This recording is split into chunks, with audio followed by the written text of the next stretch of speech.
well, they're just like, and like the two women were like, it feels really unsafe. They're hanging out by their cars, like talking to each other.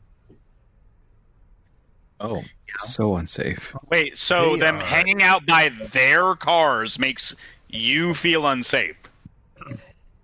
They are hanging out, partaking in the evil activity of capitalism.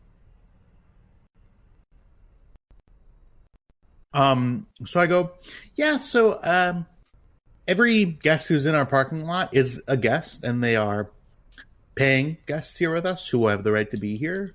If there's anything I can help you with your stay, I'd be happy to help you. And they go, so you're not going to do anything? And I go, again, they're paying guests here with us. They have a rather large group of them here paying a decent amount of money to be able to stay in our rooms. They have the right to use the amenities on property just like you do. But again, if you need help with your stay, please don't hesitate to let me know. White bitch looking at me. Full, like, I thought we were on the same team, ass. Then the lady the next morning complained about me. My manager comes up and goes, what the fuck? Goes, this lady read off as she barely mentioned the whole thing that she said about the Mexicans. Of course. And said that I was rude and impertinent. And then I go, okay, you want to know what she asked? And then my manager goes, oh, all right. Yeah. Do that exactly like that next time.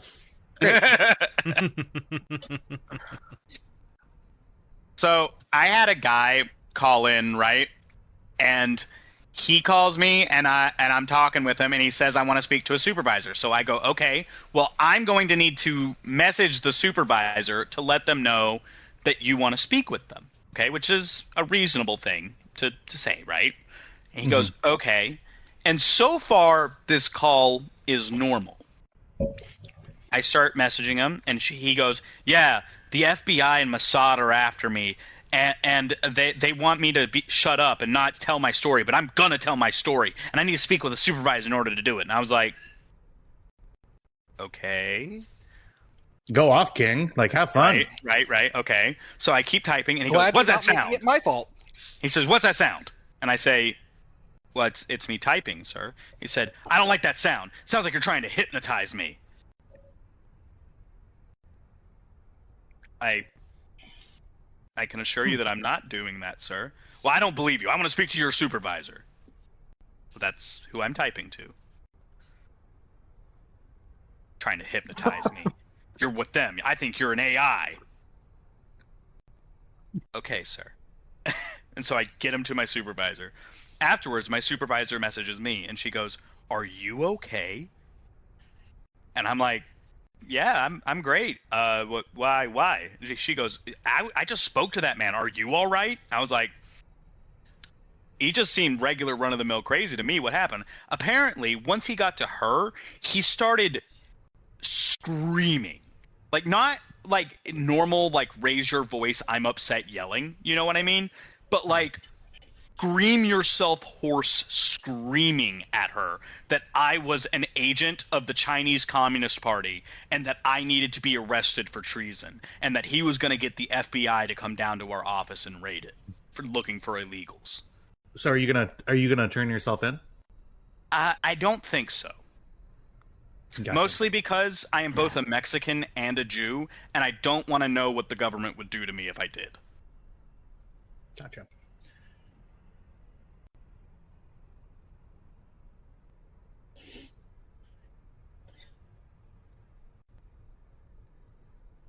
One of the dudes came up and asked, do they have work permits to be here?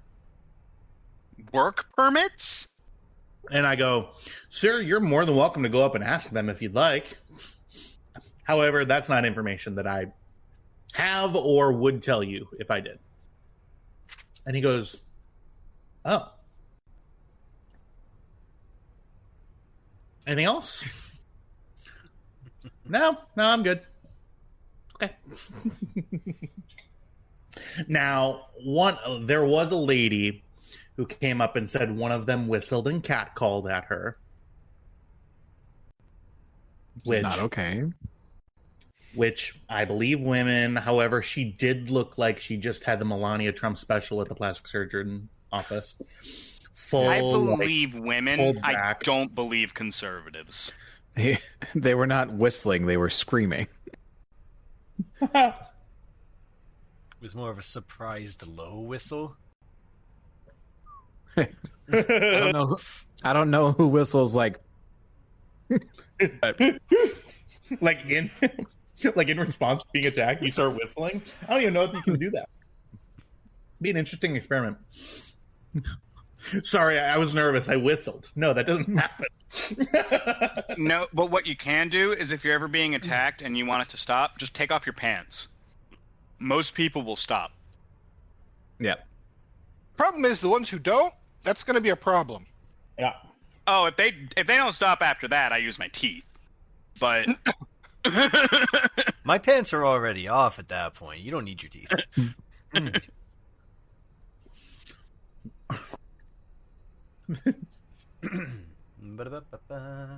Listen back to the 8-minute long improv I had about Trev between this past session and this one. We don't need to talk about that again. We won't. That is the most editing of a video I've ever done. Horrible. Also, Trev hasn't responded to it, so maybe he won't see it. So then it'll be worth less than nothing. Oh no. He'll see it.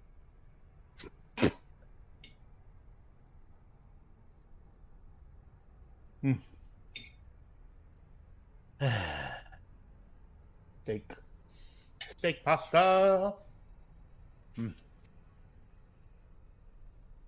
Air fryer steak is so good. Indeed. ate steak last night and it was banging. I'm going to AFK a moment. Just muting my mic.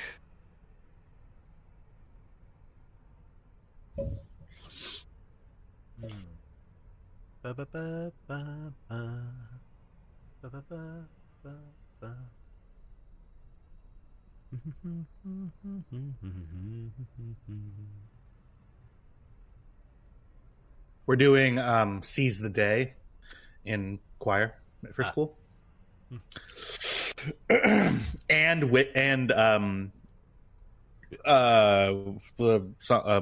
Defying Gravity from Wicked. Because our theme for our concert is resilience. Yeah. It's resilience. Uh-huh. Spelled R. Yeah, we're full of Riz. The aliens part, though. We That's need one of my resilience favorite jokes recently. from a musical. The musical Something Rotten, where Nostradamus' great nephew tells a playwright that musicals are going to be this big thing, and in this big number called It's a Musical. And he explains that there are musicals in the future where people don't, like, they just sing all the time, regardless of what's going on. He's like, that sounds miserable. It's pronounced miserable. Hit.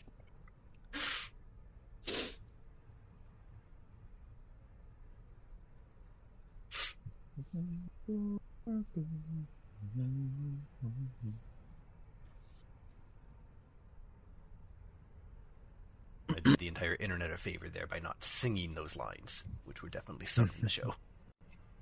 Mother cannot guide you. Anyone familiar with Said the Whale? Nope. Somebody want to give me a Star Wars animal? A Gundam. Borg, Name said. a Womp Rat, My first thought was Tauntaun. Nerf, Tauntaun, Bantha. I don't like the fact that I've never heard the word nerf without herder next to it. Well, if they're hurting nerfs... No, I fully understand. That It's just must when you said it, I'm imply Huh. that there has to... If there's nerf herders, there have to be nerfs. Exactly. And it's remember, Nerf or if nothing. you're hurting, it's Nerf or nothing. There was that one think Nerf is asteroid worm that the crew landed in the Millennium Falcon that That's was its never official explained or like What is expounded upon what that was. Oh, that was Ooh. expanded upon in my Star Wars Illustrated Guide to the Galaxy. I forget what it's called, but they're a known navigational hazard, but they rarely get that big. There's Sarlacc. Exogorth. That's what it's there called, are an Exogorth. Star Weirds, which are the single most terrifying thing in Star Wars, and if you hit us with a Star Weird, I will just give up. Is it Shack? I don't know if it's pronounced Shack, but 2 A's, 1 K. Check. And who can forget the Poro? Ooh, a fun little game. I don't believe you said any of these, which is crazy. Name the 3 creatures that they fight in Attack of the Clones. Nexu. I know the Nexu is one. Yeah, there was the Nexu. There is the giant, praying mantis alien thing that's from Geonosis. I can't remember what they're Australians. called. I forget that. Yeah, I don't remember what that thing's called, which sucks because it's one of my favorite creatures in Star Wars. Some good sound. Like the sound it Yeah. makes. And was there a third thing? Yes, there was. It was a Yes. rhino, some sort of rhino. Oh yeah, the hippo rhino creature. With the 3 horns. Yeah. A trino. That's how you know it's alien. It has 3. Like the horns. completely normal long-necked horse that we have here on Earth. Fucking giraffe. Oh, Lothcats. I like Lothcats. Well, those cats are adorable. So the Nexu, which you got, the praying mantis thing, it starts with an A.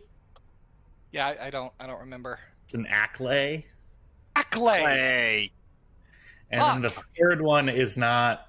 It's not one that you'd be able to guess. I can give you a hint, and it has a nose ring for some reason. So think about nouns or Auroch? no, like to do with smell. Ew, that. Stinks. Yep, keep going. No, I won't. I Is it, can't. what is it? Just a stink beast? No, it's Reek. It's the name. Oh. Reek. That's a reek. Okay, fair enough. See, this is the content they expect to hear at the beginning of a Star Wars recording. All right, now we gotta Trauma-inducing. What was Palpatine's, the blue guy with the horns? His major domo guy, the Speaker of the Senate. yeah, but he by the end he was not the Speaker of the Senate. By the end he was Yeah, that guy. Palpatine's lackey. Best bro What the fuck is Puppet. his name? in episode 3. I had to look it I've up. literally- Vice Chair Maz Ameda. Mazameta, yes. I kept thinking his name was Orm Free-Ta, but I was like, no, that's the fat Twi'lek senator who sells his people into slavery. Not Orn Free-Ta. My personal favorite Jedi name is Imagundi. Spelled Imagundi. Guess what happens to Yeah. him in the episode of the Clone Wars he shows up in? You get killed. Yeah. Dead? Yeah. Yo, shit. Like Fuck within 15 minutes of him showing up, he's dead. He I mean, to be D's. fair, they're only 22-minute I episodes. was quite fond of Shaggy. Imagundi. Shaggy was pretty good in my opinion. Shaggy is excellent, and there's also Obi-Wan's boyfriend. What was his name? Quinlan Voss. Jump to the left. Guy. No sans. Yeah, that was when I knew for sure I wasn't gay. Because I was like, You know, if I was into guys, I might find him sexy. Wait, is that the metric we're judging off of? Huh. Kyle, I think our metric is skewed. Kyle, you were in the military. That your whole I don't know. Yeah. Yeah. the whole thing that would tell you whether or not something is gay, that's broken. That got damaged beyond repair, and I don't know if anyone could fix it. Well, if I'm broken, I'm sure you could fix me, Tristan. Yet there we go. See, Exhibit A. Oh no, I'm falling apart. Big See, this is what I'm talking half about. Mexican, half Jewish man to put me back We together. have an actual gay man in the chat, and you two outdo him on a daily basis. Every single session, they say something way gayer than I have ever said. Literally. We're just better at everything than you. Yeah, absolutely. I often struggle with a lot of insecurity, big news, about my lack of gayness. Sometimes, which is not a accurate thing that I. Don't worry. The lack to me, of you gay act affect, incredibly I gay. guess. Yeah, I think the voice is there a little bit. Yeah, But, Tyler's like- like, I married a man. I don't know what else I could do. You've got to move to Vermont and open a bed and breakfast. Yeah, I mean, we were talking about adopting a turtle the other day. Does that make me more? That makes you more lesbian, I think, actually. You know, yeah, I think Same spectrum, wrong side. now here's the question: what amphibian or reptile could I adopt that would make me more gay? I see right there. think No, the you can't amphibians get and anything cool. You reptiles need a small are- penis. Yeah, I think the amphibians and reptiles have been claimed by the lesbians. I think if you want to be more gay, you have to get, one of those little rat dogs, the Pomeranians. Pomeranian toy You know- poodle. Yep, that would do it. That would do it. One that just You know, spends the most of first its time I energy encountered- shaking. And if you look it in the eyes, you swear to God that it is a human being, but trapped in a dog's body. They the first unsettled time me I to my dealt with core. an actual copperhead snake was literally 2 days after Jessa had introduced me to a lesbian friend of theirs who ran a reptile rescue. Yeah, lesbians and reptiles. That's a big story, right? That's like, is that You out need there? to do a study. You need to do a study. You're in school. You're getting a degree. You've got to write a paper now. Yeah. Is there a relation?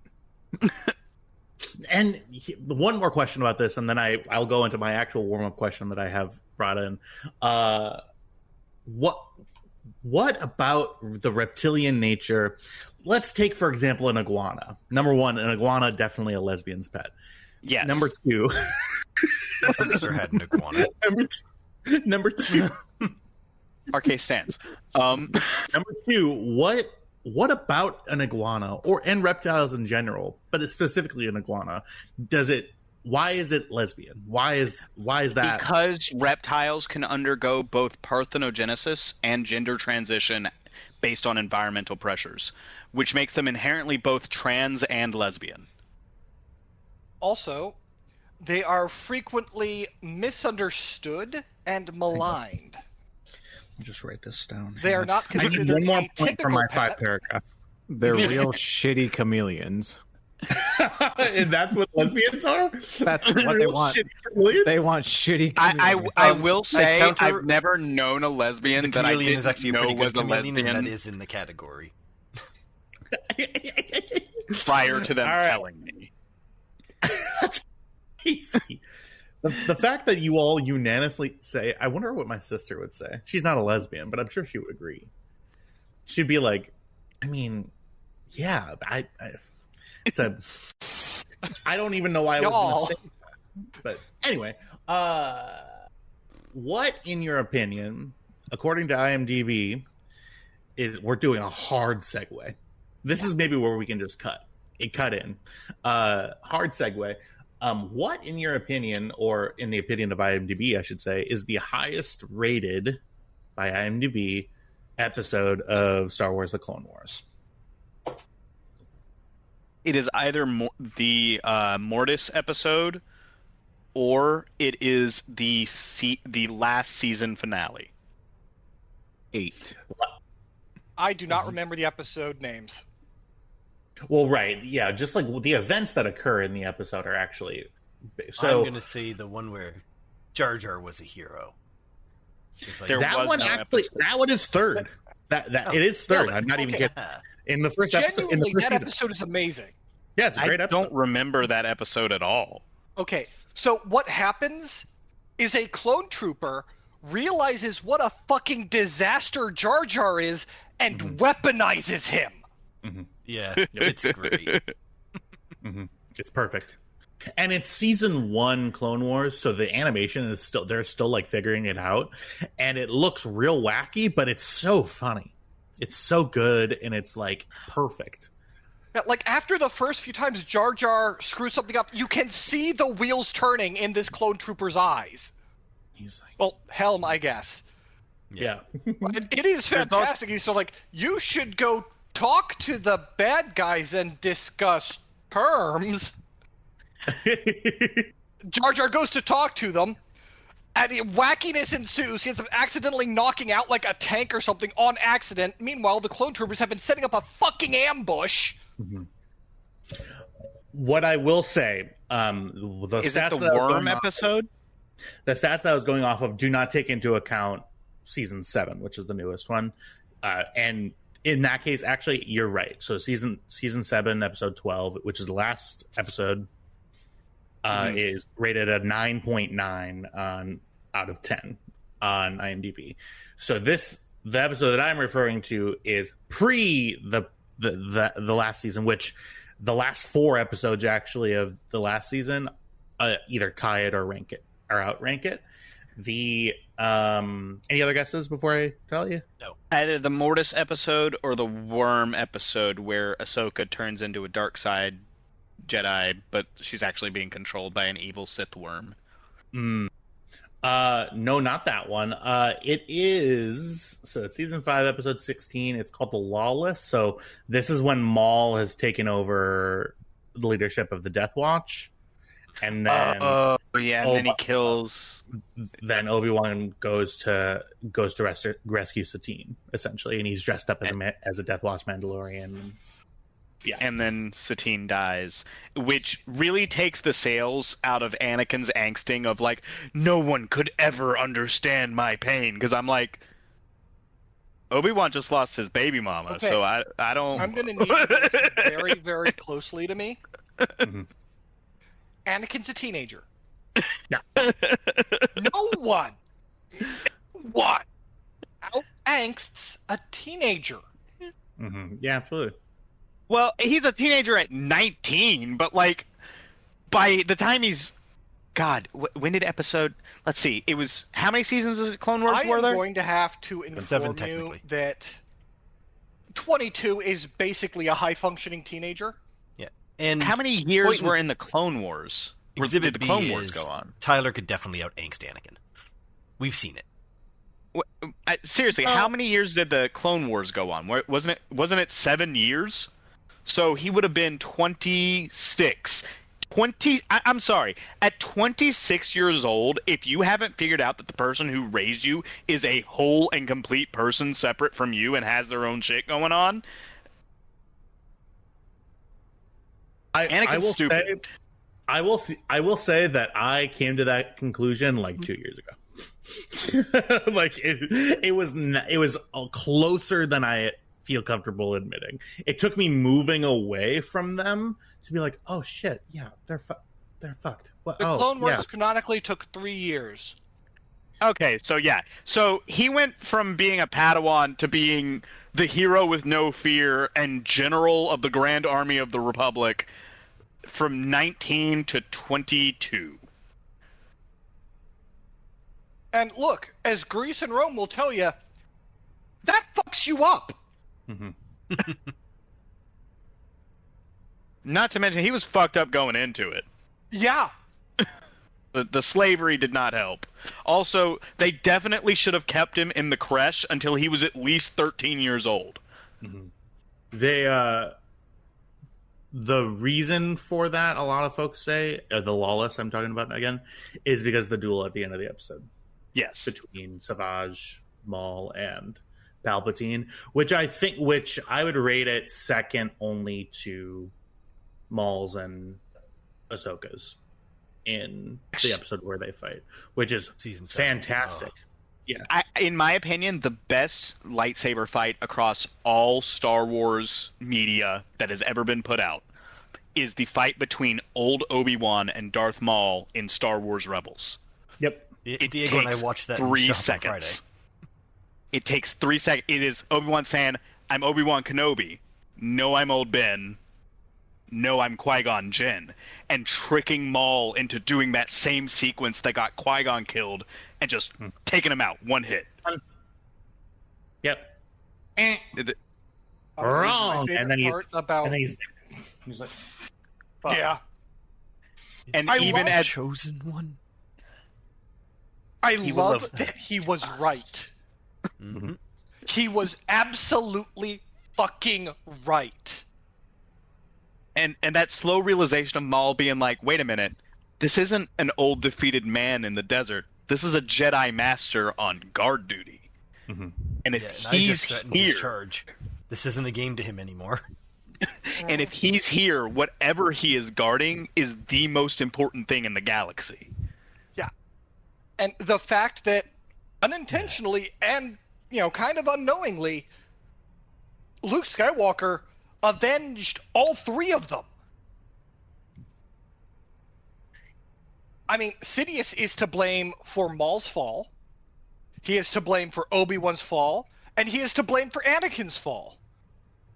And by redeeming Anakin, Obi-Wan avenged all 3 of them. Or Luke avenged all 3 of them. Yeah. He fucking did it.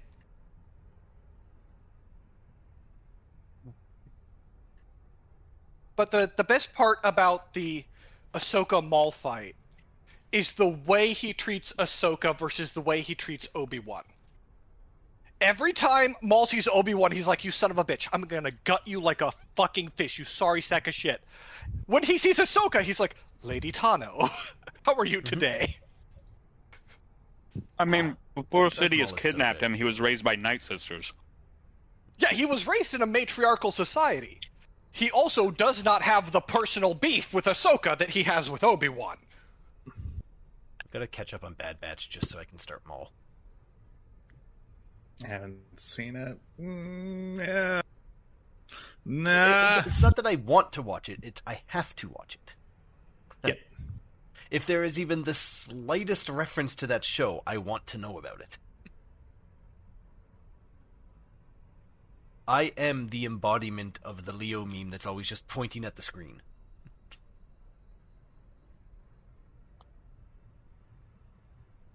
God, I've been playing fucking Splintered Fate so long it took me a moment to realize you didn't mean the turtle. Not back to the turtles again. Yeah, let's move on to Star Wars. All right. I am going to fill my water bottle, and we'll go ahead and start. Is Turtles all the way down? Go. No, you don't need to think about that.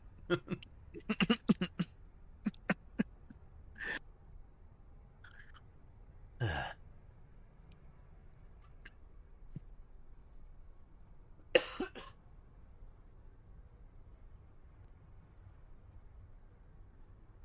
love this one empty box has existed in frame of this camera for like 2 months. It's It not doesn't need always to empty. be anywhere. It's Sometimes fine where there's it a cat is. in it. I can't take the box away. Brenda yells at me. But you will get no more boxes. No, that's a different box. I could probably get rid of those boxes and she won't care. That box I can't take. One of the older fan home box jacks that opens up kind of like a shoebox. Ah, yeah, those. Yeah, she loves that box. Brenda does, not the cat. both. And the worst thing is, I've got a fan with a remote control right there, and the cat and Brenda keep pushing it in front of the sensor, making the remote control moot.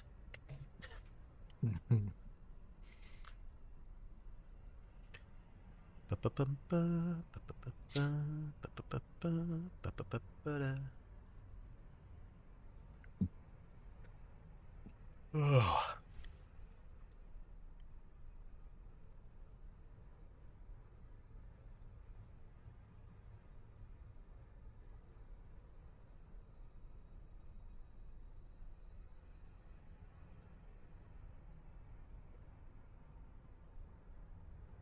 So, come here often?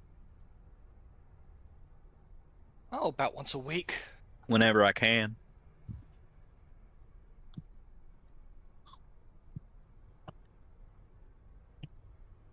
Riveting stuff. Yep.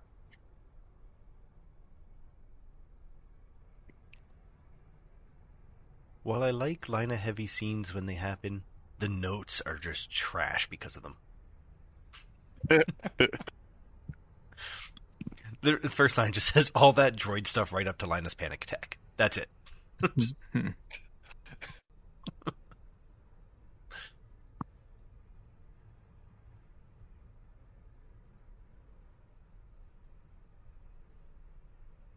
Cabex comes back and is like, hey, what happened to them droids?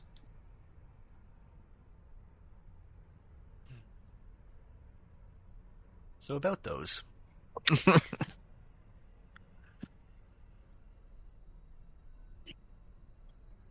I mean, maybe you can fix them. This might come as a shock to the other people on the ship, but Lina has issues. Surprise. Yeah. Actually, it might come to a surprise to Vale. Actually, I think Vale even has figured that out. Not Qualo, Vale. And if he can figure it out, Tam is the only one who hasn't. I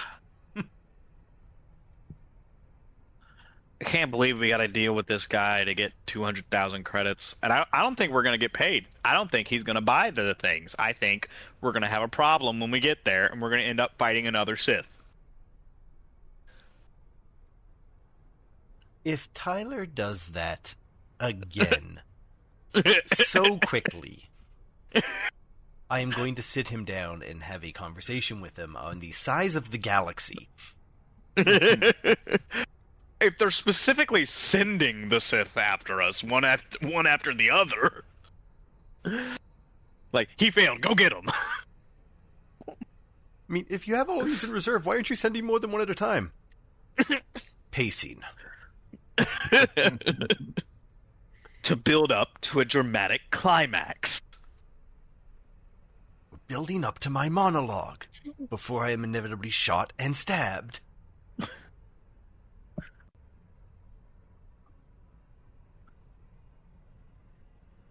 What is it that Zap Brannigan says? Something about I threw wave after wave of my men. Yeah. Killbots have a predetermined kill counter.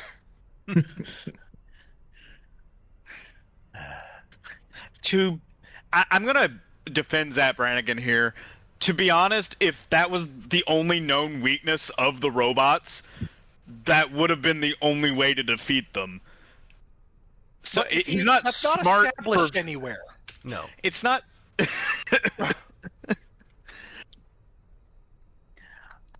In fact, it's heavily implied that he had other options.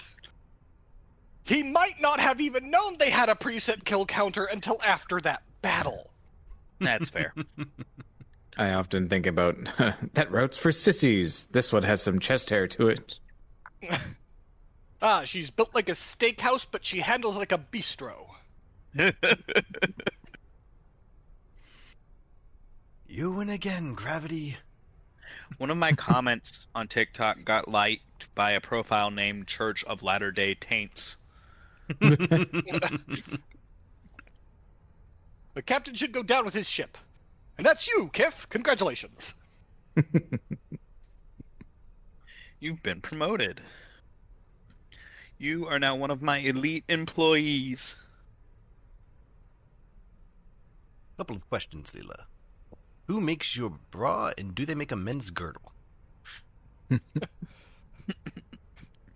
Please, the spirit is willing, but the flesh is spongy and bruised.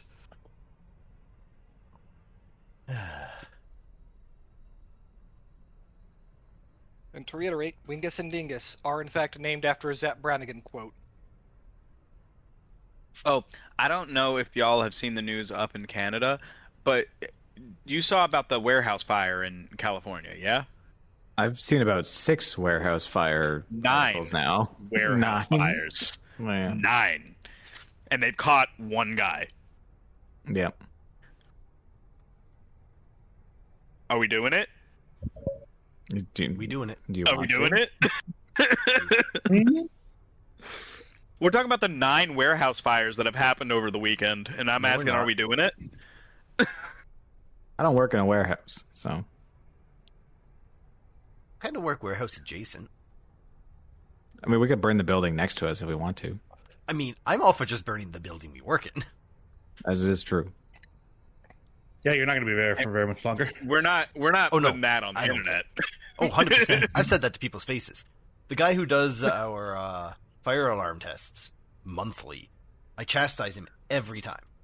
He keeps checking to make sure the system works, which makes us notoriously more difficult to burn down. Then It's he already laughs made of and cinder I laugh. blocks. The cinder blocks are full of asbestos. Before we start, Kyle, do you want to tell the class what you got? No. Okay. I think What? some of the class already knows. Everyone but Tristan, which makes it funny.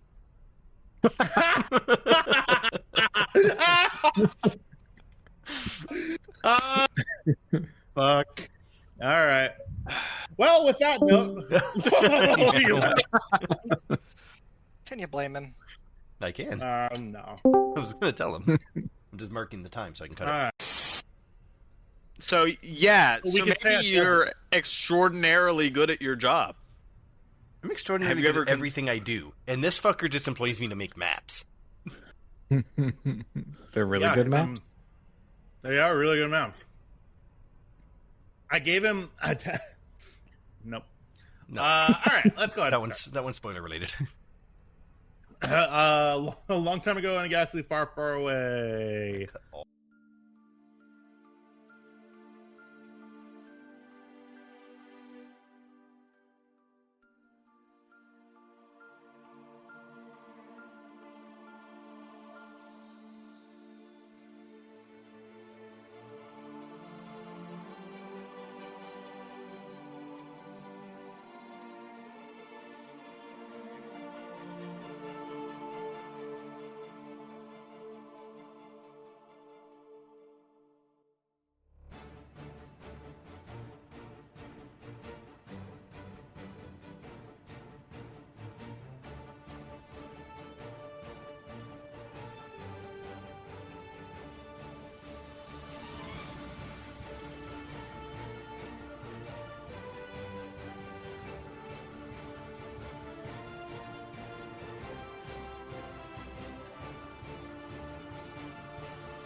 Yeah. He came There to is the. a certain efficiency to that.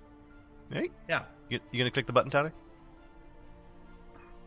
Thank you. He once was so for a long time I had to physically he sent me stuff and I Hooray. would upload it.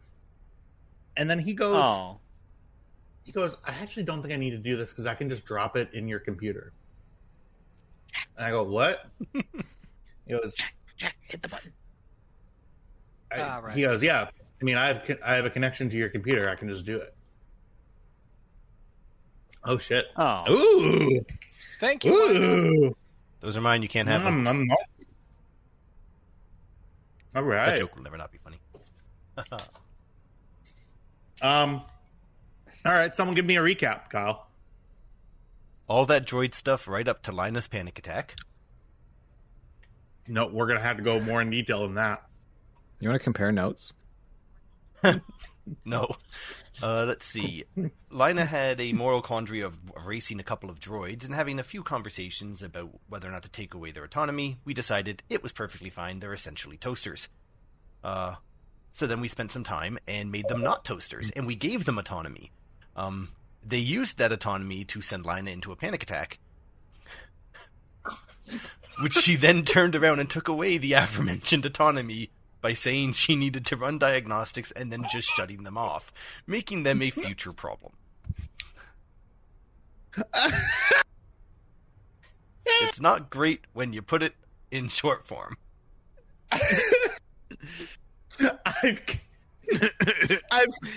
I've created life. I've made a terrible mistake. Go Isn't over this there. exactly the plot of Frankenstein? Uh-huh. Yep.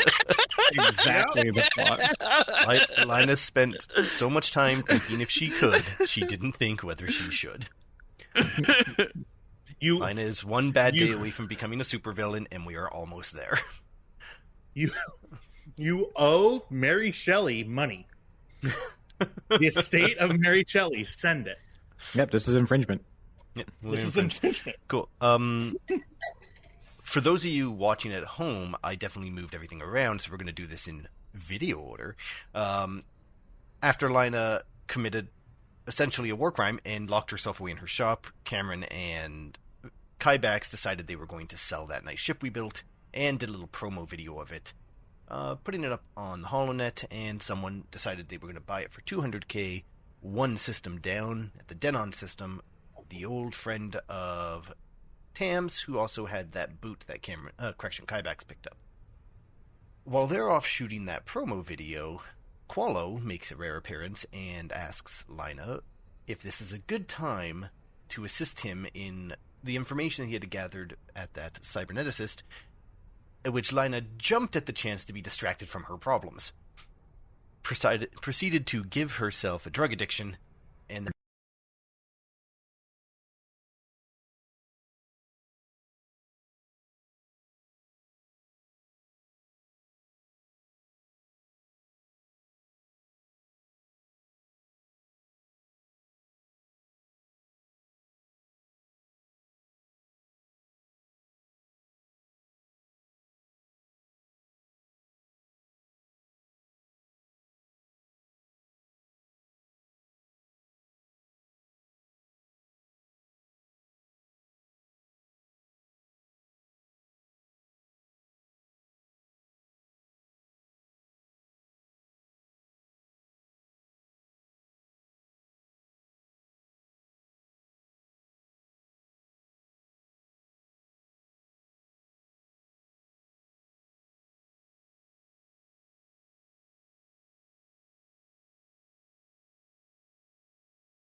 and spent the next 18 hours mainlining Intergalactic Red Bull, while the man who doesn't need to sleep fell asleep of boredom. When she finally figured out what needed to happen, she tried to put him to sleep, ended up putting herself to sleep, and instead of smashing her head off the ground, Qualo grabbed onto her. Qualo then had a nice, long, fruitful conversation with Vale in the Mindscape, and We Are Qualo with Vale Protocols, I believe, is the new programming going forward. Mm-hmm. Yep. I think that sums it up. Well, it's all hunky-dory here on the Stormrunner today. You know, we got a lot of droid shenanigans. You have too many that you need to deal with. You receive contact information and a meetup point. I don't believe you actually receive. I don't believe you've actually gotten this man's name. No, we did. It's Tam's old friend. It's the guy, the old guy, That never sit down. the guy who had my boot and like 2 missiles for my specific kind of jetpack. That I said these are coming with me, or we're gonna have problems. Yeah. Don't believe you ever got his name, though. Did you? Or if not, then that's okay. I can give it to you. Give us the name. I did not write it down. Now is the time as a GM where I see the name that I have written down, and I wonder, is it too much? Okay. I'm waiting. His name is What is it? Kaakthrotus? It should be. I based it off of the fact that he had a Creole and Cajun accent, which I have practiced, and Uh-oh. Oh no. Oh, yes. his name is Zebo LaRue. Zebo LaRue? Zebo, Z-I-B-B-O. No. LaRue. I'm sorry. Did you say Z-I-B-B-O? That's Zebo. Yep. Oh, Zippo. That is not Zebo. That is Zibbo. No, he said you hear in his voicemail send off, it is Zebo. Zebo LaRue. Bonjour, I am Zebo LaRue. I am here to sell you a boot and a few rockets. And you see he has a name in quotes between his 2 names, like a wrestler. Huh? His what he addresses himself as is Gator. Gator? So Zebo But my friends call me Gator. Gator. Gator. Gator. Gator don't play Zebo- shit. Yep. Zebo Gator LaRue. Okay. And you remember him, he's an Ugnaught. So he's a tiny little pig boy named Zebo Gator LaRue. This man offered you 200,000 credits for your ship. Uh-huh. And he is currently waiting in the, as Kyle very helpfully pointed out, I just realized a problem. Still the Denon system, and if you make it anywhere else, I will hurt you. Well, yes, that's where we're going. Yep, the Denon system. I will. We'll have to move the map because we're heading in a direction that's not currently. But yes, so the Denon system, which is just one jump away from where you currently are. You remember Zebo was on Lorinar and had a small little shop, like a black market shop, on the planet side of Lorinar, not the orbital complex, kind of in that little like shanty town that you met the first Dark Jedi in. And the rest of like the little underling VX6 Jedi. Yes. I remember. Whoever is going to be taking the lead on this, I expect that it's probably going to be Kyvax, but anybody can take it. Go ahead and give me a. I'm going to ask for a knowledge check, and I'm most likely going to start asking for these a little bit more. This Denon is technically a core world, so go ahead and give me Before we start, as we pointed out at the beginning of the session, Lina does in fact have a droid menagerie. They are people that can help with things. They don't do things for you, but for instance, J9 does have training in various abilities. He does not have Yes. training in core worlds. No, However, bad example, but however, he is better at it than I would be. Can we ask J9 to make this roll? Well, only one way to find out. Can't do things for us. He can't do things for us, but we can ask in character, J9, hey, what do you know about the Denon system? Yeah. Which, Absolutely. it's I felt a a little bad. perfectly J9 fair said we never use him question. for anything. Yeah, which is a perfectly reasonable question to ask a protocol droid. Absolutely. The Denon system, it is perfect. I would say, I mean, this is going to be difficulty. Oh. I'm going to just say 1 Okay. here. Hey, he did it. Yes. Accessing, and you see J9's eyes flicker a little bit. Denon is what is called an ecumenopolis planet. The Denon Prime is a city. It's a single city planet, meaning that the city fully and completely encompasses the city. So it is a hub of activity, one of only a handful in the galaxy. So like Coruscant. Yes, so Coruscant is the main example of it, but Danon and Euphornus Major are the three that are in the core worlds. Janon connects you.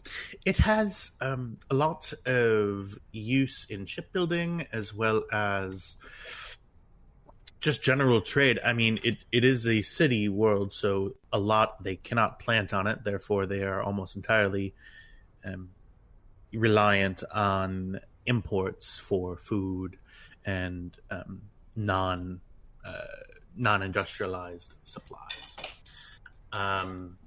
They have been the primary mode of aid that was being sent towards Coruscant during the plague. They have a large medical supply center. Since it is on the Corellian run, it's like one of the last like big like core world stops before heading further on the Corellian run. It's it's a big deal and it's a big hub of traffic. Two main hyperspace lanes as well. So it's a pretty busy world. Do you ask J9 any other questions? I would like to, but I gotta be right back. My wife needs me. What a wife guy. I love that.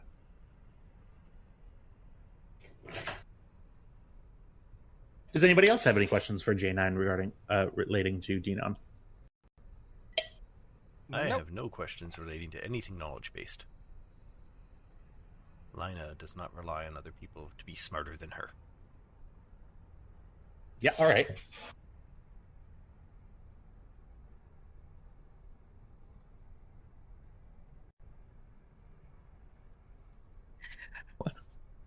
Okay. I don't understand.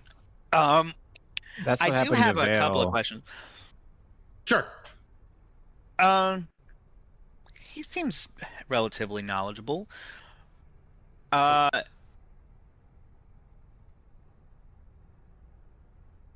there a lot of courier contracts that would be available on Denon? Like, lucrative ones? One would suppose so, considering the fact that it sits on a main trade route and has a lot of outbound traffic towards the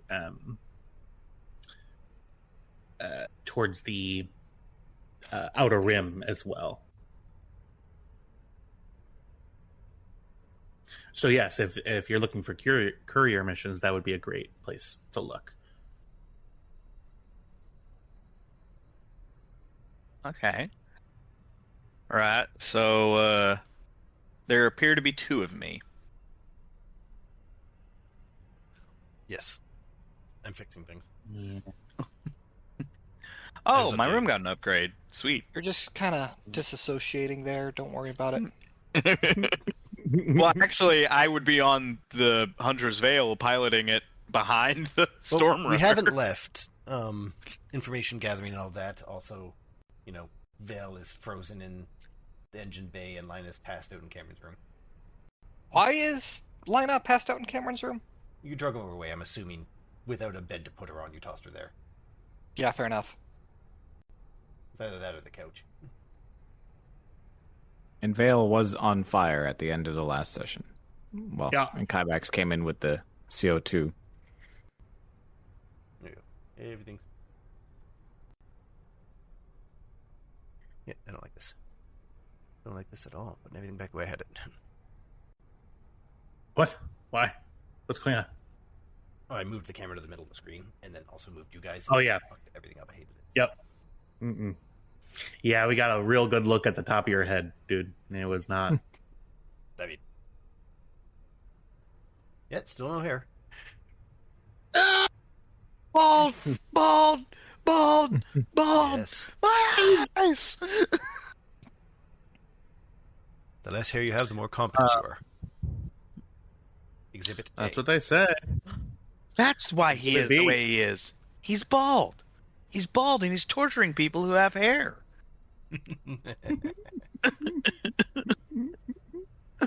Any other questions from Jaina Kybax? I feel like there should be more questions that I have. But my main question is, do I really think this guy has 200,000 credits to drop on this ship? Because I don't want to get scammed. Right. He did also say he had a sweetener, which, considering this guy knows us and what happened the last time we were there, she's assuming it's another piece of armor that he's going to try to offer us.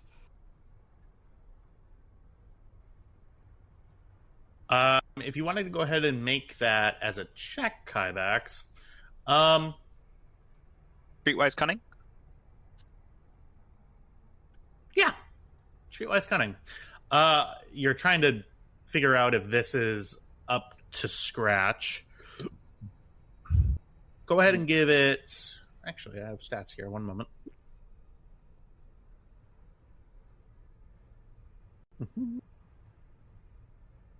Where is he? There's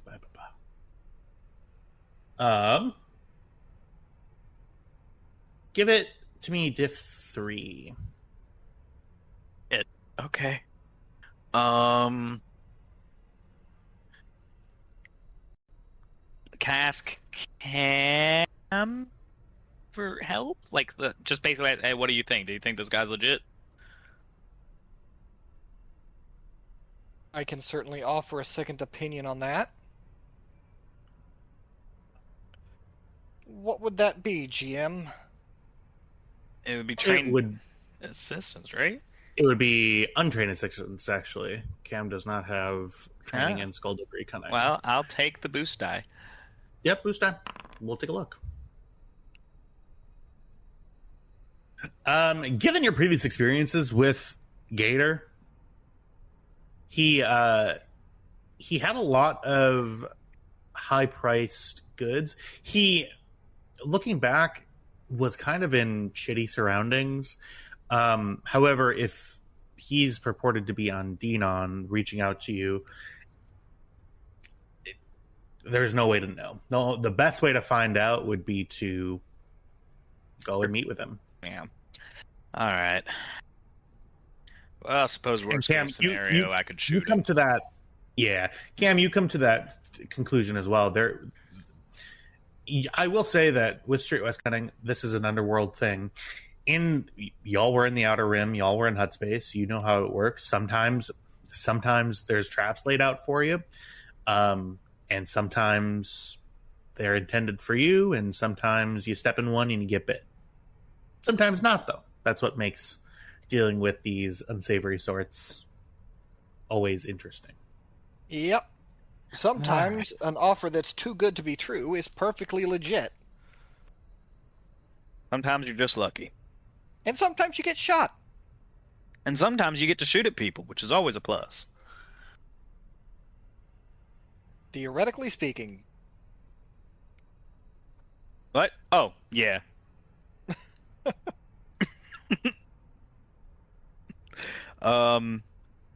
Alright, so, while we're there, you want to pick up some courier jobs? Yeah, obviously. I'm not going to go anywhere with a empty cargo hold. Yeah, it's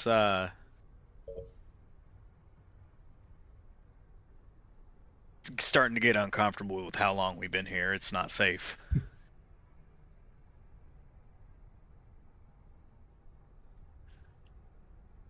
All right.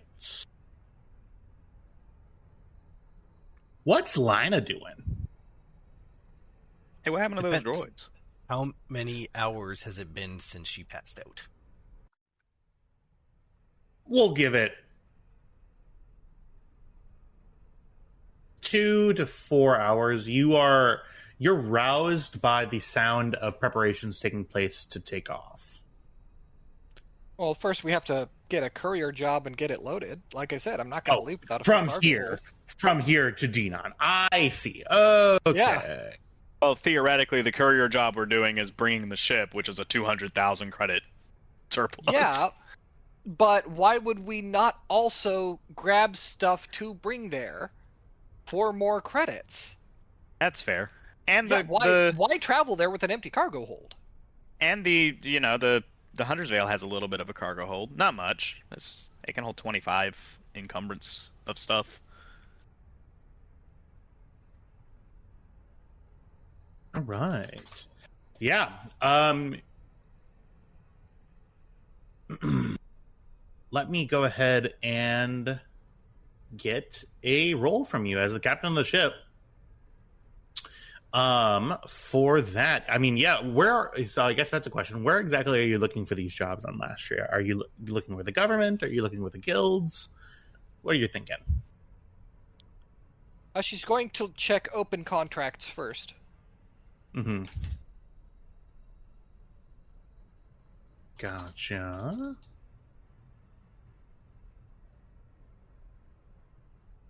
Oh, shit. Some real world news. Viktor Orban just got voted out. Yeah. Yeah, well, and he conceded too, which is crazy. Right. Yeah, and I didn't he think he didn't would. just get voted out. It was the a blowout. opposition party won a supermajority. Thanks, JD Vance.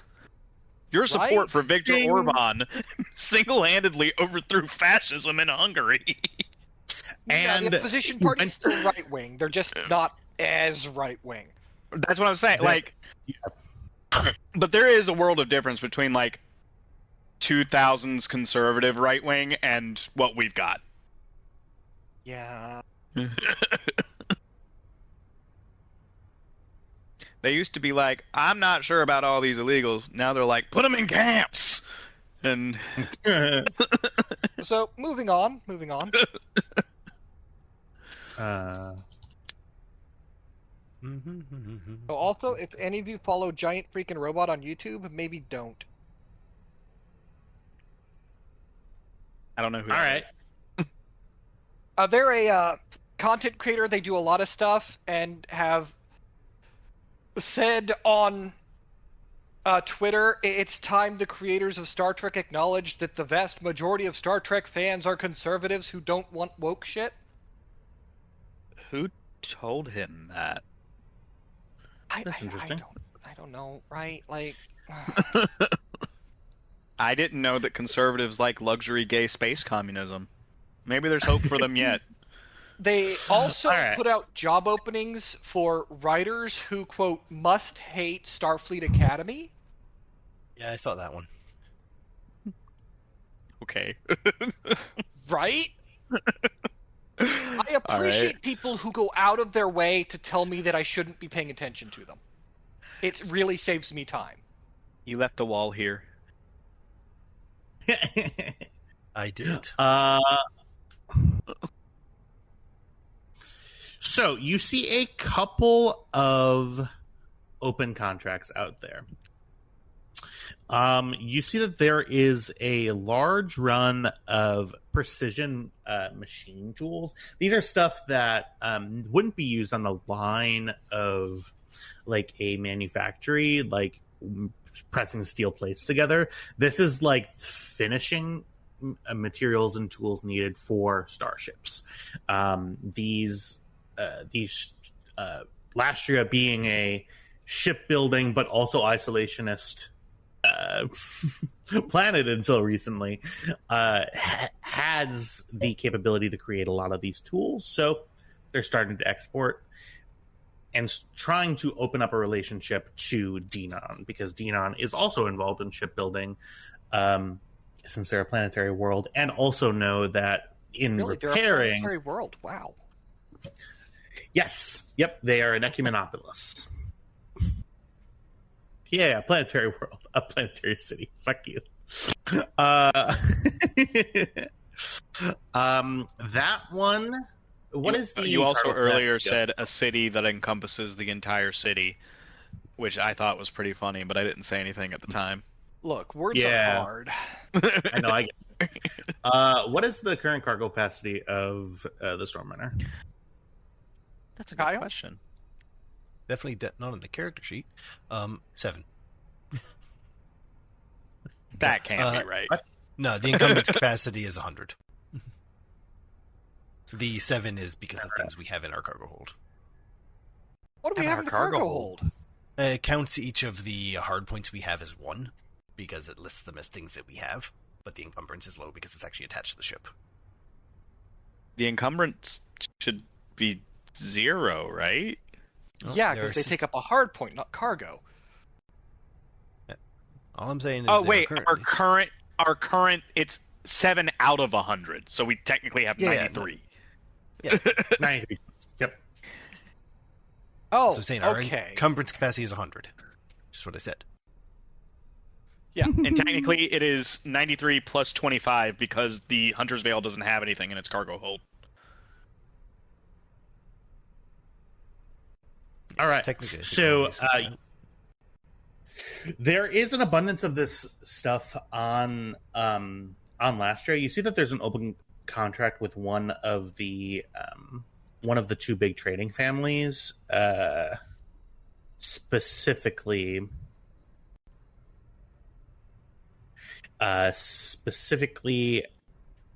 House Valen.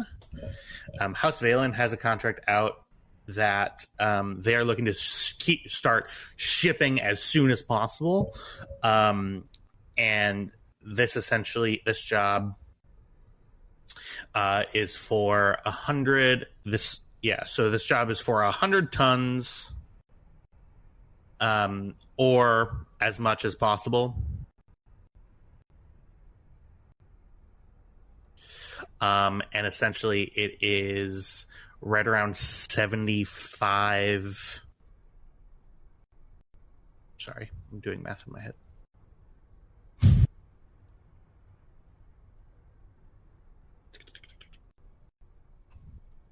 This is a job for 15,000 credits. So this is a big job, minus any damage or wear and tear to the tools en route. 15,000 credits, and that is for 100 tons. So it's for the hauling, and then this is a one-way contract. Doesn't require a return trip. There are a couple of other ones. That is the first one that you find. For any additional ones, and depending on the quality, Cam, I'm going to have you make a roll. I am Go ahead and definitely looking for something that's going to get me more than 150 credits a ton. okay.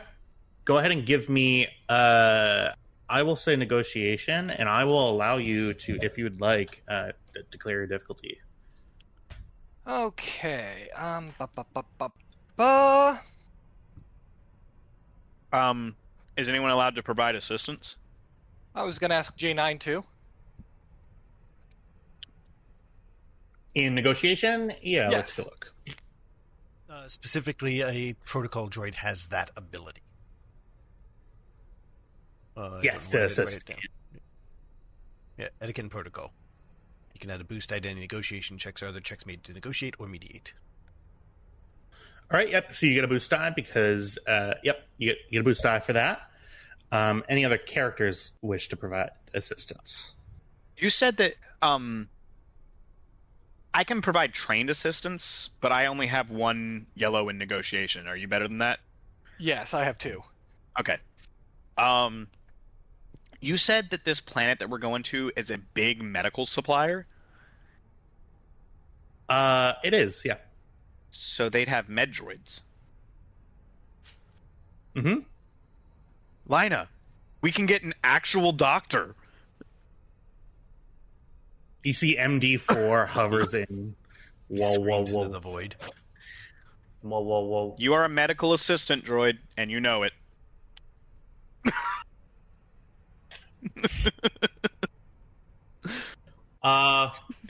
Make a no. That can't go off without being said. Hang on.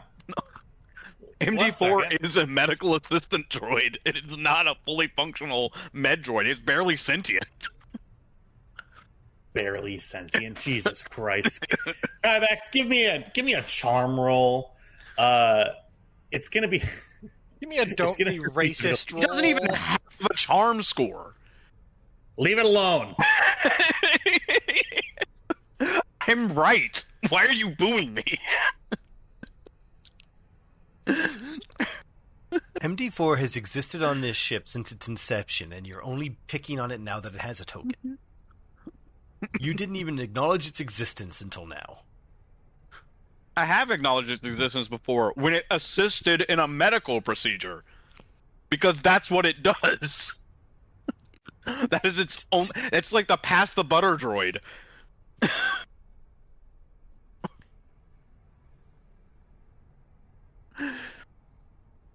What is my purpose? To pass butter. Oh my god. Make your roll, damn it. You said charm against, I guess, MD4's. Well, it doesn't matter because it's one dice. And none of them are trained. It's div 2. I already told you the difficulty was 2.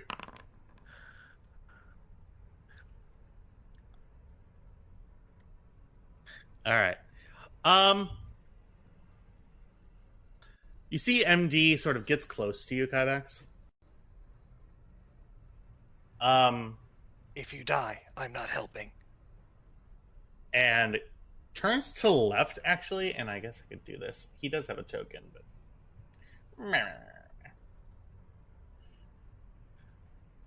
Gotta close all my tabs. Oh, yep. And actually, you see its head snap over to Lina's quarters and go bang, bang, and begin hovering and sort of whoa-ing over. Am, when's the last time you did a memory purge on this droid? That's Linus' job. So never. You begin to see smoke pour out of the engine room. Oh god. Okay. Whoa. A large fire has burst out. Grab the Okay. CO2 extinguisher and spray it out. We know where they are. Spray it out, and then I grab the med droid in one hand and I press the power button. It doesn't. So it's not the. So to be very, very clear, it's not the droid that set the fire. Diego was just not Diego. Vale was just sitting there on fire, and nobody did anything about it. I sprayed him out the last time he was on fire. None of us saw him be actively on fire, and I do remember last session, Kybak spraying him down. Oh, okay. Frozen there. So the implication that I got was that MD4 has never been memory purged, and you've basically given a household appliance both malice and a will to destruction. I'm sorry. I should have communicated that clearly. But you... A full retcon on that. So it's not... He's not on fire. But MD is, like, kind of looking down at Vale, who is still unconscious on the ground. He doesn't normally sleep, right?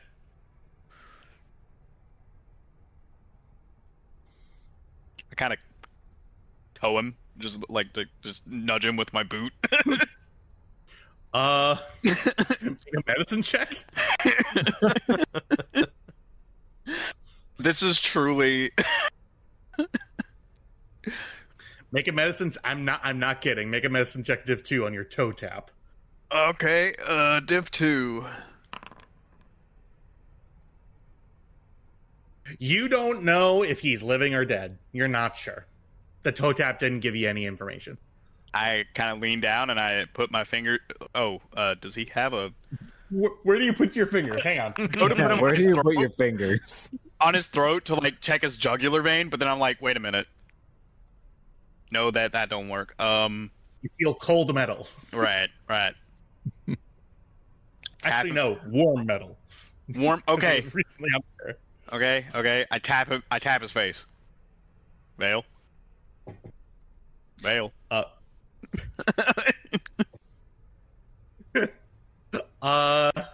Qualo.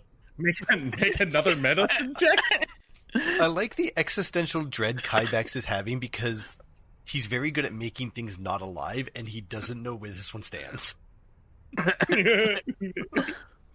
Since I'm closer now, can it be diff 1? No, you're tapping him on the forehead. Difficulty 2. Thank fuck. All right. Oh, gosh. I turn back to Cam. He could be dead. What's Cam's reaction to this? I beg your pardon? What's Cam's reaction to this? That is her reaction. I beg your pardon? Oh, sorry. Well, I can't really... I don't know how to check his pulse, but... Qualo, you come back and... Yeah, I was going to say, Qualo sits bolt upright and just... Oh, my God. Oh, yeah. Kybax, make a... It sounds like a cool check to me. No, it's coordination because he's trying to get out of the way. Coordination check. I'll say diff 3. You're quick. Wait, no, hang on. All right, you got it. Coordination. Take 3 strain. Okay. You sort of and you knock into one of Lina's tools. You see a 10mm ratchet falls. That's gone forever. I saw that fell between. That's gone forever. You hear a sequence of dings as though it's descending as far as it possibly can down. Having dropped tools and turrets, it's a sad noise. Oh. Yeah, so you see Vale is sitting up and is awake. Hey, you doing all right? I'm awake. You were on fire a little bit ago. Sounds like Qualo's here. Is that right? You see Qualo turns to look at you, and then just... Also, Vale is a present. This is new. And then back to Qualo. A look at Lina's computer screen. What do I see?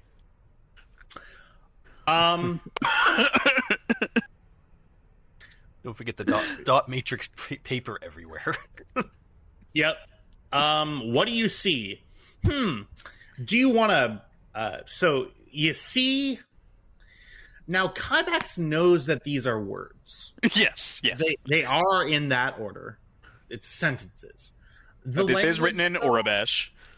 It's written in Orabesh. It's in Galactic Basic. You do not understand. You're not sure. Ibex kind of like brings his hand to like the bottom of his helmet and kind of strokes it like he's stroking his chin. It's like, Mm-hmm. These appear to be words of some kind. Hey Cam, can you read this? Yeah, in a minute. So, what's going on with the two of you? I guess we had a meeting, and then Oh, this one looks like a brain. we have determined that two must become the one. So, the two of you are, I guess, cohabitating? Yeah, in a sense. I propose Qualo with Veil protocols. So you're not fighting anymore? Trying not to, but we have reached an agreement. That's That's going to be good hear, disorienting. actually. That's going to be fine. I wish to have I wish to have a prayer for the character that Diego's going to have to do now. It's much more difficult. He can do it. I have faith. I have faith. It's perfect. Cam, the longer I look at these words on this screen, the more my brain hurts. So stop looking at them. MD4 pokes you in the back of the helmet. Oh, I couldn't look away. It was like hypnosis. Cam just shakes her head. Okay, so great. That's that problem solved. Where's your sister? Oh, she's having a nap. All right. Where are the droids? Where they always are. Did Wingus and Dingus, the ones she woke up, where'd they go? Oh, those. She put them in the droid workshop. I believe they're shut down right now. I'll go check on her. Airbags, wait, droid workshop? When did we get a droid workshop? Yesterday? God, she works fast. Yesterday. Cam's gonna head on in. How's Lina doing? As far as I know, she's just sleeping off everything she did. Oh. If she's sleeping peacefully, Cam will leave her be. Full, like, does Lina snore normally? She does snore when she's in a deep sleep. She was snoring in Vale's hands. That's how Cam knew she was alive. Yeah. But that could have also been where her head was hanging. Yeah. Full mouth open, snot drooling, like, snore. Sideways in Full- the bed, sheets all kicked to one side. The fitted sheet is completely off the bed. Mhm. How did she It's do that? actually We're still not sure. It's impressive she can sleep in a hammock. Oh yeah, Cam will go back to looking for a courier run that's gonna net her better than 150 credits a ton. All right. What's Kybax doing? Looking at the droid workshop. I was looking at the like, what the? When did she have time to do this? Yeah, you see Wingus and Dingus now colored appropriately. Oh, no. Kind He of can't just move yet. hanging out. Okay.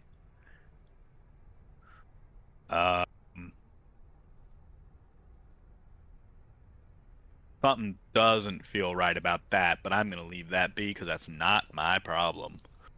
They are currently shut down. Right. Okay. Where the droids, they're shut. Apparently, they're in the maintenance bay. It looks like. Hey, G9, can I get your help with something here, please? Yes, ma'am. Appreciate it. Just looking over some delivery offers, and I would appreciate it if you could help me see if we can negotiate a little more profit. Sure. Yeah, go ahead and make your roll. I believe you're going to be. Excuse me. Yeah, go ahead and declare your difficulty. I will declare diff.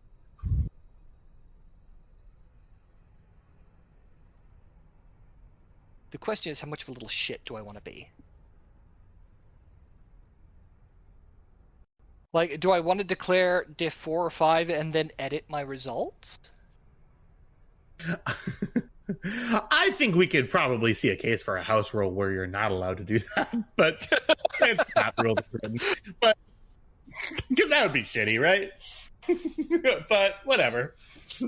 Yeah, we're gonna make this a house rule that you don't get to use this ability that you sunk over 100 XP into getting. Specifically on rolls that you have to declare the difficulty on, which I don't do very often. Speculatory rolls. I think I will just go for equal difficulty diff 3. All right. But the temptation to be a little shit is real. Yeah, absolutely.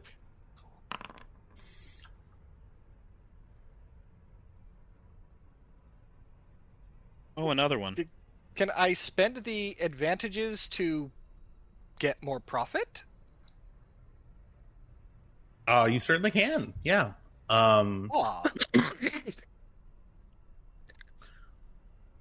So this let me just take a look at a map here quick. One moment.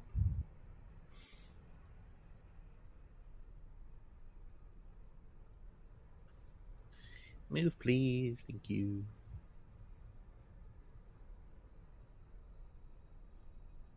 All right. Yeah. This job is actually small. It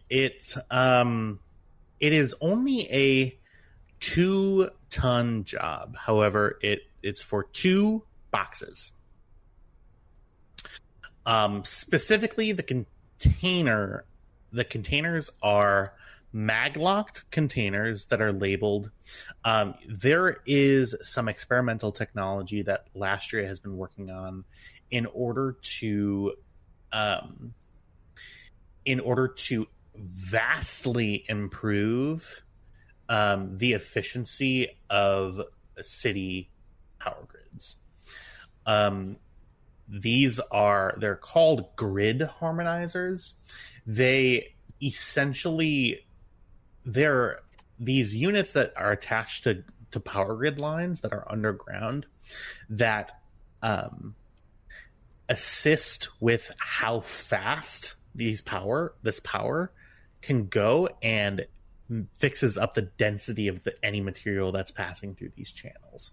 So it increases efficiency by a good deal, and efficiency is really, really important when it comes to city worlds, because the faster and more efficiently power can go without any losses en route, the less materials we have to burn in power generation, and the more money that can be saved and instead be spent on other things.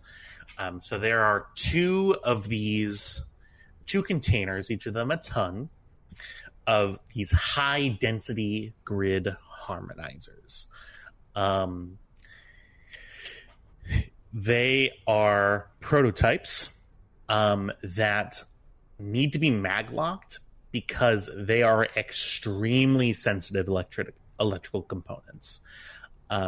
Any rough flying, any bumps in hyperspace or anything like that will cause them to destabilize. Destabilization with these has a deleterious effect on technology, meaning that it could cause power surges, and even when they're not connected, because it changes the way that power runs through systems. Because of this, you see that there is a flat payout of 60,000 credits for these 2 boxes. Oh yeah. There is a time bonus as well of 15,000 credits if they are delivered in 12 hours from the time that the contract is signed and from when you take possession of them to landing on Denon.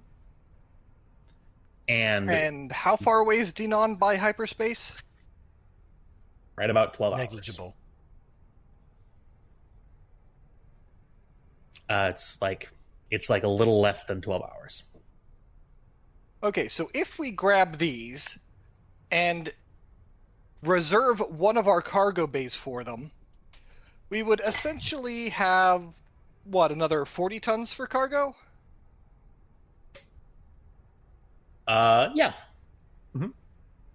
Plus All right, another then. 25 from Yeah, which the would other give ship. us 65 tons, thereabouts. So we can accept that one, and I'll look to see if there is anything in the 65-ton range. You see, for the remainder, there are 2. You find 2 contracts that are worth your time. Each of them would round out to right around 65 tons. The first one is fine silks and formal wear, to be released to the garment districts as exotic materials. And the other one is, I couldn't figure out the word for this. The plant like, I keep wanting to say horticultural, but that's not right. It's units, hydroponic. That's what I was looking for. Okay, hydroponics. Hydroponic technology and systems. Both of these, those 2 would, you get about 20,000 credits for the delivery of the fine formal wear, and right around 25,000 for the hydroponics. Okay, so that's 20 and 25. That's 45,000 credits, and how much for the what's-its? It's 60,000 flat plus 15 if you get there in 12 hours. Okay. So in other words, it is more profitable from the available things we have to take the 150 credit per ton run.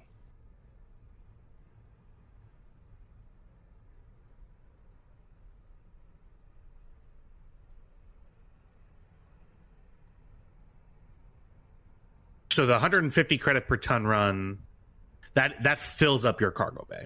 So that's... Yeah, that is 150,000 credits.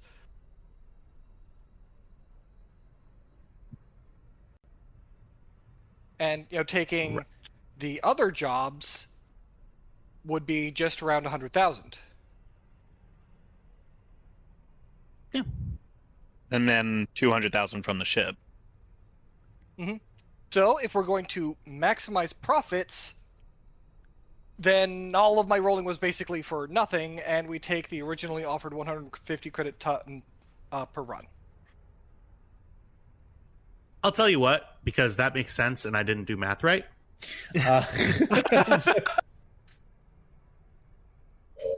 If you're wondering why I suddenly seem to be very good at this, this is how I play the early game in Endless Sky.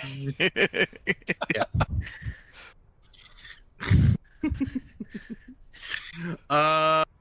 Yeah.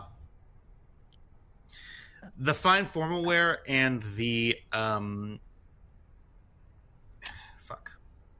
Yeah, so essentially it would be Just increase the payout 50% above what the current payout for the other job is. Yeah, so we'll say that the fine formal wear and the Experimental stuff. the hydroponics bay and the experimental stuff. That would the experimental stuff is 75,000 in total. We will do yeah. Sorry, I've done so much math this week, and I'm just so burnt out. And now I'm so all sorry. of the math is wrong. Yeah. I get it. I really do. Oh no, what if all the math you did earlier in the week is wrong too? But it was. So 125,000 divided by 2 for each of them. So right around. Yeah. So essentially, you would be getting, if you do this, the high risk payout plus the fine formal wear and the plant stuff. So it's 125,000 for the formal wear and the plant stuff, plus 75,000 gives you 200,000 instead of 150,000. All right. There we go. We have our missions. We will accept those and get shit loaded. Get the sensitive electronic equipment sequestered in their own individual cargo bay. Make sure they're secured nice.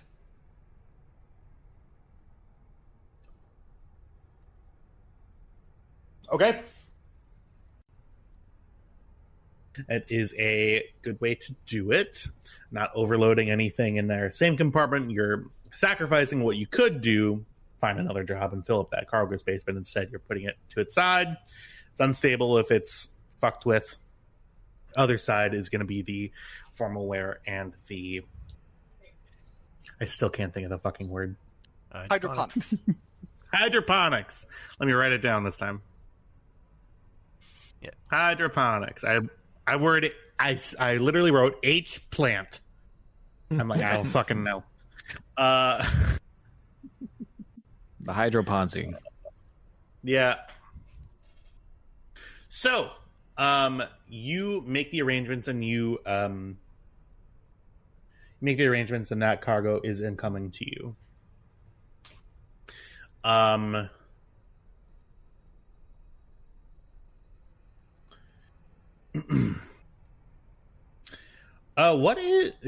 Is Koala just hanging out? Well, as Cam is doing the courier life, she might hear Hashtag faint, courier like, yeah, she might hear faint, like, come on, get up, let's go, coming from engineering. Oh. All right. I think that And then bears over- investigating. Over comms, Qualo. Captain, What's up? is Lina available? Vale is not letting me use my legs. Until I have guaranteed her safety, we will wait for her return. I'll wake her up.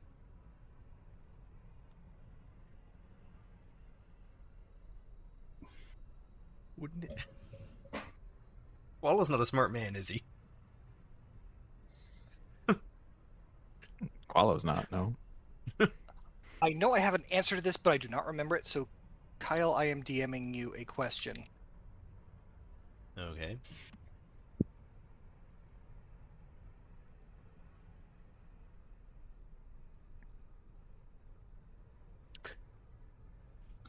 Hydroponic. So, to wake Lina up, Cam is going to tickle her.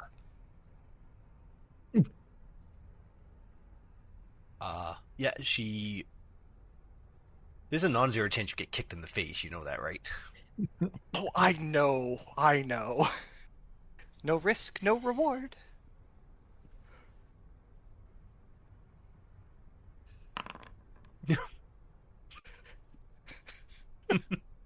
Rats. Jesus. Oh, what? Qualo, where's Qualo? Move Cameron, out of the way! She sprints past you like the bedding is wrapped around her. I need those back. Like hopping on one foot trying to get out of the sheets. Yeah, it's a fitted Cam sheet. just follows behind, picking up the sheets as she kicks them off. Colo, Vale. Oh, good. You're not on fire. What? Why? Actually, I wouldn't have known you were on fire. Okay. Hi. No. Can you guys look at me? Turn. No. Yeah. Qualo just looks up at you, and then he just like into a standing position. Thank you, Lifeform Lina. Vale, I got it. We're awake. Okay. That's unsettling, and I love it for you. Okay. What? Okay, so everyone's good. Oh. How long was I out? Why was I in your room? But I wasn't gonna lift you up and put you in the hammock. But I was here last I remember. Did you? Yeah, but it was a lot easier to drag you to your room and onto my bed than into the Drag? air and onto the hammock. You were passed out. And you drug me. She starts looking for wounds. Okay, Ye of little faith. No, Cameron, shut up. Qualo, Vale, how are you guys doing? I don't remember where we left off. So she sits down and starts going through the notes. That makes perfect sense to her. Qualo kind of rubs his face, and you see it looks like he tries to take a step, but his legs stay and his top half bends. We're all right. Vale has some... I have decided that I should be in control of the lower half, and Qualo may control the upper half. That is not the agreement. Vale, that doesn't work that way. At no point should someone have half control. That's what I keep trying to tell him. Explain. If you need to... If Qualo sees something and he needs to move quickly... Let's say I'm being attacked, okay? And Qualo sees it needs to move quickly, and you're not paying attention, and he's just standing there because his legs don't move. What do you think's going to happen?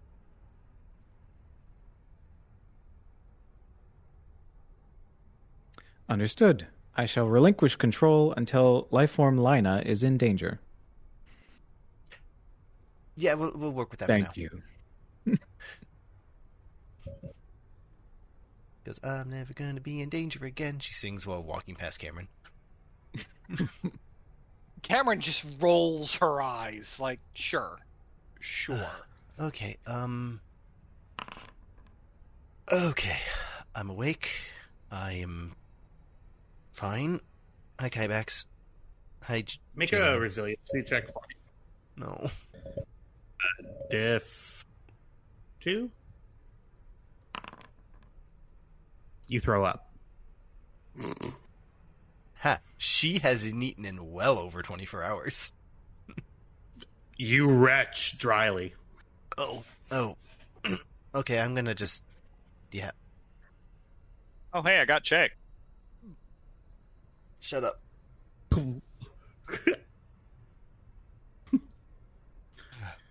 Dink, dink, dink. Did somebody order takeout? It's like a DoorDash driver chopping off food. Why? Okay. Whatever it is, it stinks. Drops it off. I go get it. What is it? It's crispy tuna sticky rice. Oh, God. Who ordered tuna sticky rice? Cam? Don't look at me. Damn. Starts walking out. That's for me. Sorry. Who just Sorry, eats thank tuna and sticky rice? Are you okay? Yep. I'm perfectly fine. Nothing weird happened. That's suspicious as hell. Now I definitely think something weird happened. Okay. Doing better now. I'm gonna have some water. Water, that's what people have. Yes, hydration, that's key. When is the last time you ate? What day is it? Cam is going to get her sheets in the wash. Kybax says, "Congratulations, you get an MRE."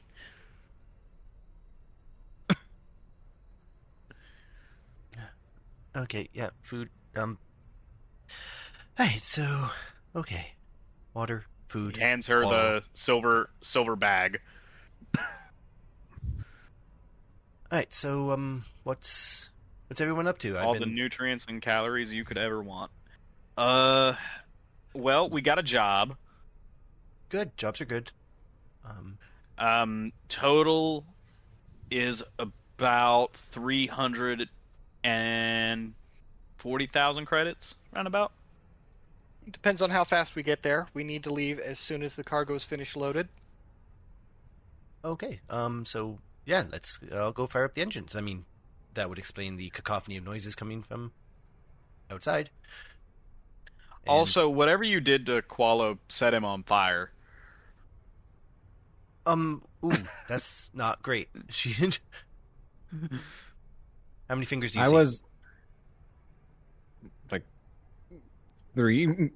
I visually acquired 3 fingers. Okay, good. Vale needs to chill.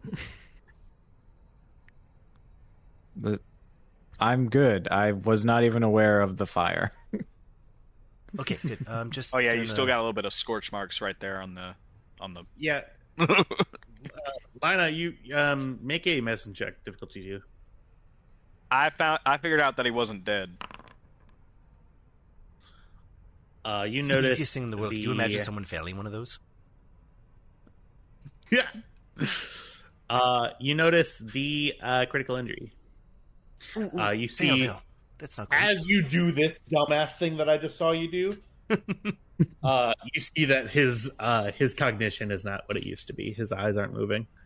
Well, Vale. They no Medbay longer do the now. thing where Sorry, they Qualo, independently medbay now. track the fingers. Up, go. yeah, his eyes work normally, not just. Your eyes are still organic. One eye would track one finger, and the other eye would track the other finger. He like moved independently. It was freaky. Fuck me and all those fucking walls I put in. Okay. All right, And I'll go the- fire up the Hunter's Veil. Anybody want to ride with me? I'm going to. No. I was going to say. All right then. I guess it's just me. Y'all need J9? Is someone going somewhere? Oh, we're all going to. You got sticky rice on your face. We're all going to. What's that planet's name? Dornar? Devon. Dornar. Dornar. It is Dornar. Whatever the fuck it's called. Denon? Denon, thank you. Well, nobody tells me anything. Maybe if you paid attention. That's a Syrian criticism that I deserve. Sorry. Just tuna. Sticky You rice forgot is to take bad. your retainer out. Yeah. Well, all right. Well, I'll be around if you need me. You hear Lina yell from the med bay while she's prepping to take care of it. If you're flying a ship, take W with you. I've seen you do math. I'm not. Last ship. Hey, W. Want to help me out with the astrogation? Yeah. How much you want? You did? Payment. How much you want? If we do pay them, they are considered part of the crew.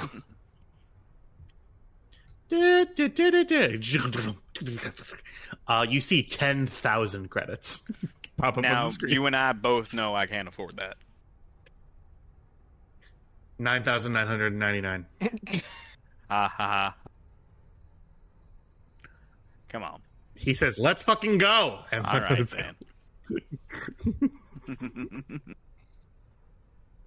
You still All are right. putting a blanket on Qualo. The blanket's the best thing I've ever bought. Reduce critical injury rolls by 1. All right, it's crazy. Boom! Did it. MD4, monitor him for the next hour, and I'm gonna go prep the engines. Monitor him. Oh, by the way, through the ship before I he can walk. leave, Lana, when's the last time you did a memory purge of that MD4? Why would I purge his memory? You do realize that an MD4 was not programmed with a personality matrix. You've basically given a toaster sapience. Yeah, and he's so much better at it. Like, he knows exactly what I need when I need it. She just holds her hand out. He sits on it. And I wanted to carry the droid through the ship. Lana, please, just delete the cookies at least. He walks out. He gets real close to you again as you're walking out. This is my fucking house, he says. Kybax grabs him. Hey, let go of me, man. Let go of me. I want you to understand that you are a toaster who happens to be decent at a medical procedure. Lionel, you walk back and you see he's manhandling the droid. You didn't hear any words coming from him. Kybax, leave MD alone. MD, come on. Barbarian. Kybax just holds him there for a second, like I could crush you with my hands, and then lets him go. He looks back at you, and you hear "Ichuta," and the doors close. Which could mean anything from hello to fuck your mother. No, Ichuta is very specifically an insult. Okay. Except, I know I've except heard it in other the Old contexts. Republic. Yeah, Knights of the Old Republic, it's like Knights every other fucking word is like achuta. Qualo, Right, because they're using Jabba the Hutt's stock language of Huttese. Qualo co-pilot, MD4, keep an eye on Qualo, monitor his vitals for the next hour. I'm going to fire up the engines and do the astrogation. Kybax goes out to his little thing and prime engine 1, prime engine 2. Okay. All right. Pilot light, ignition. Gong, gong. Gong, gong, gong, gong, gong, gong. Okay. Good. Don't we have a soundboard? We do. Yeah, it's Tyler. See, when he's How making fucking noises, dare you. I sound bored. That's rude. Qualo takes Yeah, a but I seat was in never the going to get to co-pilot use chair. that particular pun. This was my only chance. You know what I'm going to do to you? Kybax just says That's over you. the comms and is just like, hey, just a reminder, this thing is about a half step slower than you guys, so try not to go max speed. Oh, we're going at speed. Sorry, can't well, hear you all the I way will back. arrive. I will One of our arrive deliveries about is time sensitive. I'll arrive about 6 hours later than you will. That's fine. So much slower. This ship is equipped with a Class 2 hyperdrive, which You is should've left 6 impressive hours ago. for a fighter. To be clear, it's impressive for a freighter. The Stormrunner has a Class 1 hyperdrive, which is the same kind of hyperdrive that's on a Star Destroyer. It's ridiculous. Oh, and we're Yeah, it's not going supposed to to be- try to mod it to be a class 0.5 too. No, we're not. No, we're not. No, we're not. Oh. No, we're not. We are, To be clear, we the are engine- not Yeah, wasting a hard point on making cutscenes shorter. I've looked into What it. are you We wasting not the hard point getting on? Anything else? Slave, Like, There's a say, lot another of- weapon emplacement? Sure. slave circuits. Slave circuits, something. Something more functional than making cutscenes shorter. A slave circuit circuits actually are would be awesome. a great one. I wanted to put that on the Hunter's Veil, but then 200,000 credits. Okay, look, astrogation. What do you want? It's been a while since I've astrogated. All right. Yes. So, That's what W's been for. astrogation check. You want the... Excuse me. Ugh. That was gross. You want this to be an efficient route that gets you right to the place on the planet that you need to be. And you also want to, ahead of time, get your clearance and all that stuff all good to go. So we'll start with astrogation. This is on a main trade route, so it's going to be nice and easy for you. However, as using the main trade route is exactly 12 hours, you need to shave a little bit off of that, which means another astrogation, a check. Because usually there isn't a check needed for going on a trade route. Since you're looking to cut a little bit off, it's going to be...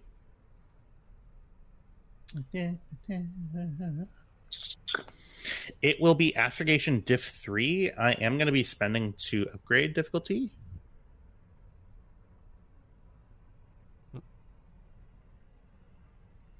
What the hell? She's just looking at it. What did that droid do to this console? Okay, Everything's so, wrong. It's on, by the way. Hey, do we want to try to make that a triumph? I mean, Yeah. you want me to make it a triumph? As in just roll dice and hope for the best? I can do that. No, I can do that for you. You're within short range of me. Yeah. I still have to roll the dice. That's a medicine Oh, have check you you're looking not? at. No. Oh, so it is. Yeah. My bad. I'm going to He was upgrade really so we have 2 professional. yellows for you to play with. All right. Holy shit. So, Is this the first time Kyle has failed at a roll? It's the first time I have failed. No, because I fail at medicine and mechanics checks to a scary degree. Specifically when checking out Qualo. I didn't So have I- blueprints. I know everything about him now. I cannot make that a triumph. I'd But probably just I go will for a go pass ahead- at this point. Yeah, I will go ahead and change that to failure to a blank, because that is the 2 failures. There's only one, and it's always next to a blank. Mhm. Could turn the blank. Yeah. Give me a minute. Yeah. I can change up to 3 die here. So yeah, that reduces the amount of failures by 2. Yep. And let's see. The blank is next to two successes. I know. I am looking at the red dice right now. All right. Odds that 1 fail is next to blank. Evens, it is not. Evens, it is not next to blanks. Well, you could always turn it into despair.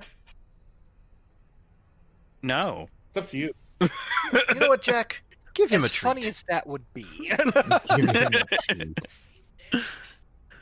Okay, so let's see. The 1 failure is only next to disadvantage and 2 failure. Alright, so the 3rd dice I will change will be the yellow one, which I will change to 2 successes, which gives us a net of 1 success and 3 advantages. All right. 1 success, 3 advantages. Any spends on those advantages for astrogation? Yes, I would like to spend the 3 advantages on ship reaches destination 25% faster, once per check. What the fuck? Is that seriously an effect of a fucking advantage? Yeah. Yeah.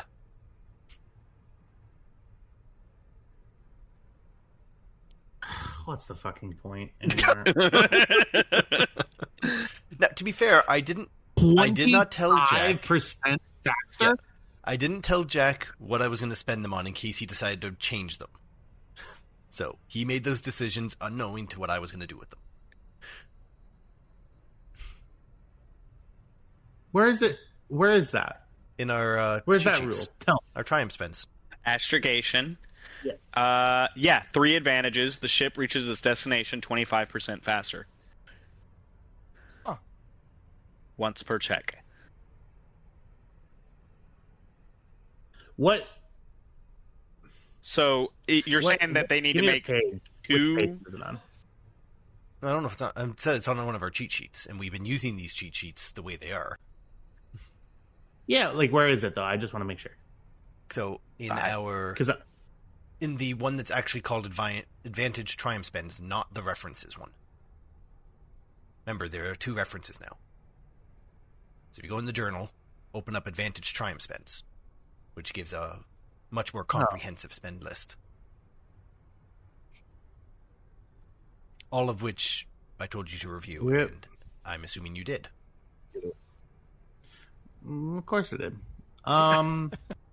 This is all just a test. And you were having to make 2 checks, so it is theoretically possible that they get there 50% faster. No, not if they're. Well, no, because actually, from what I can see in this astrogation thing, a thing for the net success can just be used to land directly in orbit of the desired planet where you want to be.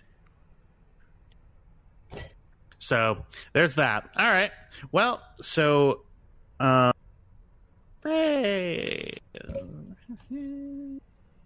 so the normal time is 12 hours. 25% of 12 is 3, so that's 9 hours later.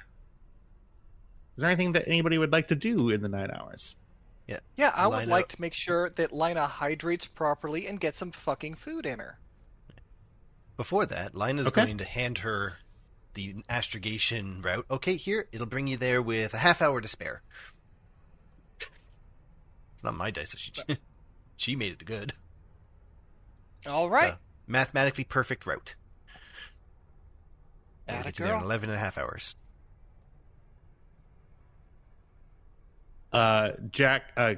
Cam, you can see, while it is mathematically perfect, this is us role-playing your fortune.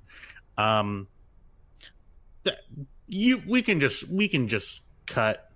can cut a little bit off the end, and by a little bit I mean 2.5 more hours. This By route's just persistent, kinda- boys. Here's a route with some chest hair. Yeah, there's Stellar Nebula, Stellar Nursery Nebula, Singularity. You thread the gap directly between these 2 horrible phenomena. As you come out of hyperspace over Denon, I'm going to ask you to make a piloting check. This will be piloting space, and this will be in order to make sure that you come out of hyperspace in a way that doesn't jostle you at all. Because that is, normally it's like, we're out, but we're trying not to be like that. So, piloting space, this will be diff, let's say diff 2, and then, yeah, because it's not that difficult. Okay. Diff 2, piloting space. Yep. I like how you give Cam these opportunities to just do really cool shit. Well, hopefully I give everybody opportunities to do really cool shit. I didn't mean that as a disparaging thing. That was genuine. Oh, okay. that was slash Jen. I was like, Tristan, you're playing a Mandalorian right now. No, that was not a comment on my ability. That was genuine. I really am impressed how you do that. All right. Curse my flat affect. I too appreciate Did it. everybody else read it like that? I was like, what the fuck? What did I do, man? All right. Anyway, so we got so Cam, you are sitting in the pilot's chair. Normally this stuff is done on a normal hyperspace thing. You just sort of coast out. This time, hands on the controls instead of instead of a dropping in and coming to a complete stop, you use forward momentum and actually come out of hyperspace doing a beautiful arc while keeping all of the stuff and fixing the gravity sensors as you go to just you fall out of hyperspace like a dolphin going back under the water and whoop, right into normal space.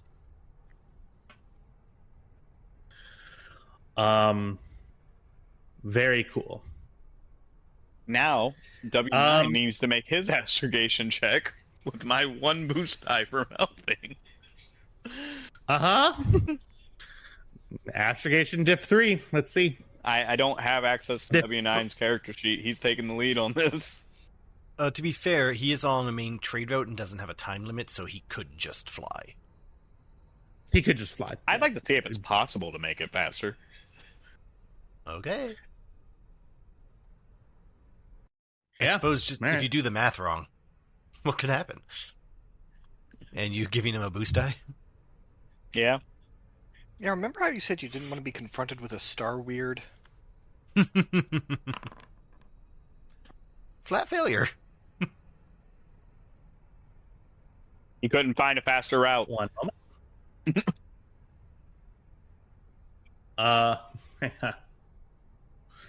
That's a flat failure. I just want to go into the book and make sure that. Let's see. Literally what I was looking for was a faster route so that I'm not there now 9 hours after everyone else. Yeah, you you see W9 in the little pilot's readout thing for the binary. It says, I don't know what you want me to tell you. If you want me to go and start gallivanting through a supernova, feel free. I will not be partaking. I'm just going to go on the road instead of going off road. How does that sound? It's all right. All right. Your attitude is great. And and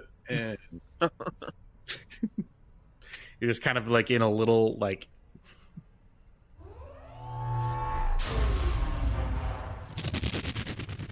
and you take off. Stormrunner.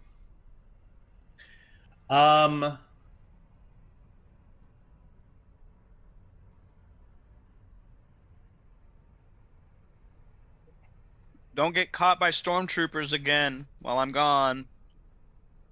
Haha.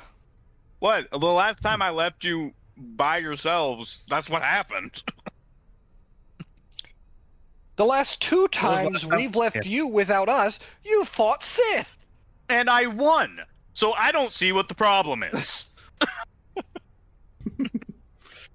So, I will just say, had you dropped in and done the 12 hours, I had an encounter pulled up that was going to be pirates coming in, and then you then had to stop to...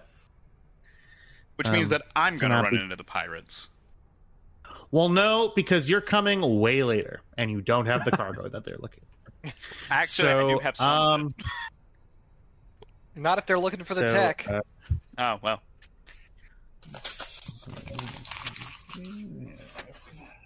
Perfect. Because it does not make sense. They know the they know the route that you were going to be on, and you are supposed to jump into the system normally, like at the jump-in point, not directly above the planet. So I'll know for the future to not make that a thing. Anyway, you successfully deliver this. I don't even have characters made. This shit just happens. So add however many credits I gave you onto your character sheet. So 200,000. Yeah. Plus the 15,000 credit time bonus. No. The 200,000. Oh, that included that. Okay. Yep. All right, so it was 60K. All right. Works for me. Yeah. And with 200,000 credits. Whee! All right, perfect. Because The I was economy is what I was gonna meaningless do now. what I was gonna do. I was gonna have these like the same piddly little pirates that you fought before somehow live and then come back, and this time they were gonna be a little bit more, better armed. But Wait, are you talking about the pirates that we killed them both and then they like met in mid-space and like swirled around each other for eternity because we blew them out of their cockpits? Are those pirates? Yeah, those ones. Yep. They were really robust. Really robust. And remember when I so cut to 6 hours later, you're in the middle of turning all this shit in. Well, Cletus, here we are. Our trip to the big leagues.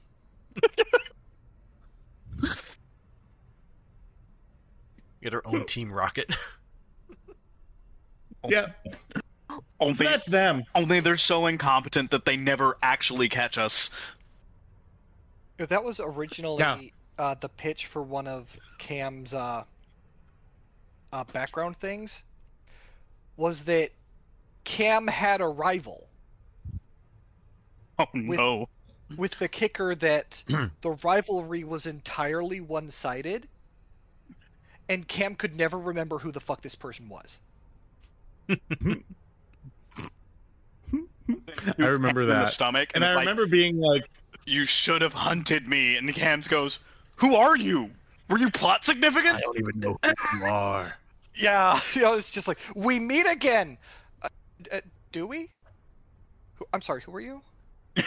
Sorry, do you have my DoorDash? Like,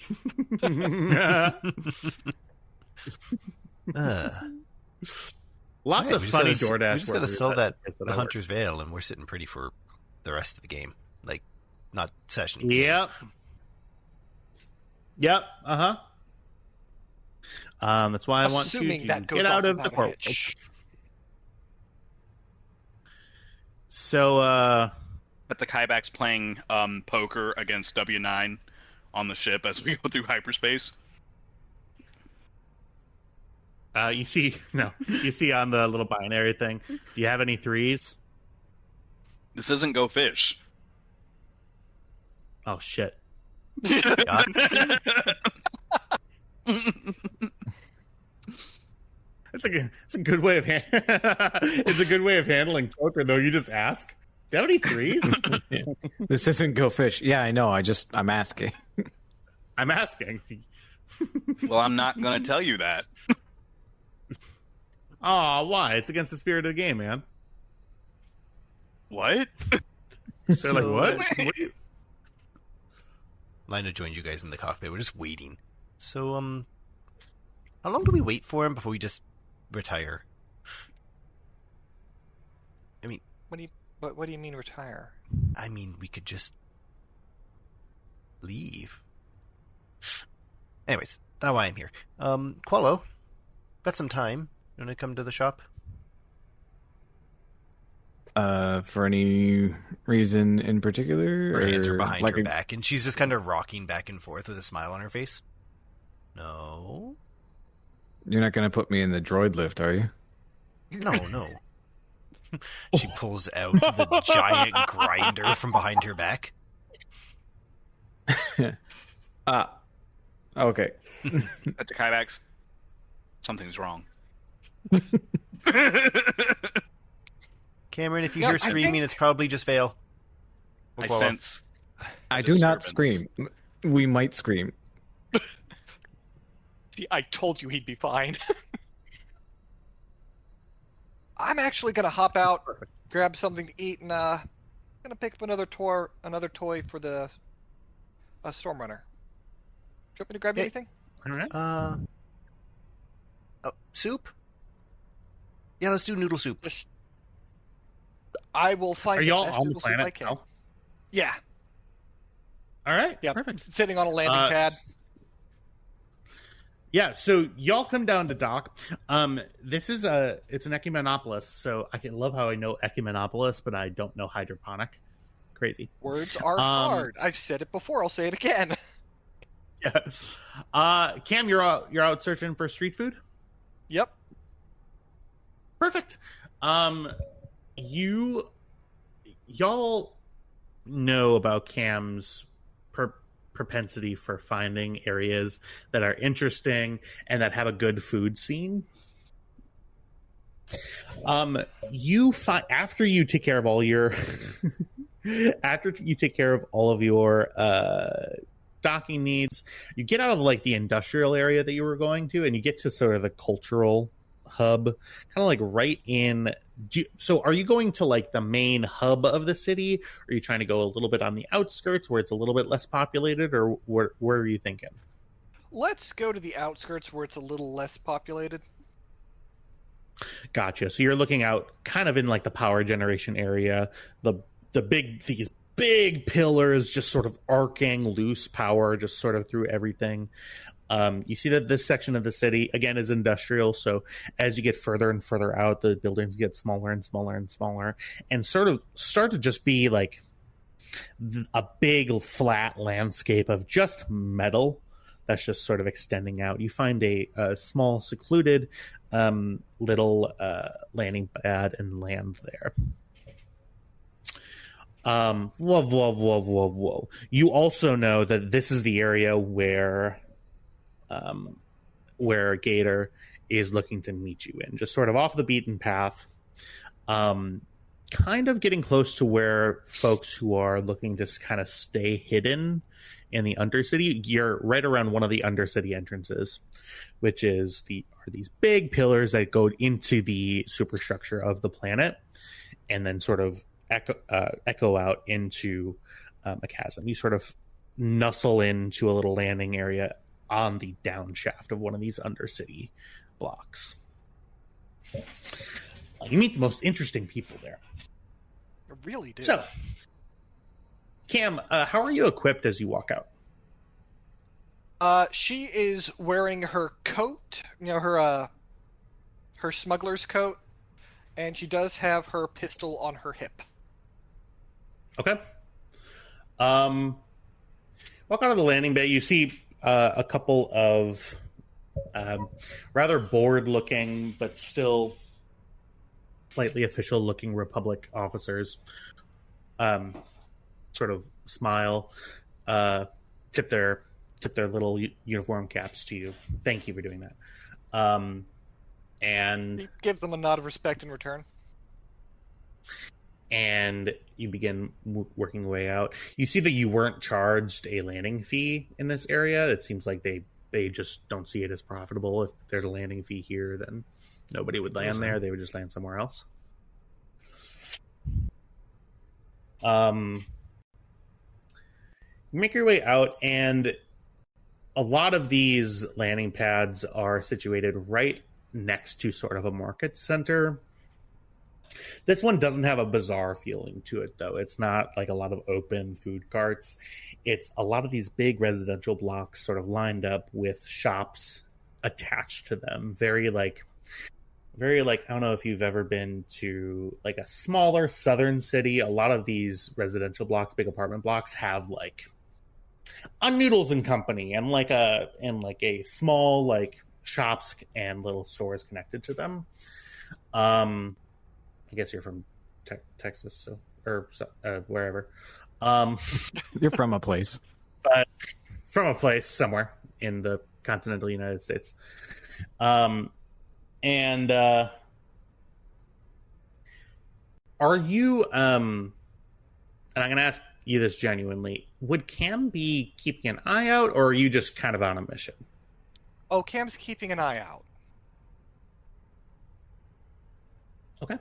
And she's got her head on a swivel because, well, she's kind of made herself a bit known, which has the potential to make her that could go both ways. Either people will avoid her because she has backing, or they'll go for her thinking, I don't know, maybe that they can fucking ransom her or some shit.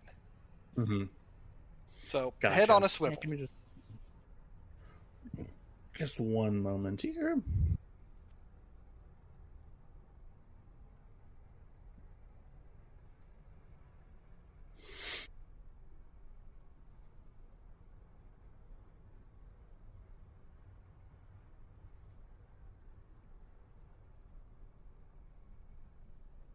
Okay.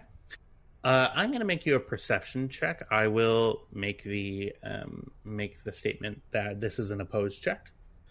This will be for perception. The difficulty that you're trying to beat is 4 with 2 upgrades. Okay. 4 with 2 upgrades. Oof, that is rough.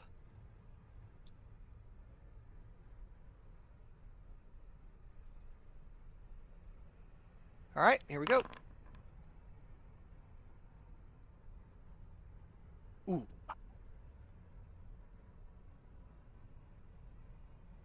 Okay. Are we letting that stand?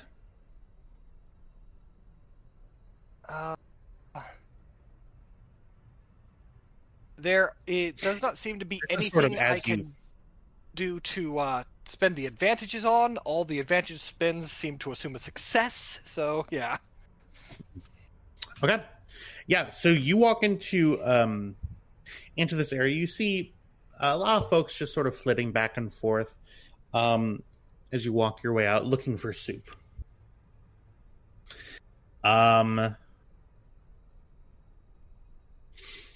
See a couple of folks brush past you, just sort of brusque folks who are looking to get home after a long day's work. A lot of folks here are human, but you see also a lot of alien folk. Again, this is sort of getting into the Undercity, so you do see people who are visibly armed. Like it's not against the law or anything. But yeah, nothing really stands out to you. You find your way over to a little at the end of this main sort of thoroughfare, and around the corner you see the Arabic word for just soup in big neon letters. Just soup.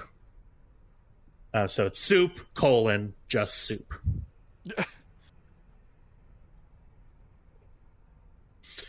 And what do you do as you see the sign? I'm going to approach. Okay. Look through the window and you see a long-haired female woman, human, big black ponytail, sort of stirring, like a middle-aged woman, stirring in a big pot obsessively. And just you see this through the window. All right. Let's go inside.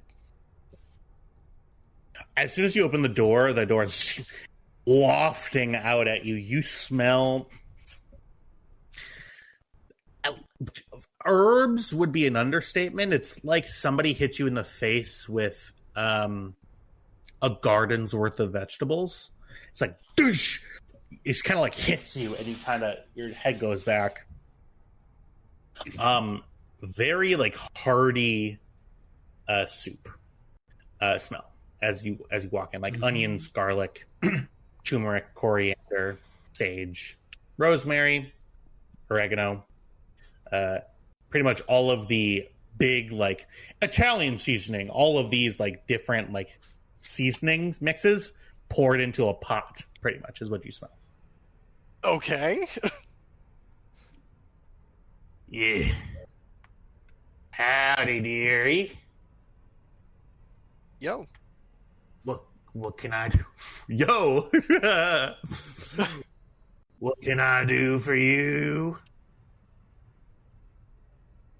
I'll take 2 servings to go.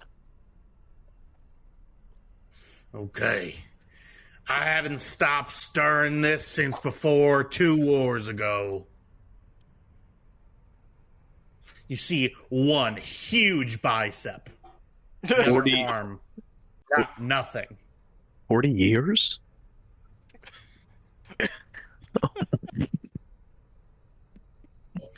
The ladle, I'm serious. The ladle is over there. You can grab it, leave the credits on the table, and then you can go. Okay. He's gonna take a. Yeah. What to-go packages are there? Are there, like, disposable thermoses? What's up? You see, like, deli containers. Like, you see a large, a medium, and a small. The paper plate. For Of soup? soup. Yeah. A paper plate of soup. Yep, okay. My gift game has finally failed. I'm looking specifically for the pool boy from the movie Lady in Water from 2006, where he only worked out the right side of his body. You're also on the wrong mic. Yeah, your Oh, mic I also had gave something. up. Yep, fixing that now. Yeah, well, Cam will get 2 mediums and leave however much credits that costs on the table. There's no prices out. Then she's just gonna leave 20 credits on the table. All right. As you get closer to scoop it into the little to-go things, her visage shifts somewhat. It goes from like a middle-aged looking woman to like kind of an 85-year-old woman. Her face sags.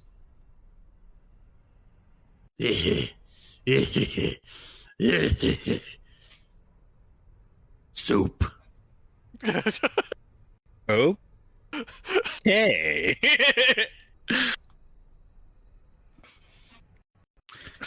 Dunk a soup in. Dunk a soup in. You dunk the ladle in. You look back up. Young woman, 35 years old. Young.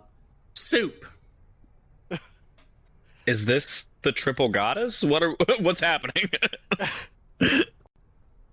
Mother maiden crone?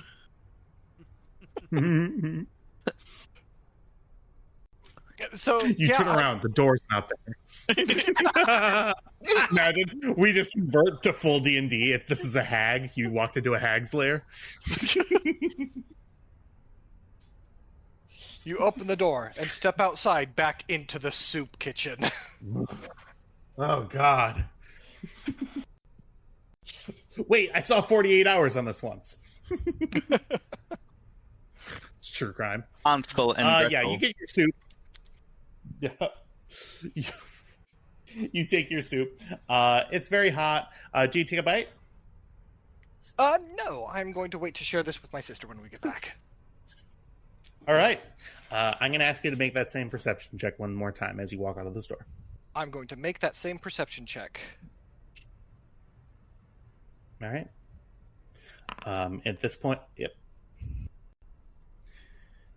Oh, shit. Still a failure. Hold on 1 second. Yeah, like a triumph on a failure. Technically I can't spend that for notice details that could be useful later. And party members gain boost on all future interactions with a noticed element. So I could still notice something that is of note.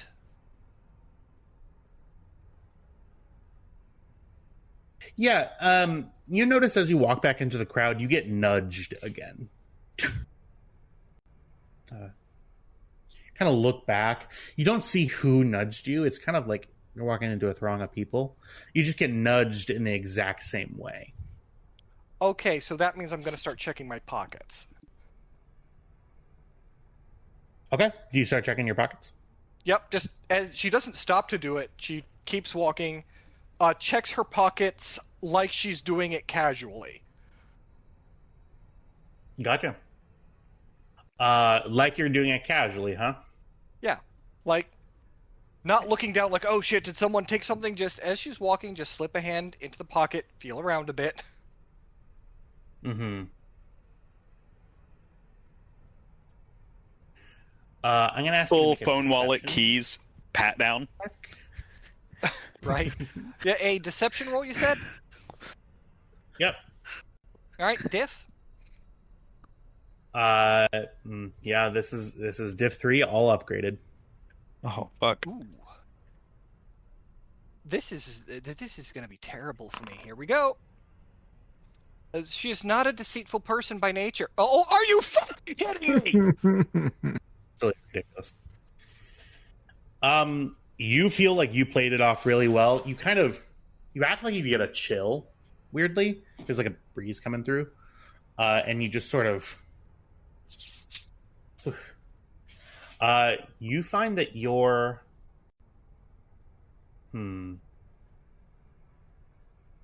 If you say cred stick, I'm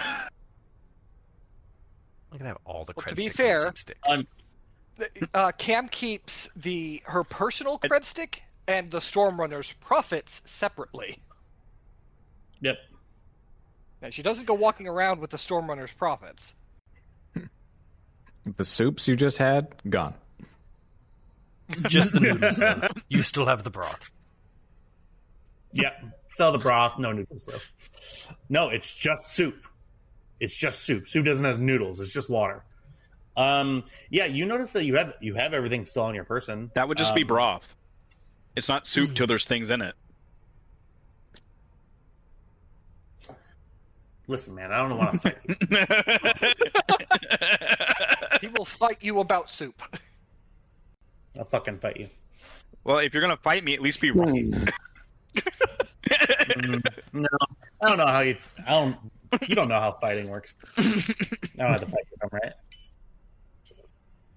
Anyway, you check your pockets. Yeah, I mean, you that's actually interesting. Right? You notice nothing gone. But do I notice anything added? You notice nothing added. Okay. Because I've been on the receiving end of covert handoffs before. I wanted to make sure. Yep.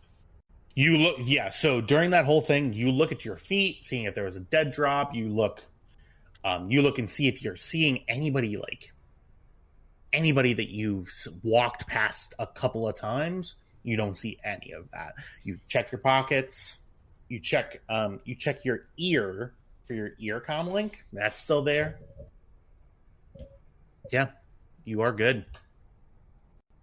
All right, well, my next stop is a parts store.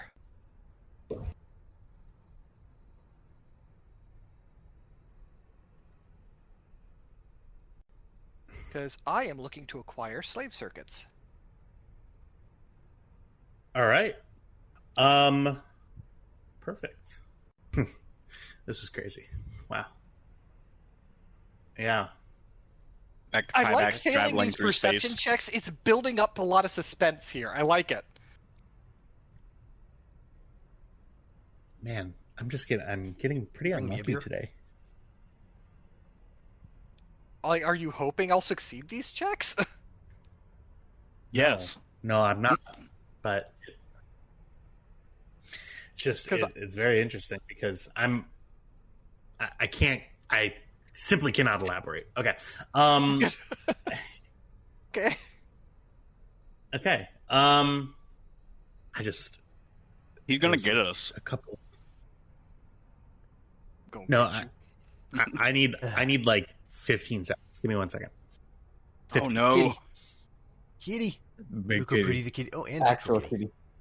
Yeah. Not you, Sam. Oh, the pupper. Hello, pupper. That's not Void. Yeah. I was playing with the Void. void on Friday, and then I walked into the kitchen covered in blood. Void. He's a That very sharp happens boy. sometimes. You just kind of have to accept it. Oh yeah. Oh, the pupper. Yeah. This the pupper, but I can't pick her up. I can just move her head. The Kivak's just like bouncing a bouncy ball against the wall of the ship. I was Been gonna doing say that for like an hour. off W's head. You have to build it to where it's like the two bounces where you hit the ground, then the wall, and it bounces back to you. Mhm. Ground wall back, ground wall back. Exactly. He didn't make a Yeah. bet with W about doing a trick shot, and you know the port that R2 had that he hid the lightsaber in. He bounces it off of 4 surfaces and into the port. Which then gets launched at your face. Where's Cam going? And does Cam stop at the ship first?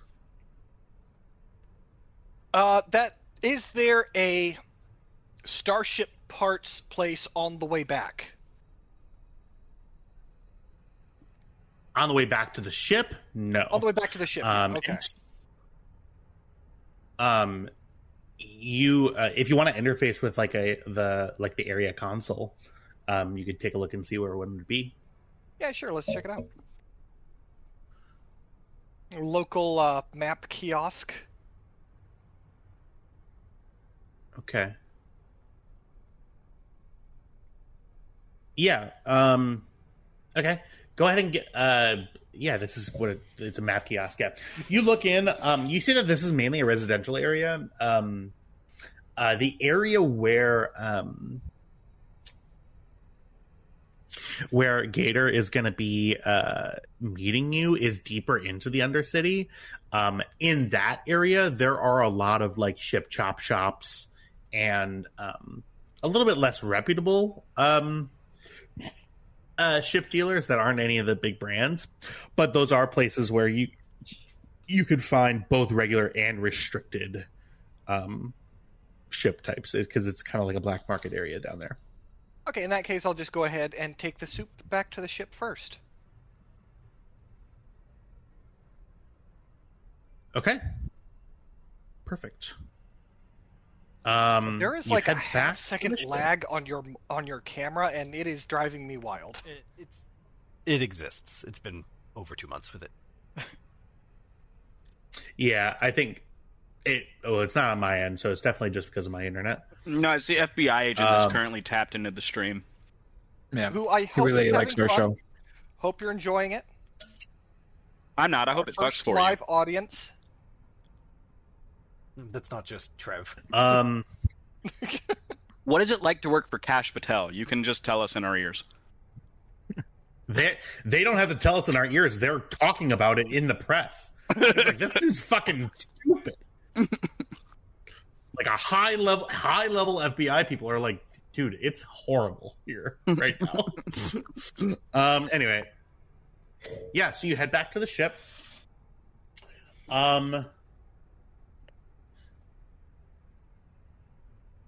You see, yeah, loading bay. Yeah.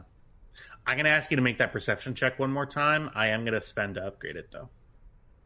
Okay, so it is now Diff 4 still, but or with three upgrades. Okay. As if they needed those upgrades with the way I've been rolling these. Tyler wants to get a despair. Alright, let's fucking go. Okay. Yeah, you carry on. Oh, there's a threat here. One moment.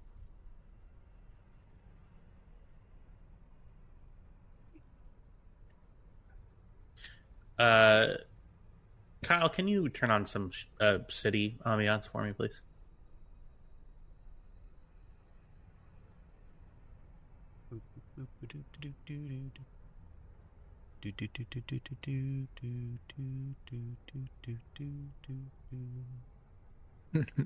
That works. I mean, you don't have to click anything.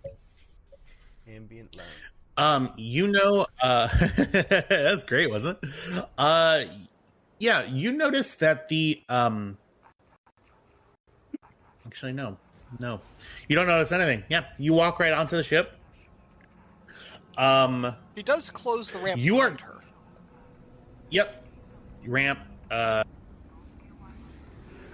is shut. Sorry, there's a lot of calculus that I'm doing on my side of the board that I'm having to really think through.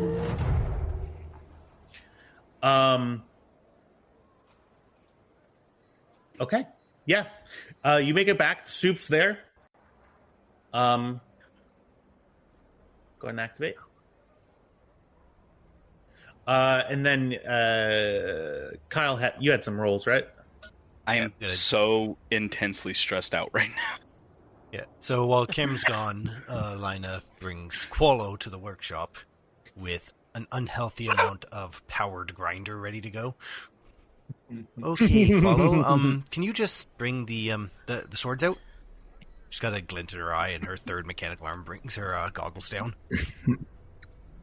Qualo's like, yeah, Veil protocol activated. Oh, good. I was worried that Quolo was going to flinch for this. And I'm going to mod the... Let's go with the right blade first. And yeah, this is a diff 4. We are doing specifically the Pierce mod. When I say that, correction, we are doing the monomolecular edge second mod on the right blade. It is important the order of things happen in case of failures. Because I could brick a... Scratch that, Brick a reverse it. Cortosis sword. I'm going to go with the Cortosis first, right blade, second mod, Pierce, which is difficulty 4. Yeah.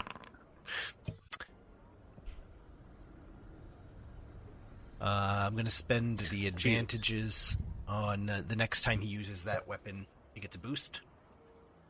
But it's only good for that next attack. And I'm going to do the left, same thing. And then that's it for that, because these do take a while. Yep. Same thing, boosts. He'll just have to attack with the left hand first once. Yep. Alright. So that brings those swords up to Pierce 5 for now.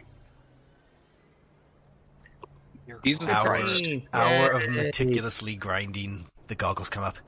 Okay, that is... She goes to run her thumb along the... Nope. Pantry. She runs to the pantry and grabs a bowl of fruit. Alright, Val. Actually, go down the hall. Go down the hall. Could do that. Oh my god, Qualo. I'm gonna play Fruit Ninja. Yeah, Qualo's like, do I really need... Absolutely, we will do this. You're gonna waste the boost die on this? Yeah, Come we are. on. Yeah, we are. Really? First of all, she sucks at sports, so... So she might not even Yeah, because throw I'm gonna the ask fruit. for a Yeah, I'm gonna ask for a ranged light attack roll. Oh, come on, this is athletics. Wait, Uh, actually, no, ranged light attack is a much better Nope. choice. Difficulty 1.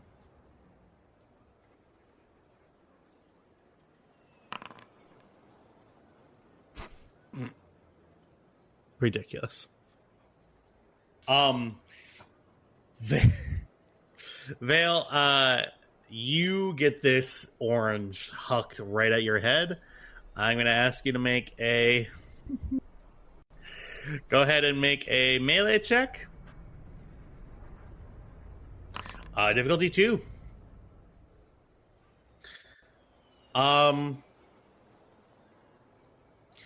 You really, you cut this, and it pierces so good through this normal orange that wasn't armored.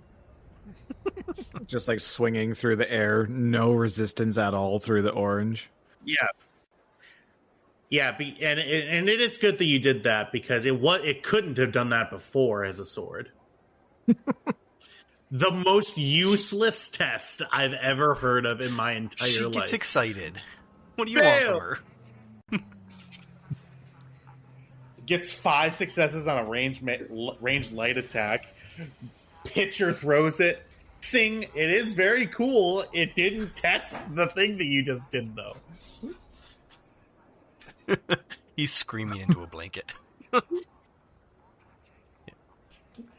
reality, I just want Cam to walk on this ship with a pile of destroyed fruit. That's why I put him down the hall.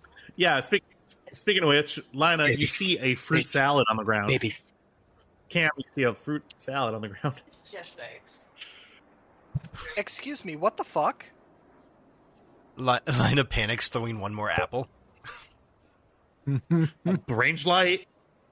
Difficulty, who are you aiming at? She panics, so now the ceiling or floor. Okay. Just tries to throw the apple. It wasn't me. That's the one she fails.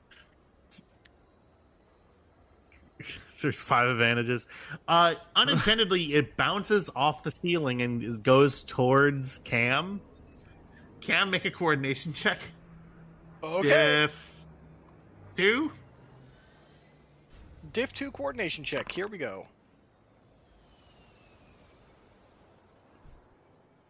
You do a backhand spring. It lands on the ground. Hi, Cameron. I didn't realize you'd be back so soon.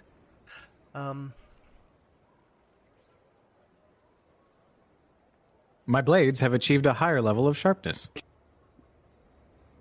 Noted. Okay, Vale, thanks. We'll do more work later. I brought soup. Oh, good. Good. She tiptoes through the mess. Clean that later. She gingerly walks past Cameron, grabs the bags. I'm gonna get in trouble. Crazy. Yeah, guess who's cleaning up all that fruit acid you just spilled on the deck before it gets It's immediately so sticky. sticky. Oh, too late. Qualo retracts his blades. Well, I don't need to eat. No, Qualo, I'll do it.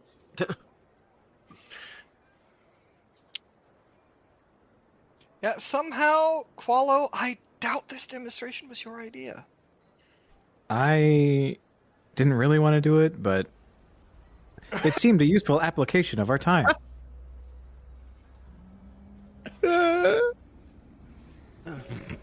Okay, yeah. So how's the soup?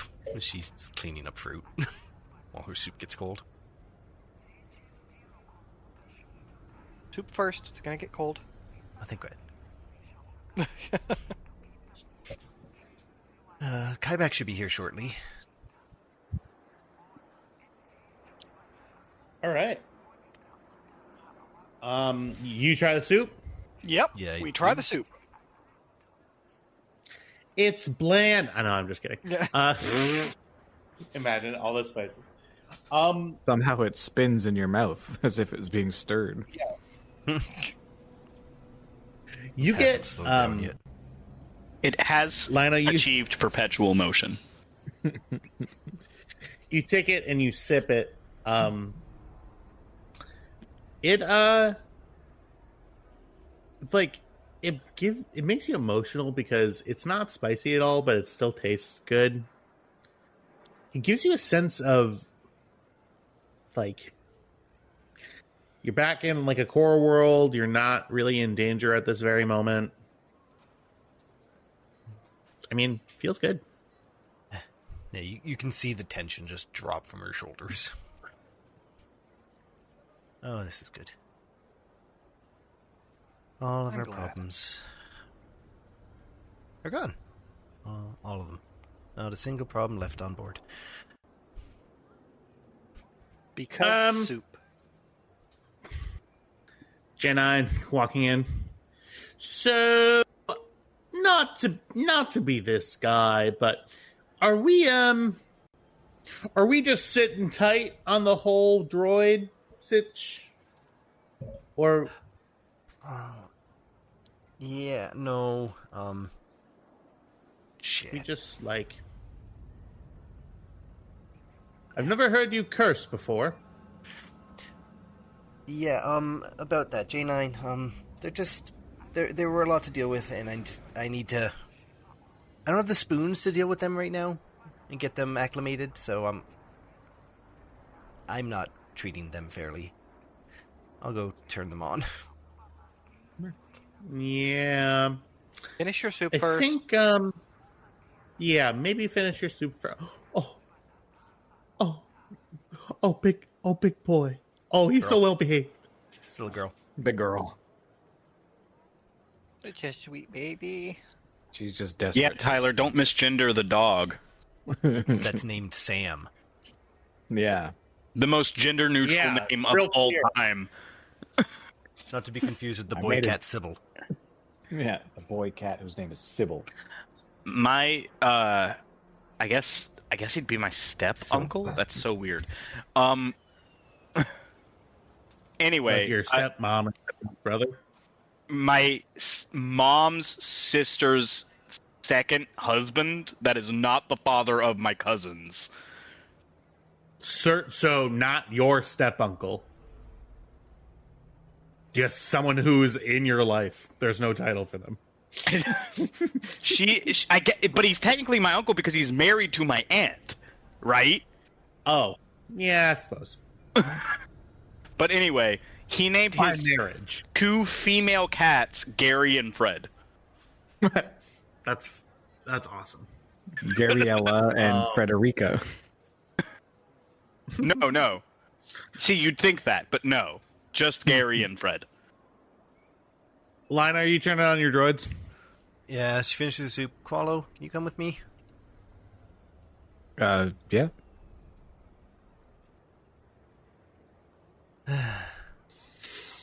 This room brought me so much joy. Now it's sad. Which one do you turn on first? Wingus. Mm-hmm.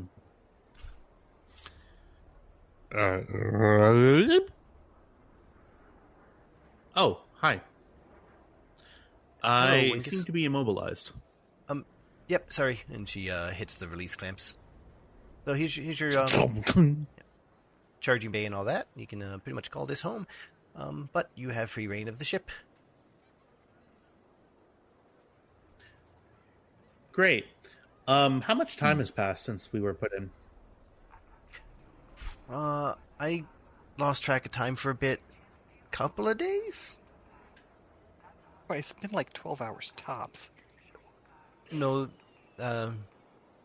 she worked for an 18-hour shift on the Veil thing.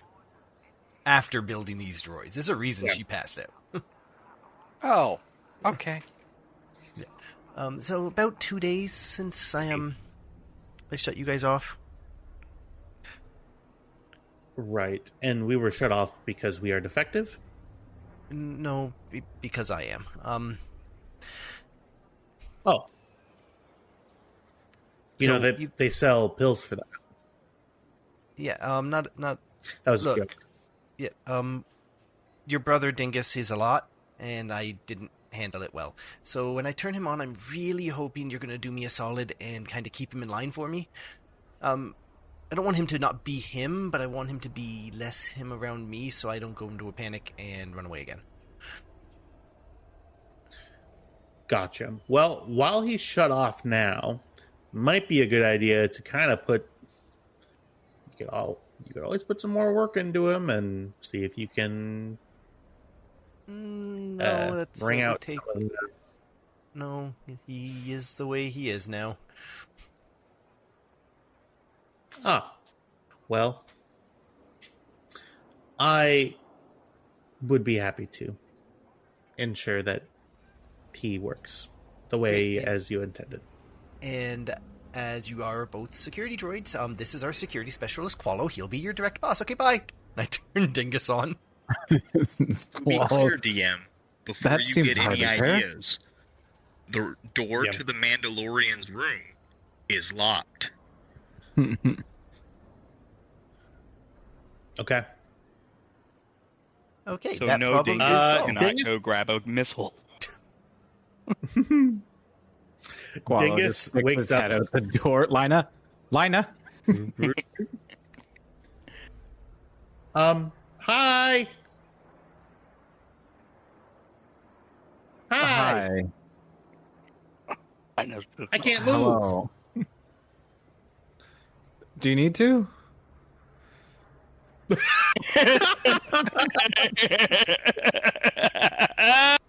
I mean, What a deep question. Do you need to? Oh well, I would like to move. Can I? Yes. This But is a bad decision. Great. you may not move off of the ship. Right. Yes, we were talking about this before I was shut down for an unknown amount of time. do they not have internal chronometers? Bro, they were shut off. They were done. Yeah, They, your like, computer still knows what time it's on, and when you shut it down and then start it back up. Yeah, but it lost connection to the Wi-Fi, so Okay, but the internal, it's not a function of being told what time it is.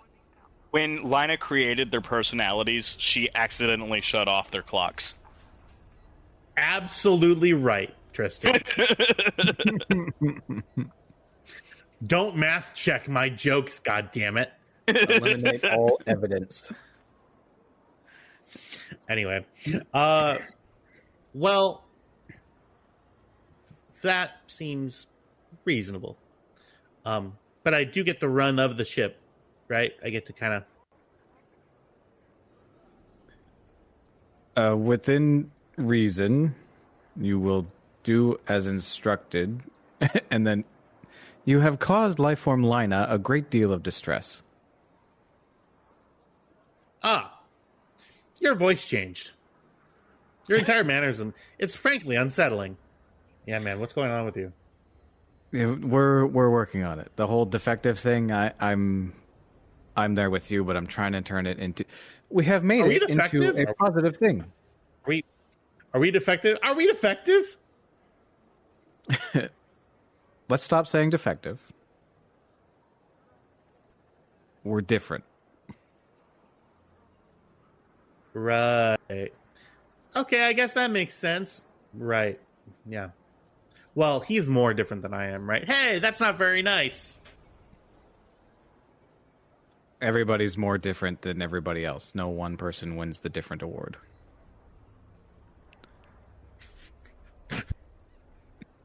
I'm gonna cry. What is a person if not memories? Ass line. You say some of the most profound things in character, and it just kind of washes over me sometimes, and I'm like, holy shit. Qualo's got a rich and storied life.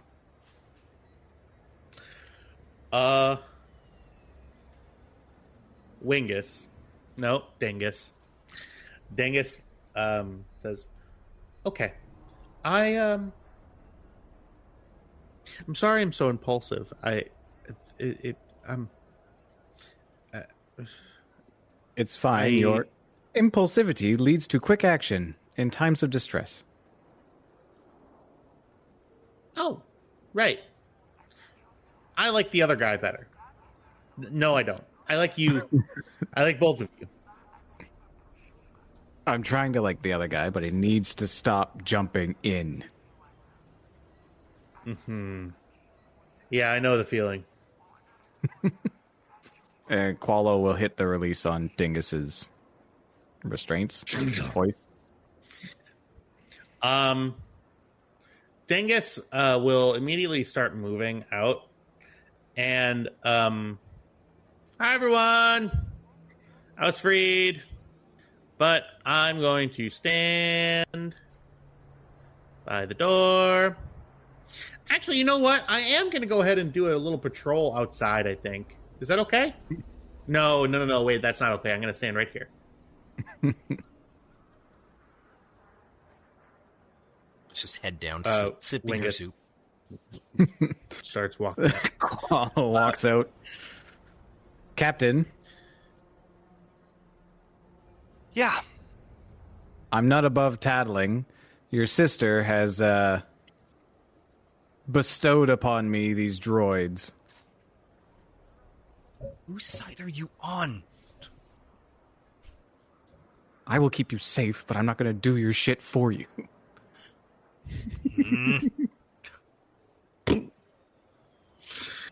Wingus looks at you, Cam, and goes, what is our current status? Current status is the ship is landed. Stand by, keep an eye out. Would I'm you willing to permit accept me these responsibilities. Would you permit me to do household maintenance as well as sentry duty? There's just a lot of sticky stuff. That sounds like a great idea. Oh, no. That is her responsibility. She was the one who decided that throwing fruit to cut in midair would be a great idea. Therefore... Who is cutting the fruit? Veil. Was it you? Veil protocol activated. Shing. We have upgraded the sharpness of our blades. Okay. He fills me with angst. And just, I gotta talk to him when I sleep, I guess. I don't know. Well, you have fun with that. Wingus goes and stands in the kitchen. Captain, if I may, Speak up.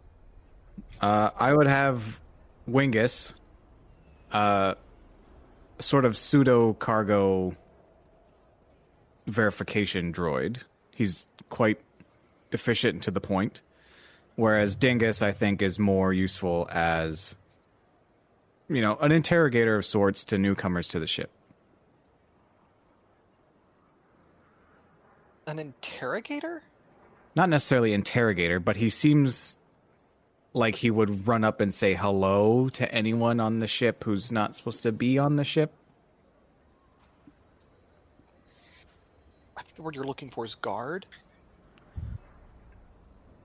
Hard, but he's got some very abrasive social skills.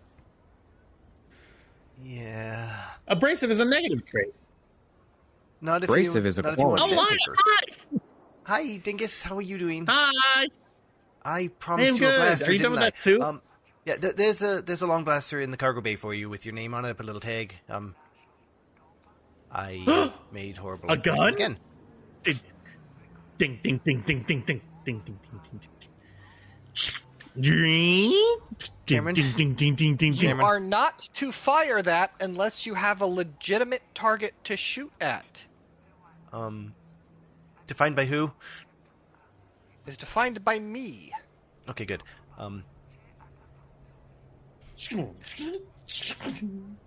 So, Captain. Yeah, I'm calling you Fills me Captain. with despair.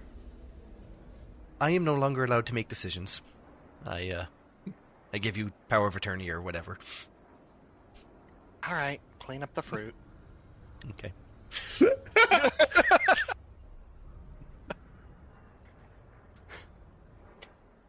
All right, Kybex.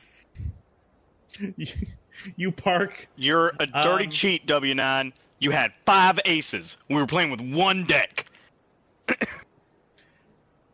Hate the game, not the player, bitch. He rolls up. You're There are not only cheating, 4 you're not trying. aces in the deck.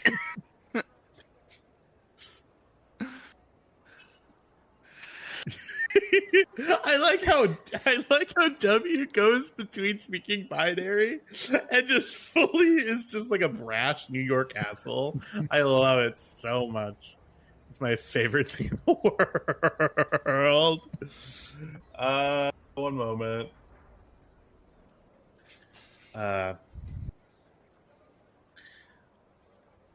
Give me one moment, everybody.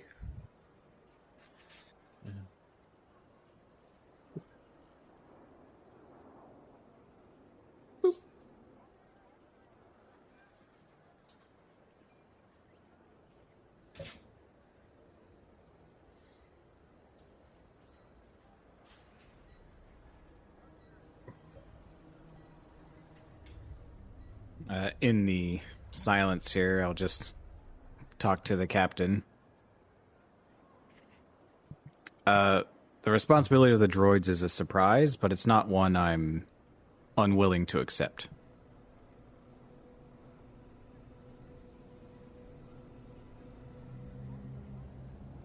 Jack, you're the captain. Sorry, I zoned out. Say again? Qualo just sits down across from you and he looks at you, and the responsibility of these droids is a surprise, but it's not a totally unwelcome one.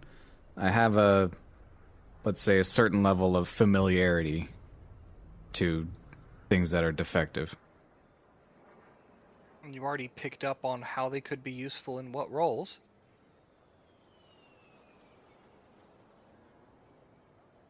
So I accept the gifts, looking over at Lina on her hands and knees, that I've been given. But I still think we should give her a little bit of shit. Oh, yeah, absolutely. But we should definitely wait until she's recovered because she's really stressed out right now. Don't want to make that worse. And we want her to fully appreciate the shit we give her. Yes, affirmative. It is in Lina's best interest not to get more stressed out. Say what? We're talking about how we're going to mess with you later. But why? Why? Then she turns back to Cole and says, "That said, a little anticipation never hurts." I hate this ship. I'm gonna leave. I'm gonna run away and leave the ship.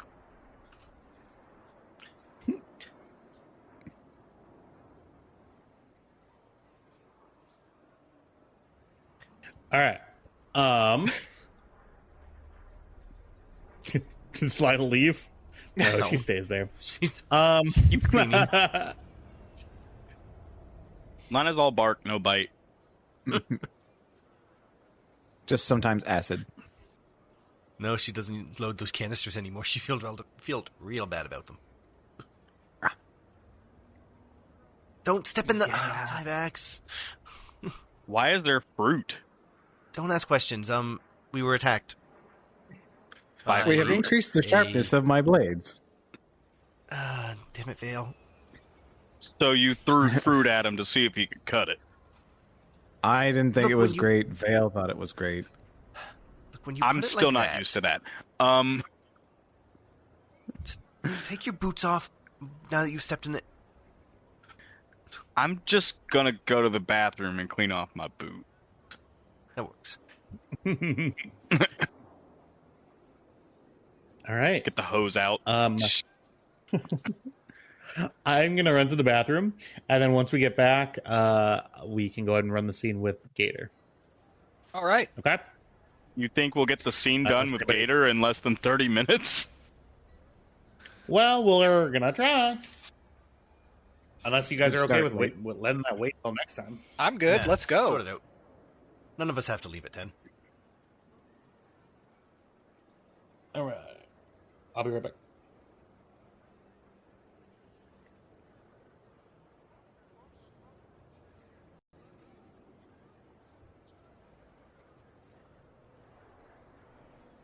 Lina, I have 3 problems, but if I give 2 of them to my other problem, then I really only have 1 problem. Yeah. Delegate my problems to additional problems.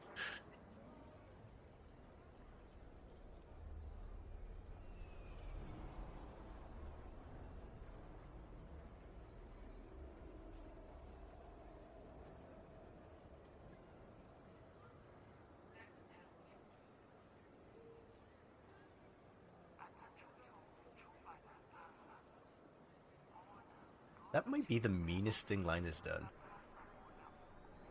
I just dump a couple of droids on someone and run away. Yeah. A little bit. Luckily, Qualo is 2 people, so Yeah, one each. get 1 droid each.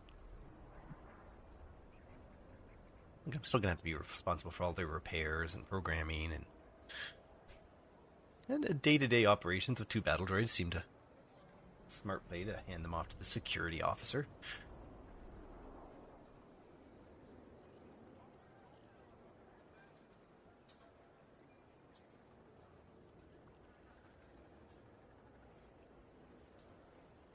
And I'm just going to move this back over to the other screen because he's going to want us there and he will forget to move us.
supposed to have any nice days this week? Say again? I'm checking the weather to see if there's any days worth biking to work. Yeah. No. Specifically Wednesday or Thursday. But Well, it's only 8 and I mean, 9 you could- degrees, respectively. yeah, it's not great. I don't mind freezing in the morning, but I'm not going to freeze in the afternoon as well. Yeah, Yeah, it's cold. and rain on Wednesday. Maybe Friday. Maybe Friday we have an early timing. I mean, I don't care. I know you don't care. You're the boss.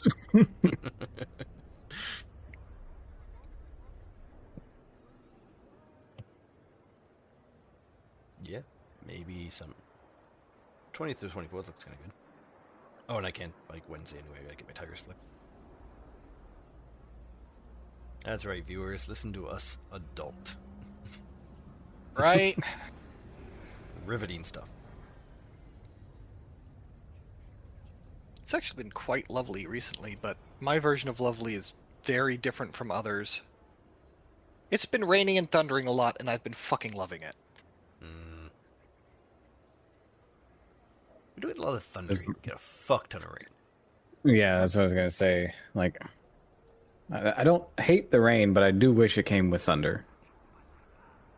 Yeah, because then you... We had one thing of thunder today that woke my ass up. Like, I prefer the low rumbly thunder.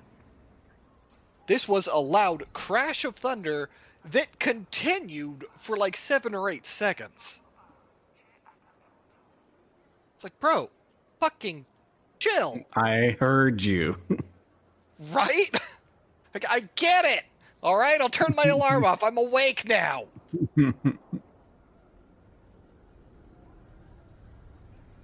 It's always funny when it's raining, though, because, like, Lola will not go for a walk if it's raining. No, my dog's the exact same way. Hates it. And even though, she has better hearing than I do, she knows when it's raining. When it's time, she's still excited and still wants to go. Right up until I open the door, and she just stops, and her tail stops wagging, and you can see her processing what she's looking at. She just, yes. Aww. It sounded like rain, but I didn't think it would look like rain. It's like, all right. Change my mind. I'm going back to the sofa. Yeah, I'm talking about you, you sweet bean. Oh, you sweet bean. That's you, Tyler.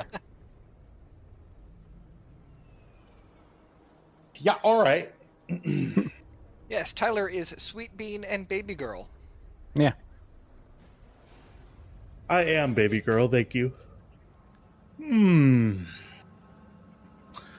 Okay.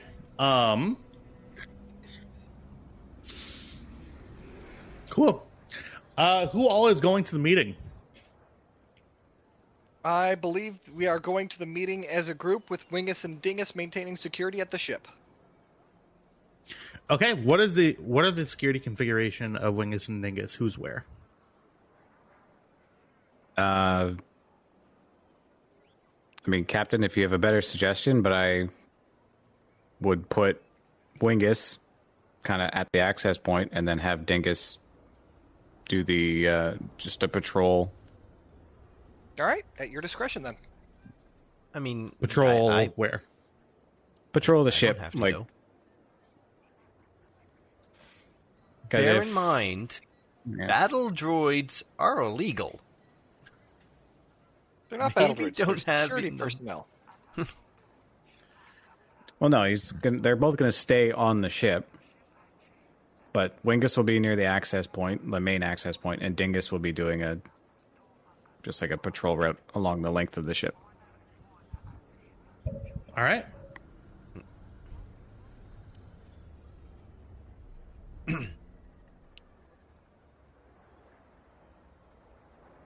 Wonder if we could get away with calling them armed surveillance units. No, enhanced deterrence surveillance units.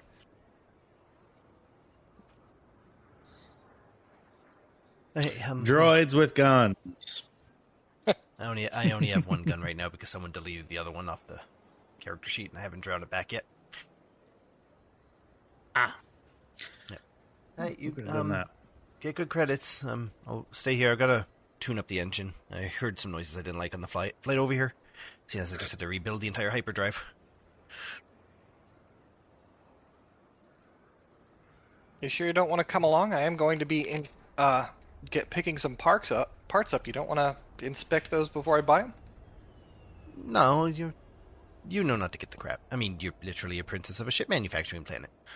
Stop that. I will not. Are we going Dingus. shopping? Yeah. I was looking at the catalog. I think we should get a CT4 med droid. How much are they? 20,000 credits. Sure, why not? Why would we need a med droid? We have Because, MD4. like you keep saying, you're not a doctor. I'm not a doctor. An MD4 is a medical assistant droid. A CT4 unit is programmed with every surgery in existence, a synth skin applicator, and built-in med pack and stim pack. He makes a And compelling perform argument. complex surgery. You know, buy the droid. Just add it to my list of things I have to do. Well, that's the thing, though, is that this would be a fully sentient droid, so you wouldn't actually have to do anything. She starts storming back at him. Kybax, Yeah. if I'm not healing you, I'm fixing him. All we are doing is shifting my responsibilities from you to him. I am still going to have the exact same amount of work. I mean, he'd be living on the ship, so he wouldn't get hurt almost ever unless you did something to it.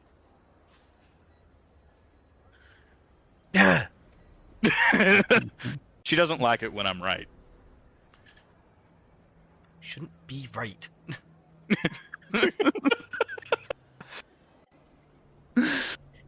Lina, are you sure you want to remain on the ship with you and Wingus and Dingus alone? Dingus will have no one to talk to. I mean, we are on a city world, and that does tend to gather gangs, so maybe we should post them outside the ship for security. No, yeah, they can stay outside, I'll stay inside. Perfect. Perfect. Didn't somebody just say the droids are illegal? Are battle droids actually illegal? And these aren't battle droids, these are bodyguard droids, which are definitely legal. They're bodyguard droids that look suspiciously like battle droids. And yet, they are classified as bodyguard droids. You know, that's the Republic officers who are manning the station. Yeah, hey, are we supposed to have these? Like I said, they are not battle droids. They are enhanced deterrent surveillance units. They're not even restricted. Not even restricted. All right, that is awesome. So The yeah, CT4 med droid is not restricted, but it is rarity 8. so yeah, we are gonna have to do some finagling. There's the things I'm looking for are pretty fucking common. Oh, let me put a ship. picture of what the what the droid looks like. Oh.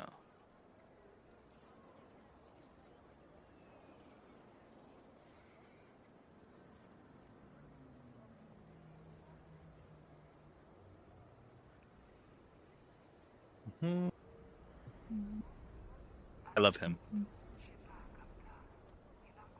That is not a battle droid. No, this is what It's the med CT4 looks droid. like. Oh. That's not a droid, that's just a guy. That's just a little guy. They're made in one spot in the galaxy, which is Polis Massa, which is where Padme died after giving childbirth. All right. They Well, are we'll see. the best mad droids in existence. We'll see if we can find one. If we can't, we can't. So good.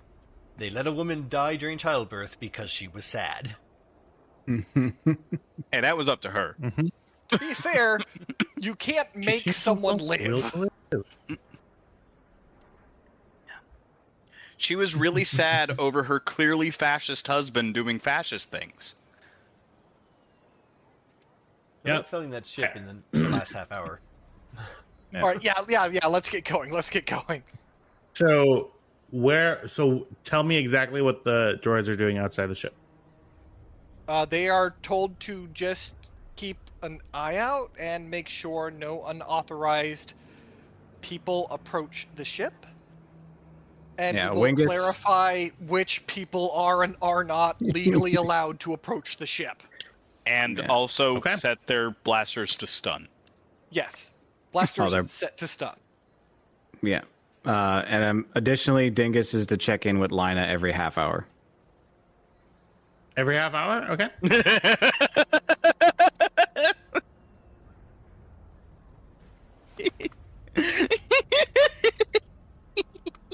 Every half. If Lina finds out about that. Nope. Over the comm. Hey, Lana. Son of a bitch! I've really got How you doing? Place my part. All right. I'm just thinking about all the mods that are on the Stormrunner. It truly must look like a Frankenstein of a ship. That is why we value Lina so much.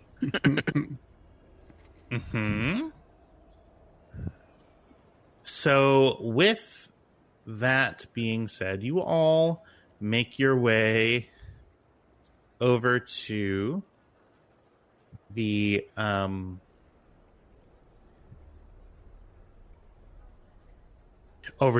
agreed upon meeting point that is deeper into the Undercity.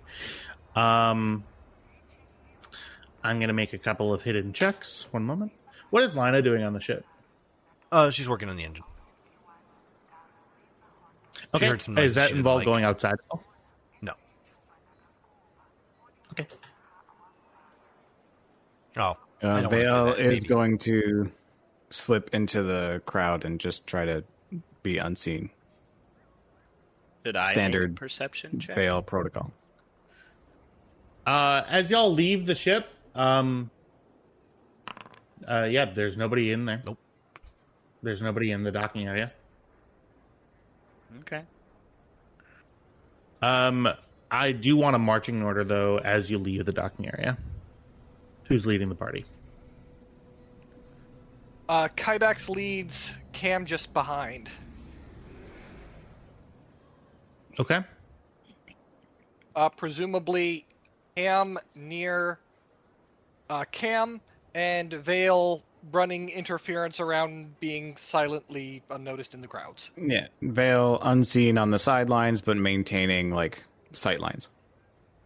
And there is absolutely no point in Kybax attempting to hide. Okay. Vale, I'm going to need you to make a stealth check. And I'll tell you your difficulty in a moment.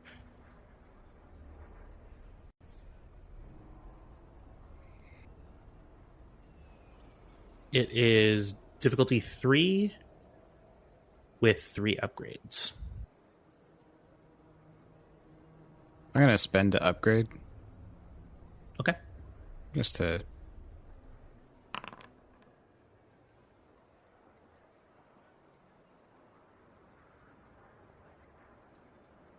Okay. You are hidden.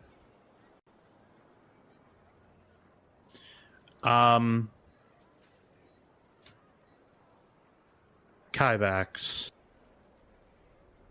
I'm going to ask you to make that same perception check as I asked for before. So it's difficulty 4. I am spending to upgrade. So difficulty 4 with 3 upgrades. Jesus Christ. Okay. You really want to despair.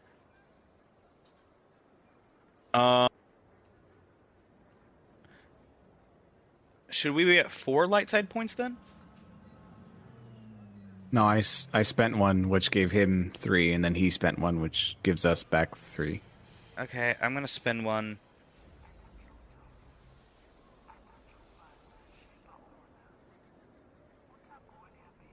All right, go ahead and make your roll.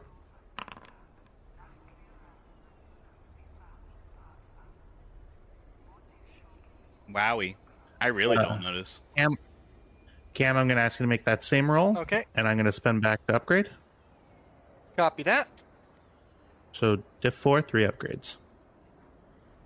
Let's go a-hunting for the despair.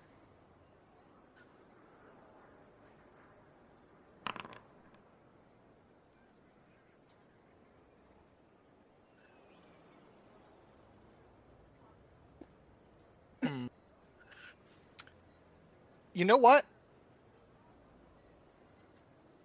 Okay, actually, I am going to ask you.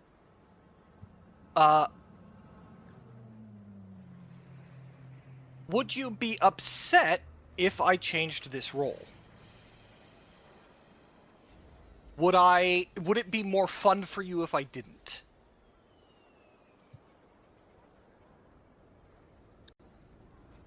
That's a really great question. Girl, he's all the bad guys. And Of course it would all be but more 6 fun of for the him. good- We oh, but 5 don't of the good know guys. if the person shadowing us is a bad guy. We do not know that. Well, yeah, but odds. Odds are. Like, really? How many... Okay. I was gonna say, like, our ratio is not great. Baby Go tired, ahead and- Mr. GM, sir. Yeah. I'm sending you something from my 2 advantages on the stealth check. Does that apply in this situation, or can I make that apply in this situation? From your stealth check. Yeah, because I rolled the 2 advantages, but I...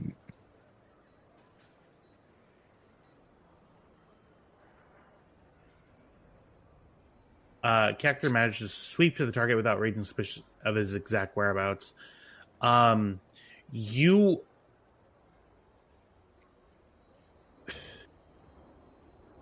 That's a great question. Made for the task.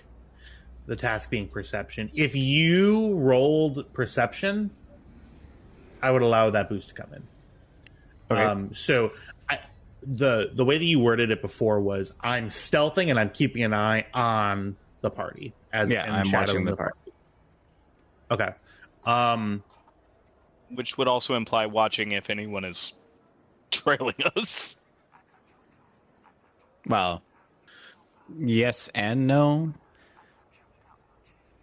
I'm not looking for a tail, but I am making sure that our group is Making sure that good. everybody's okay. Like, if you want me to do a perception check with a boost die, I'll do it. I think just in the reading of that, it makes it seem like the target action for that is sneaking up to someone, and that's not what you're doing. You're vanishing in a crowd, shadowing your group. So if you were to make a perception check for your group, that would apply. I know it's kind of a hard situation for it to apply, but in this specific circumstance, which I can't elaborate on, it would not apply. No. Okay. You are more than welcome. If you wanted to change your focus from looking at the party to looking for tails, that's certainly something that you can do. However, and that is something that Vale would do. So I trust you that you're not just metagaming at this point. You're not just like, well, everybody else is looking, so I want to look. This would be something that Vale would actually do. No, I am going to just keep eyes on the group because I want to make sure I can get there. If shit hits the fan, I want to make sure I have a route to get there. Okay. In that case, Jack, if you would like to succeed at this, you may. Or if you wanted to change the role, go ahead. Okay, so first things first. That single success. Let's see if evens, it is next to the triumph. Odds, it is not. Okay. Evens, it is. Okay. So that gives you 1 net failure and a triumph. Yes. And the double failure is next to blank, so I will change that to a blank, giving us 1 net success. And let's see here. For that double threat, evens, it's next to blank. Odds, it is not. Evens again, so I will set that to a blank, putting us at a triumph, 1 success, and no threats or advantages. Okay. Cam, you're walking through the same area of the street that you walked to before, except you're going to be hanging a left and hanging a right, and then going into the grav lift to go deeper into the Undercity. Something tingles the back of your neck, and you glance behind you, and immediately I want you to make a deception check for me, because you're trying not to. You immediately know that there's somebody following you. Yeah, and I don't want them to know that I know. Yep. So deception check, deception, and then deception is opposed by. Ooh, I love these.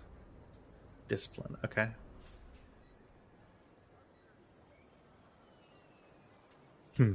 Discipline is not. Discipline is not a good one for me. Okay, so it's going to be deception difficulty 3. Okay, so that is 3 versus 3. Yep. Oh shit. I'll let that ride. Okay.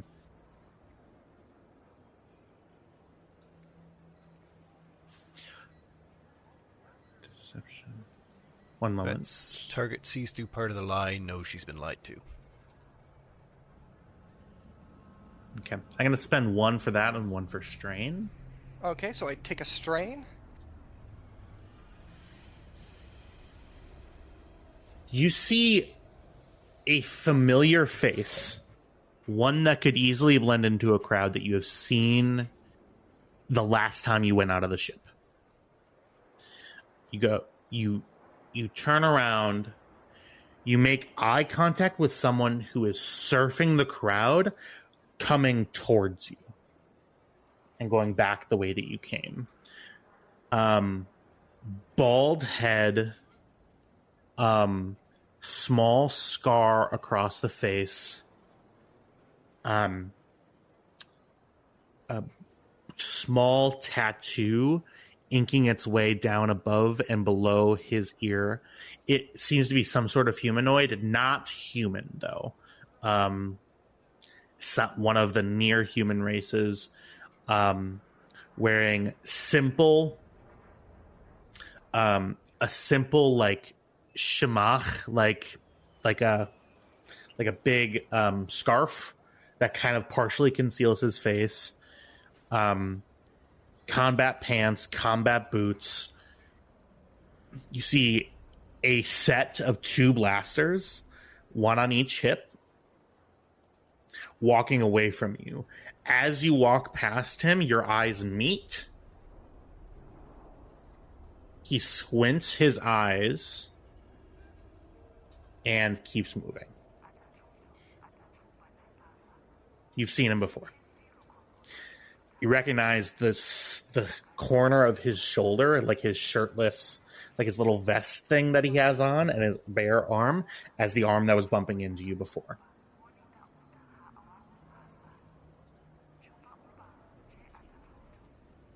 You all right, Cam? Follow What is tiebacks come in.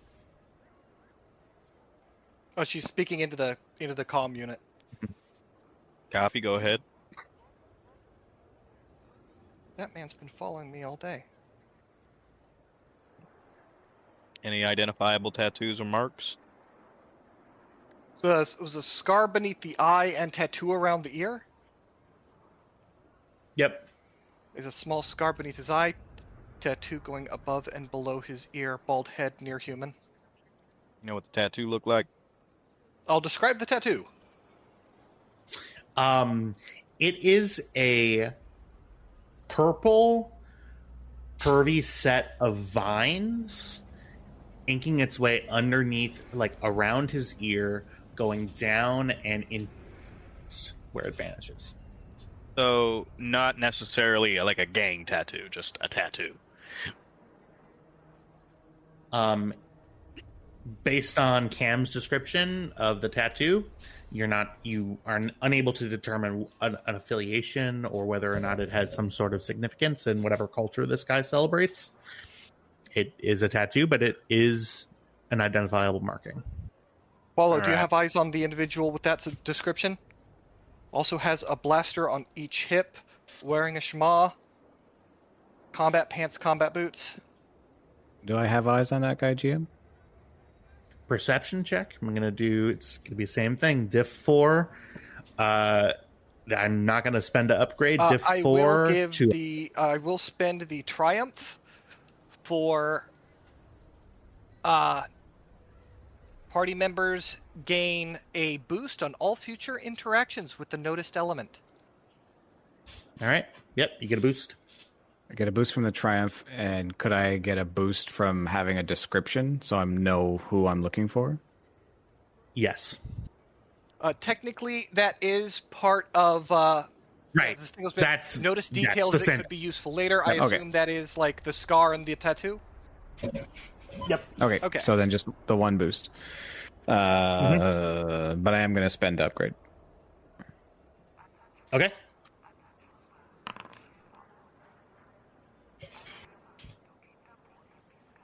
Oh my god. Oh, snap. Target not seen. Also didn't roll properly. You need to re-roll that. There's 2 reds, 2 purple. 2 reds, 2 purples. Okay. We'll go ahead and do a reroll. No, go ahead and re-roll the whole thing. Okay. Beep, boop. Beep, beep. Boop. Bop. Beep, boop, boop, bop. Very close. Inner veil. Target not seen. We're now open. I'll give it a shot, see if I see the guy. I'm gonna just turn my head like I'm looking back at Cam, but scan. Okay. Same difficulty. Yeah, it's diff 4, 2 upgrades with a boost die. As y'all are still sort of walking forward. Are you fucking kidding me? Oh, come on. The odds were against it. No, they weren't, though. Yes, they were. Dude, you're shooting 1 yellow, 2 green, and a blue against 2 red, 2 purple. Yeah, it's right around there. It's so I'm going to tell everybody this right now. That is the last perception check that's going to be possible, as this person has left your line of sight. In order for you to continue moving, you need overt action, meaning turning around in the crowd and trying to follow him. Okay. I guess we'll keep moving, but I'll keep my hand on my gun. Captain, okay. Move to intercept. No. Double back to the ship and maintain Overwatch there. Understood.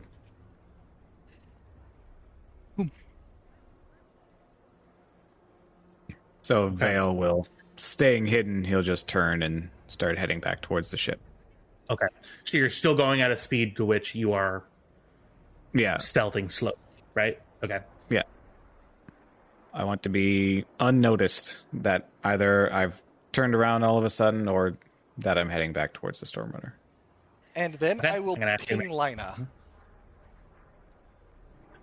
Before the ping to line, I'm going to ask for another stealth check. It's going to be at that same difficulty. It's going to be the diff 3 with 3 upgrades.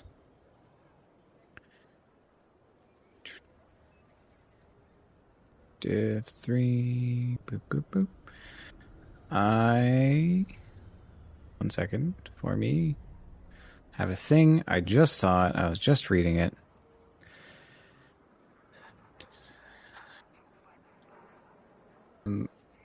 I'm going to use my Master of Shadows to suffer 2 strain and decrease the difficulty of the stealth check by 1. So it'll be 2 reds. 2 reds, yep. Damn big. Would it be 2 reds, or is it 2 reds and a purple? I'm trying to think of a rule for that, because I don't think we've ever removed it from just a flat check. I think it is because it's an opposed check that you're doing. You take the dice as is. It does normally default to the lowest first. Like if you had 3 reds and a purple, it would drop the purple. I think in this case we would just drop the red. Okay, so just 2 reds then. Or else it would be downgrading, which... Yeah, I didn't downgrade. I decreased the difficulty. Yeah, decreased difficulty. Yep. Yeah. Holy shit! With a triumph, baby. What does a triumph in stealth give you? Identify a way to completely distract opponents for the duration of the scene. Character can now stop using stealth to perform the task faster. That's just one example.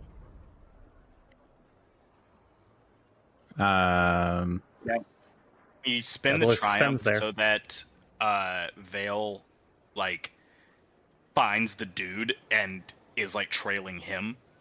That doesn't work for stealth checks, not really. Yeah, that would be a perception triumph. Yeah.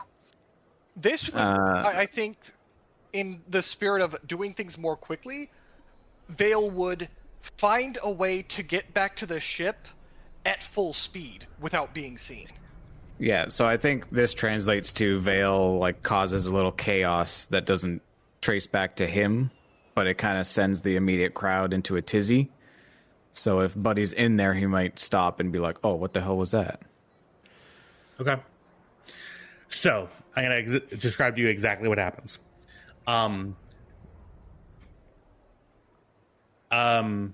They would have. Kyle, they would have just left.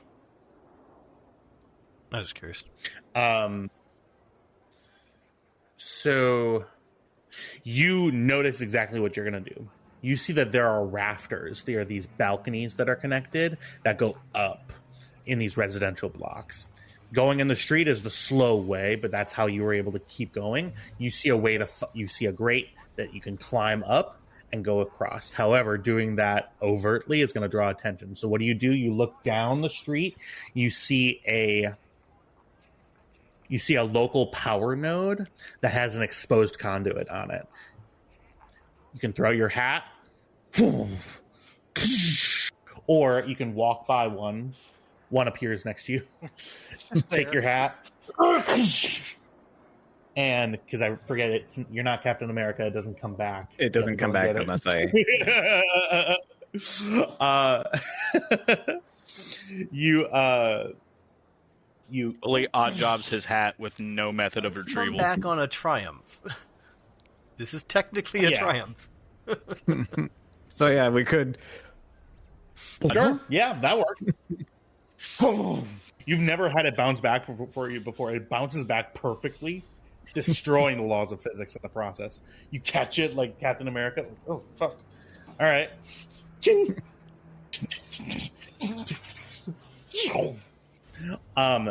Kind of chaos reigns as a small fire breaks out in the residential area. Fuck them. It's gone. You just go. From an elevated position over a throng of people who are running, I am going to let you make one more perception check to see if you can find the guy. The reason being is this guy fucks up. I'm going to let you do it. It's going to be difficulty 3 with 1 upgrade. So for perception, 1 red and 2 purple. Yep. And do I still get that boost from Cam's Triumph? You. I believe so. It does say like all future interactions. Yep. All right. Because you have the description. You're working off of it.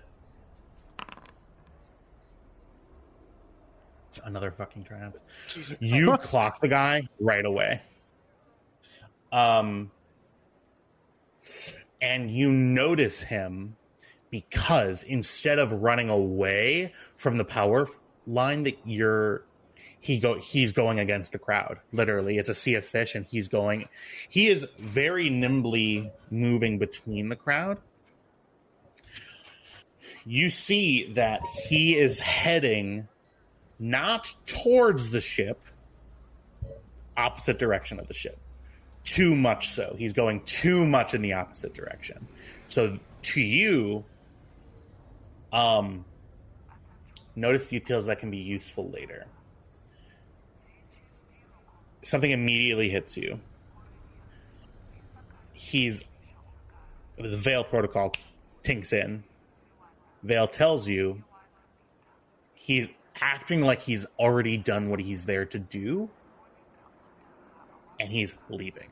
He's exfilling. He's trying to get back to where his ship is or where his network is, and he's on his way. He is a considerable distance ahead of you. This guy is very, very good at being unseen and moving through crowds. This is kind of where he's dealing with.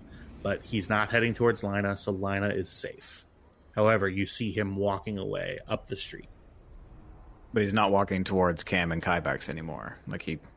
No. So to paint a picture of the street, so the doors to the docking bay extend out into the street. Cam and Kybax have turned off of that street and are heading towards the edge of the little chasm I was talking about to then take an elevator down into the Undercity. You are up high now, right by the entrance to the docking area. It's roofed, so you can't see inside of it, but you can see up the street walking away and not down that same side street he's going. Okay. Veil, get on the comms. Captain, target spotted. What's wrong? He seems to be in the midst of an exfil. Tread carefully. Think you can catch him? I will try. All right, Kybax, go. Jetpack. You want me to jetpack to him? Yeah. All right. She turns and starts making her way back as well. And then she's going to ping Lina. We're going to miss out on 200,000 credits. And I jetpack over to where the guy is. Also, like we couldn't find another buyer. Okay, one moment.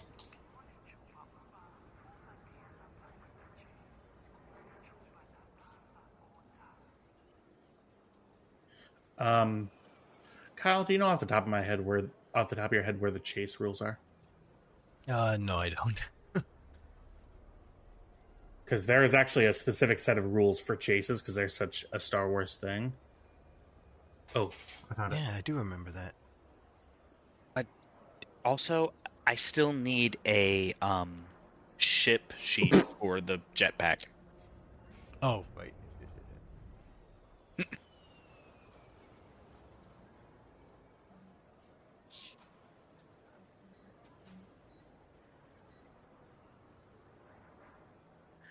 Because technically it turns me into that vehicle.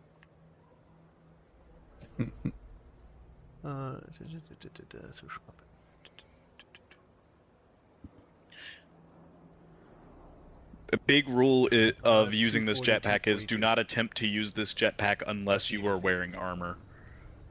You will cook your thighs. On foot chases. All right. I found it. It's page 241. It's like a big block of text. It's very loosey-goosey and all up to me. Oh, Yay! Edge of the Empire. Very loosey-goosey and all up to the GM. Here it goes. All right. Yeah. Okay, so start. So steps. Okay. All right. Go ahead and do the conversation with Lina. Lina, come in. So, I feel bad about this, but I emoted before you guys left. Lina puts on her playlist, drowning out her worries in the sounds of the port. And Lina canonically has never kept her earpiece in while on the ship. She always goes to a terminal to answer your calls. Yup, I know. Why do you do that, though? Just to make our lives more difficult? Is that why?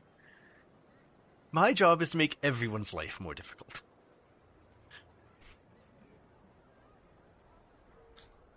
But calling Lina is the next thing she'd do, so here we are. Mm-hmm.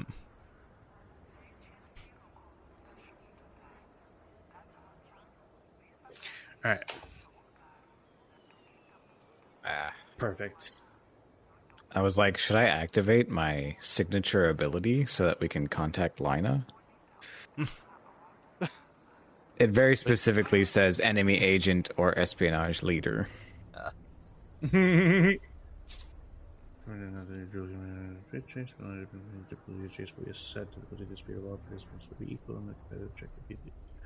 right.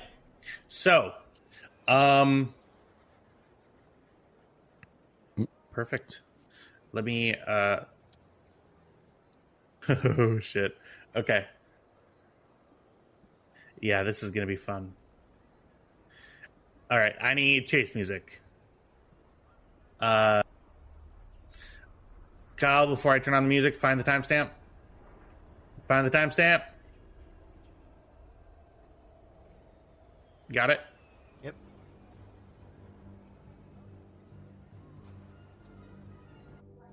That's why. All right. Yep.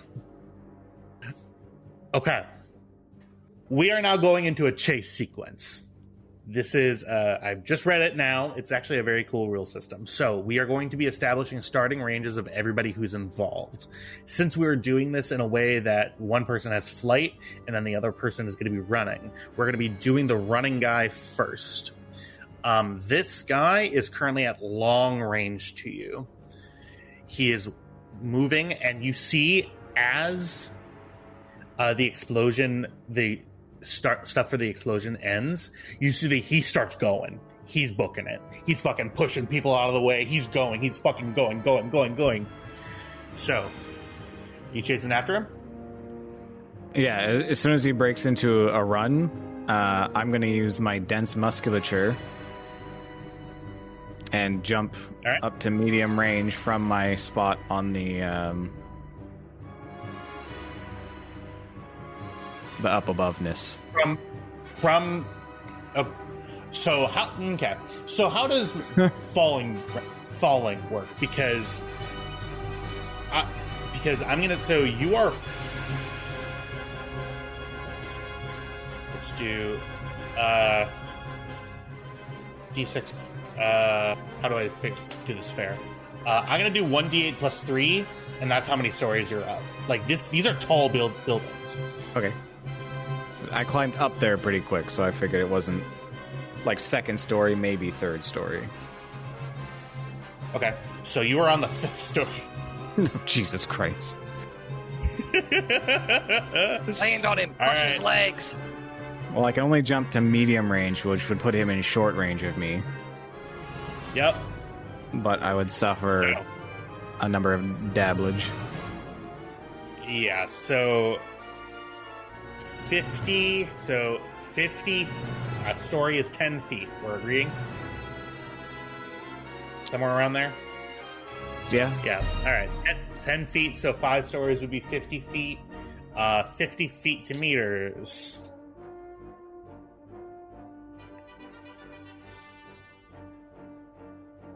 That's 15 meters. So that is a fall of medium range. We are going to go ahead and take a look. Falling damage. Hey, Kyle. It's 10 per 10. Yep. 10 per 10 meters, right? Yep. Okay. So the price is going to be, is that minus soak? So I don't think. If only we I had don't think Cam and his Soak sniper is rifle. involved in it. Soak is involved. Page Okay. 220. Soak applies. Yeah, it's 10 per range band. So 20 at medium. And then soak does involve. Yep. Okay. So you to jump down 5 stories is 20 damage minus soak. Yep. What does that do to you? That would be 16 wounds. So what does that put you at? Done? Nope, I have a threshold of 18. Holy shit. So you want to do it or what? I'm doing it. I'm jumping You're to doing short it? range of Alright. this dude. Hold on. Yeah. Your the enhanced musculature can cover that distance, which means that it wouldn't be a fall. This is a superhero leap. This, It is a controlled jump, not a fall. so this is like landing on things that are made to take this kind of damage. I'd still say, It's like... 5 stories. It's 5 It's stories. 5 stories, but Yeah. it's specifically designed to take that. If it was like organic legs, I'd 100% be and agree with you. These are like Well, so the Great dense musculature cybernetics. is from my species, not Yeah, from that any is a cybernetics. species thing. Yeah. So Right, he's he doesn't using have his legs. normal. No, like his specific species is Yeah, giving I him could- the ability to do this. I could do this Yeah, without robo legs. okay. Yeah, I'll per take cricket. 16 wound. I still fine say that taking it should be reduced somehow because this is literally what he's made to do. Reduced by myself. Jump, leap forward, and down 5 stories is what he's meant to do. He's an assassin. Oh, that's The assassin that could do that is. I mean, would you see it MCO? coming? I'm not Did you see hiding that shit anymore. coming? You're just walking down the street, and all of a sudden, 5 stories up, you hear, "Ha!" You go, "What the fuck?" You turn around, frogman with swords. all right. I mean, if so, what do you think, Kyle? Because It is a fuck ton of distance, but the dense musculature should come into play just from the nature of how that works. But it's still a fuck ton of distance. Yeah. I'm thinking a roll of some type to reduce the damage. coordinate. Yeah. Okay. I'm gonna give it. So we're gonna do coordination. This is to stick the landing, so called. I'm gonna do 2. I'm gonna do since we're jumping down. I'm doing 2 difficulty per range band. So we're doing diff 4. Is that fair? That seems fair. seems fair to me. All right. Yep. So coordination diff 4. Because canonically, he does have robot legs. And Yeah, activating but racial still- ability, which kind of would negate the whole robot legs thing. So, Yeah. I don't know. I could see them For absolutely difficulty making to cybernetics to reduce mimic damage. that.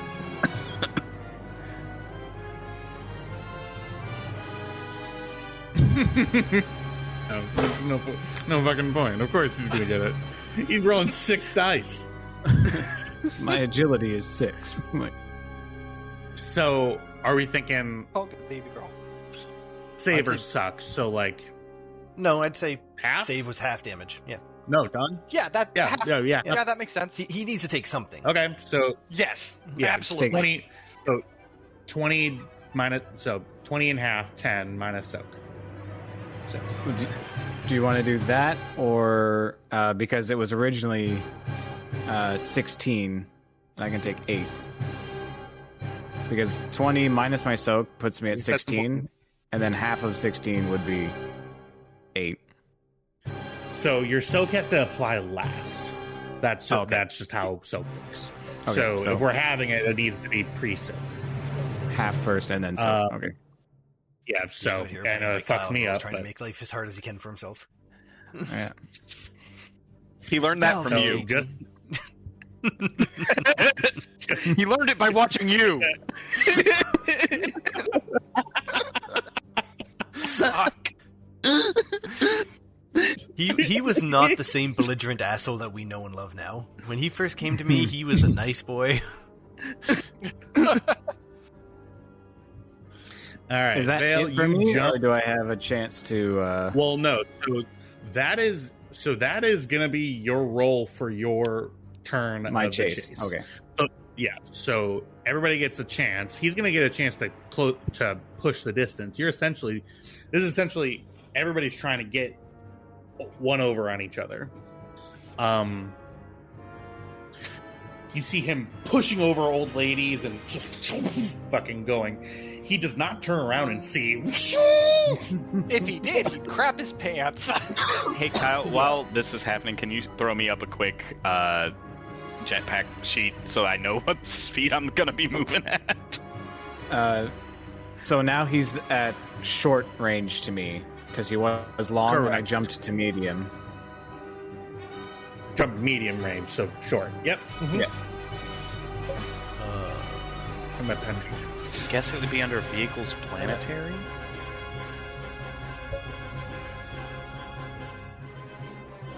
Alright. So Vale is short. Such good music. I agree. I say Everyone's listen to enjoying- different music. Mars. Everybody's This is going full actual Star Wars music, isn't it? What we're Yes. listening to is yes, but that's why we timestamped it, because I'm going to cut it out and everyone's going to get to listen to Mars instead. Okay. Which Everybody's Okay, gonna so get listen. Gustav Holst. Gustav. I Yeah, don't know the what planet. speed 2 means in a chase sequence like In a this. vehicle Yeah. scale speed 2. So That's what I move as my jetpack. So you move at speed 2, but everything still works within range bands. So you're still doing. It's going to take a maneuver to move within close, 1 maneuver to move between close and short, 2 maneuvers to move between close and medium. It's just the distances have shortened because it's just a jetpack. Because like short Yeah, in space so you're- versus short down the street, still range bands. So, yeah, because keep in mind, because speed on vehicles is a status condition. It's not a length of distance. This is what we ran into way back when. So it's a status condition, meaning how many range bands that you can go with that status condition. Your max speed. So you're boosting off. You start. I'll start you at speed 2 because you're zooming. You are currently at extreme range. Mm-hmm. The roll that's going to be necessary for you to close, and what is the maximum distance you can go at speed 2? Speed 2, for a cost of 2 maneuvers, he can move from close to medium. So he would have to spend his first maneuver to move. Oh, no, he could just go from close to medium. So he'd get halfway there for the cost of 2 maneuvers. Gotcha. So he goes to medium range is his extent, Yeah. right?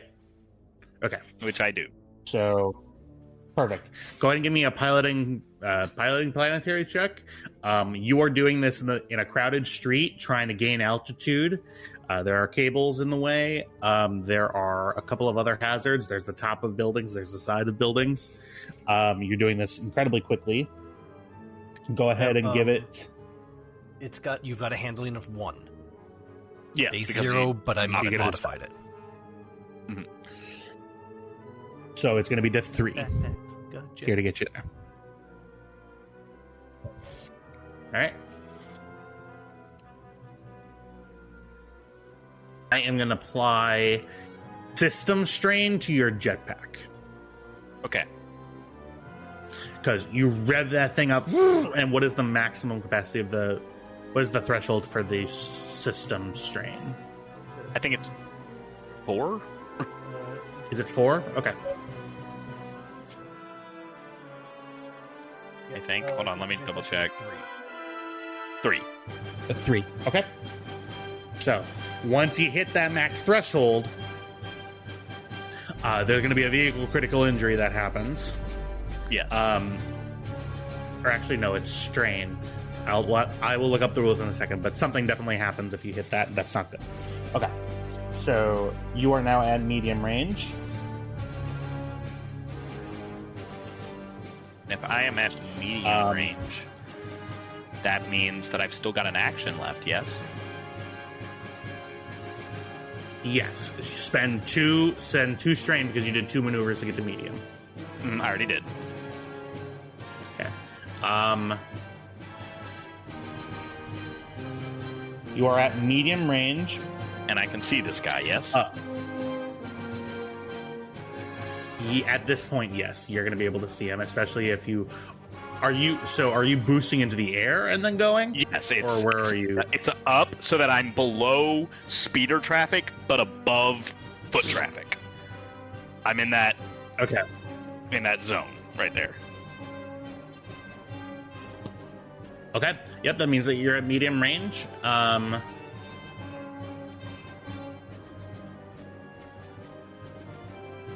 Okay. I take aim and pew with my bullet carbine. Set to stun. Okay. This is medium range, so it's diff 2. 1 moment. Add a setback die for range defense. And I remove a setback die. Okay. And I'm so sorry, this guy has adversary 2. Okay, so it's 2 red instead of 2 purple. Correct. Yep.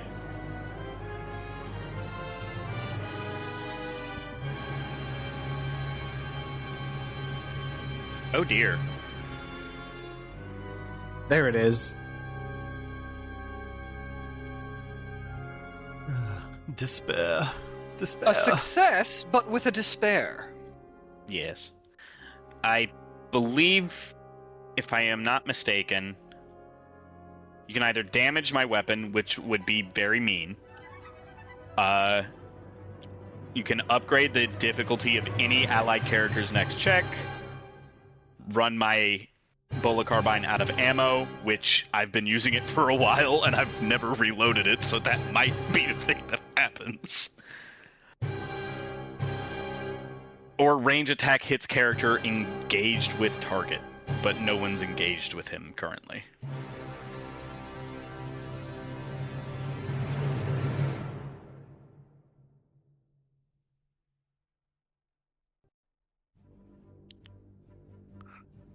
One moment, I'm sorry. I am going to activate the ensnare quality.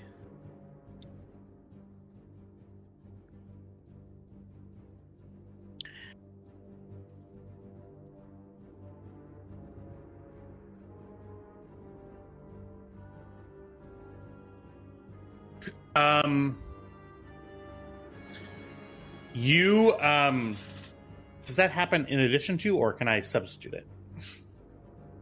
What do you mean? Addition to, because he did succeed, but you get to spend the despair.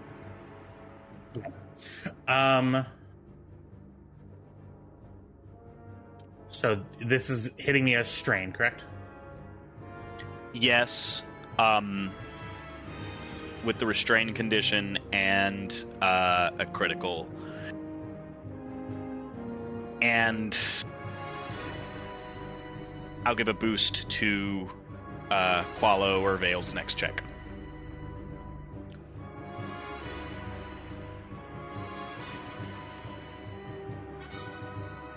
Okay. You bullets lash out. You see that it reflects off of some of his armor to a great extent. His armor is very, very strong. He also a deflection occurs, and a civilian gets throated around the neck and gets thrown to the ground. And begins having a seizure. So it didn't hit him? It hit him. It also just hit a civilian. Oh, well, I'm sorry. It's stun damage. He'll be fine. Little buff. He'll have a headache when he wakes up. He is critical injury as well. ensnared or critical injury, and give a boost die to Qualo's next check.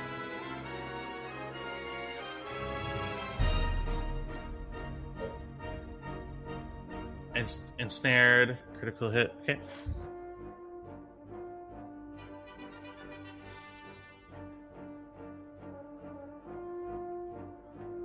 Okay, go ahead and roll D100 for me.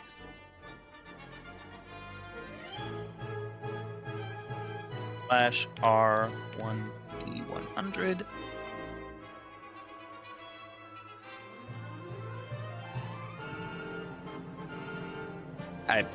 If I remember right, that's almost nothing. Looking for an injury. Injury, criticals, 25 is off balance. That tracks. Okay. Add Add a boost setback. to add setback to next skill.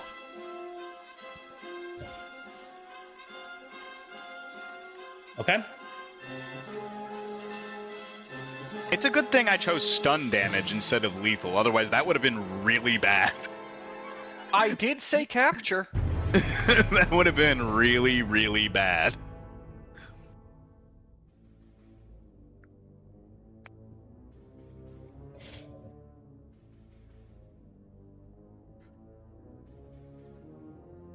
Okay. Since he can't run away anymore, he's going to fire at the thing that just shot at him. Okay. 2 setback dice. So he turns around to see a flying Mandalorian and a running, oh god, the fuck is that? Yeah. That's the fair. Latin name for what Veil is. Qualo did, like, he might not have seen me jump, but he might see, like, some cyborg-looking thing running straight at him. Just huss, huss, huss, huss, huss, huss, huss. Like, perfect running form.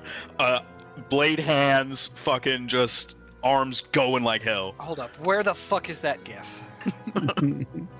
Cloudy with a chance of meatballs gif? Yes. Yeah, running exactly like just huss, huss, huss, huss, huss, huss. And it's diff 2, right? To what? To attack? Yep. Yeah. With 2 setback.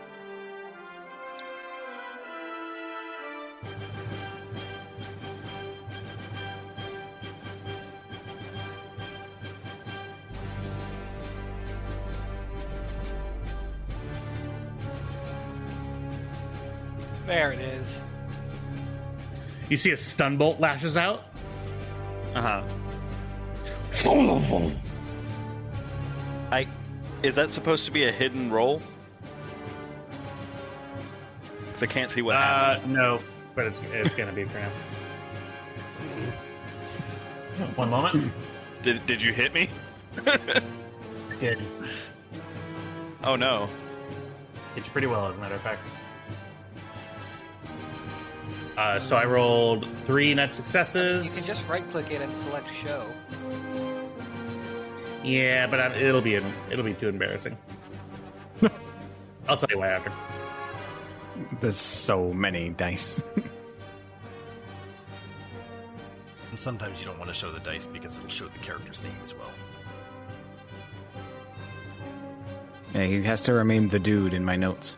He's the dude in the main notes as well now.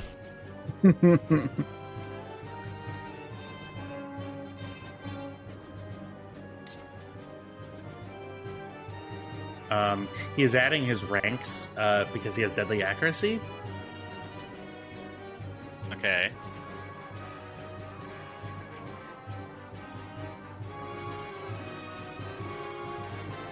He is going to spend he's going to spend his triumph not on a critical injury, but he's going to disable you instead of suffering any wounds or strain. Okay, so what does that exactly mean?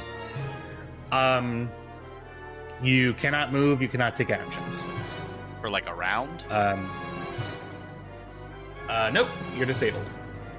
Like permanently? Cool. Until the end of the That's a successful attack effect. It normally costs 3 advantages, but you can also replace it as a triumph. Cool. So I'm out. Good luck. Okay, and then about how high were you when you were doing that? I don't know, like 20 feet. Like I said, Yeah, I because need you to were be above the crowd, but below the speeder traffic.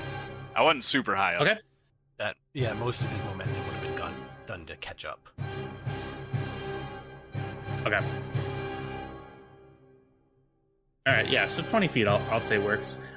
You fall 6 meters to the ground. Uh-huh. And you take 10 minus your soak in wounds. Okay, so 4.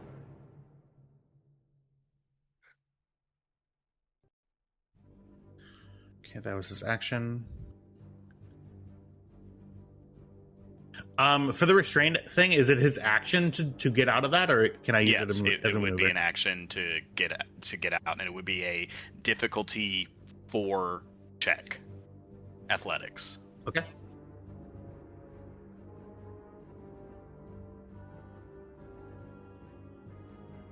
Daddy read the rule book. Kybax's bell just got rung. Imagine he hit the jetpack itself, so it just shorted out, flame cut out, and he had to focus all of his attention on not crashing headfirst into a wall. Yeah. All right.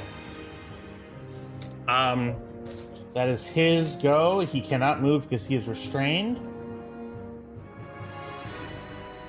That leaves Vale at short range. What about Cameron? Oh, he would have been at 3 setback dice, not that it would have helped. Because of his critical injury. It would have. It would not have helped. I'd be happy to roll it for you if you'd like to. Nah, it's fine. Okay. Okay. It is not a. It was not a threat. It was a failure. Okay. Cam, is Cam involved in the chase? Yes. Okay. He's just on foot. Gotcha. So just like Hyvax, you were at extreme range. So I'm going to ask for an athletics check.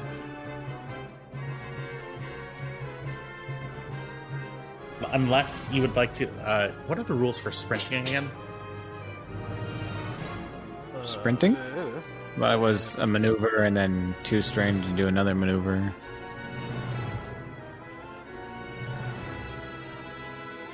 Yeah, you can spend the 2 maneuvers. 1 maneuver gets you technically.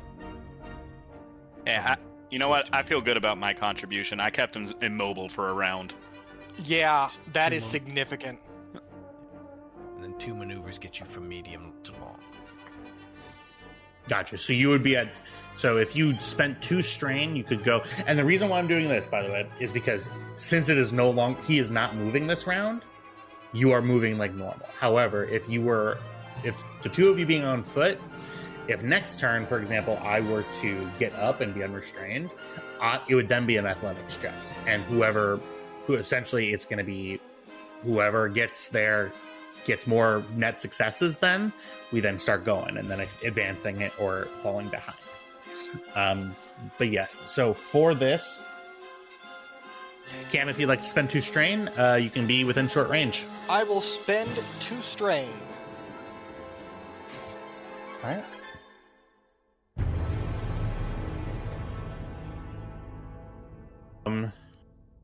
I can actually stun him at this range.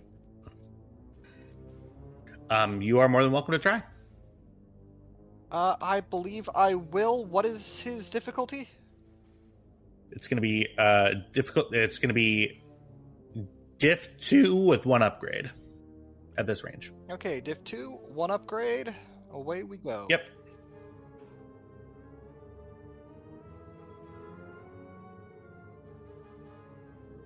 Okay, so I've got 3 advantages. You said that can completely disable someone? Oh, that's right. I'm gonna do that. All right. So instead of summoning the runes of the strain, he is disabled.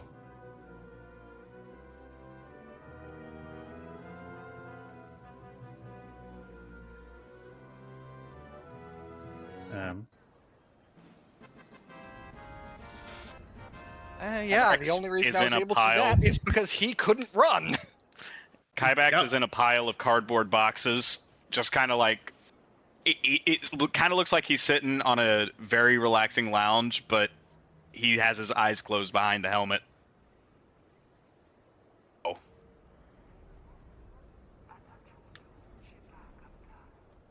You see that the man is struggling with, as you walk up to him, he was struggling to get the bola off of his arms, but he's now just laying down. Yeah, Vale's gonna and blades either side of this dude's neck. All right, since Vale has him locked down, I'm gonna go see to Kybax. Okay. What did he hit me with? He hit you with a stun pistol? With a heavy pistol with a stun setting. Okay. I was going to say, just like a regular stun pistol, and he did that much? Shit. Yeah, I normally don't roll advantages. I also normally don't succeed. You normally don't roll triumphs, at least. Literally. So, how's Kybax? Oh, I'm fine. I did hit this pile of nice soft cardboard boxes at about 120 miles an hour, but I'm good. I'm good. You open the boxes. There are several large containers of eggs for the cafe it was next to. If I turn around, Cam, will you see how the back of my armor is doing? And he turns around. Just, I imagine, covered in eggs. Yeah. And cooked. Let me put it this way, Kybax. If you turned your jetpack on right now, you'd smell like breakfast. And exhaust. Are you sure I can't shoot this guy in the face? Yes, I'm sure. Just gonna walk over to him. Poke him in the head so he, no, first she's gonna take his fucking blaster away from him. Look for any grenades or other weapons he has. Okay. Yep. Did you say -7 for his soak? Oh, -6. No. So, same level of armor that I've got, which is insane, by the way. Yep. Alright, so let's see if we can get this fucker woken up.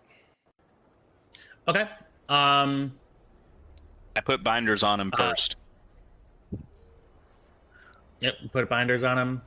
You just tap his bald head. Yep. It's the universal way to wake someone up.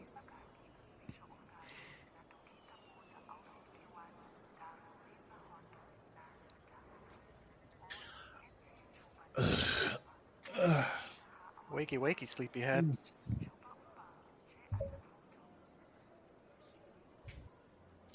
Hello. Hi. Care to explain yourself? Following the terms of my contract. Yeah, I'm gonna need you to elaborate on that.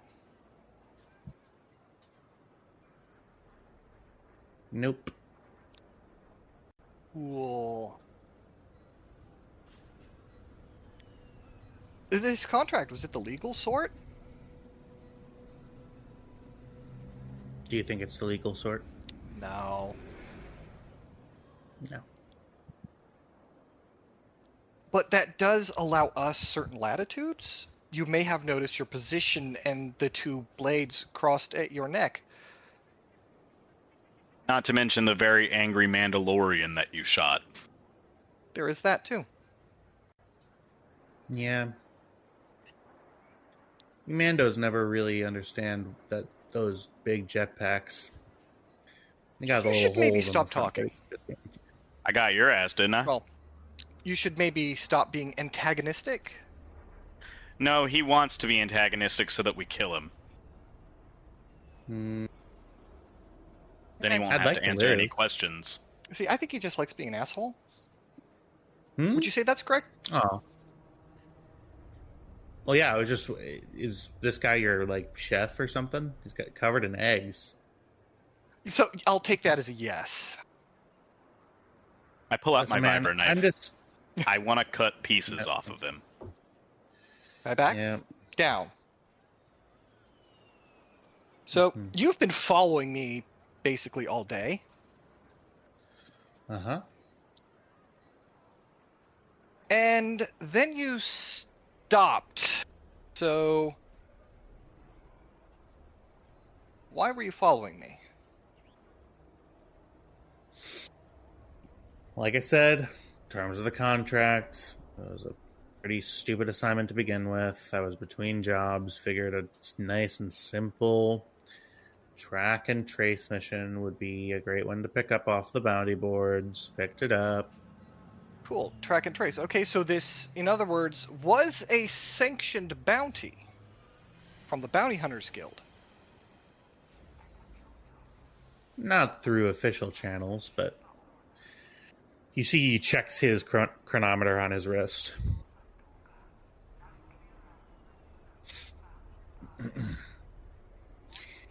Yeah, at about 18 seconds, I'm assuming that the security forces are going to be coming in, wondering who's shooting up their public street. So, if you're going to kill me, but I'm not talking to you anymore about my job. You actually hear in the distance, woo, woo, woo. Would you say the terms of your contract are completed or that they're null and void? Quickly now. Had I gotten back to my ship, I'm sure they would have paid me fine. Well, how much were they paying you? Let's walk. Dragon. Pick him up. How much were they paying you? Simple work, 5,000 credits. Okay, cool. I'll pay you 7,500 credits to tell me the details of the contract. And you get to walk I'll away. pay you 10,000 credits. I'll pay you 10,000 credits if you can go fuck yourself. You see, that's just rude. Yep.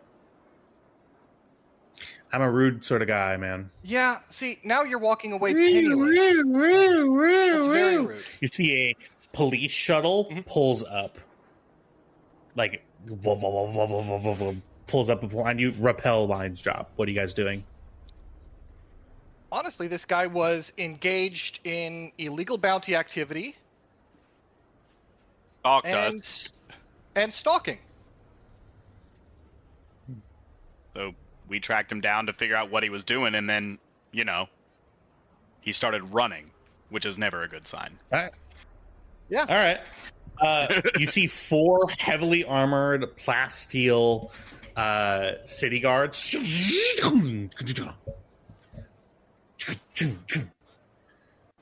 All right. Let's see the bounty puck. Oh, He's this looking at isn't... you, Kybax. To be clear, he was the one trying to execute an illegal bounty on us. He's been stalking me all day, and when confronted about it, he ran. We chased, and after we caught him, he admitted to taking an illegal bounty. Any evidence of this? Well, I'm sure you can ask him yourself. I'm sure he'll be very forthcoming. How about I ask you? Drop the quarry. Put him down. They load their blaster rifles. Line up against the wall. Attention everybody. You see his voice is magnified through the microphone in his helmeted costume. All witnesses to this must approach.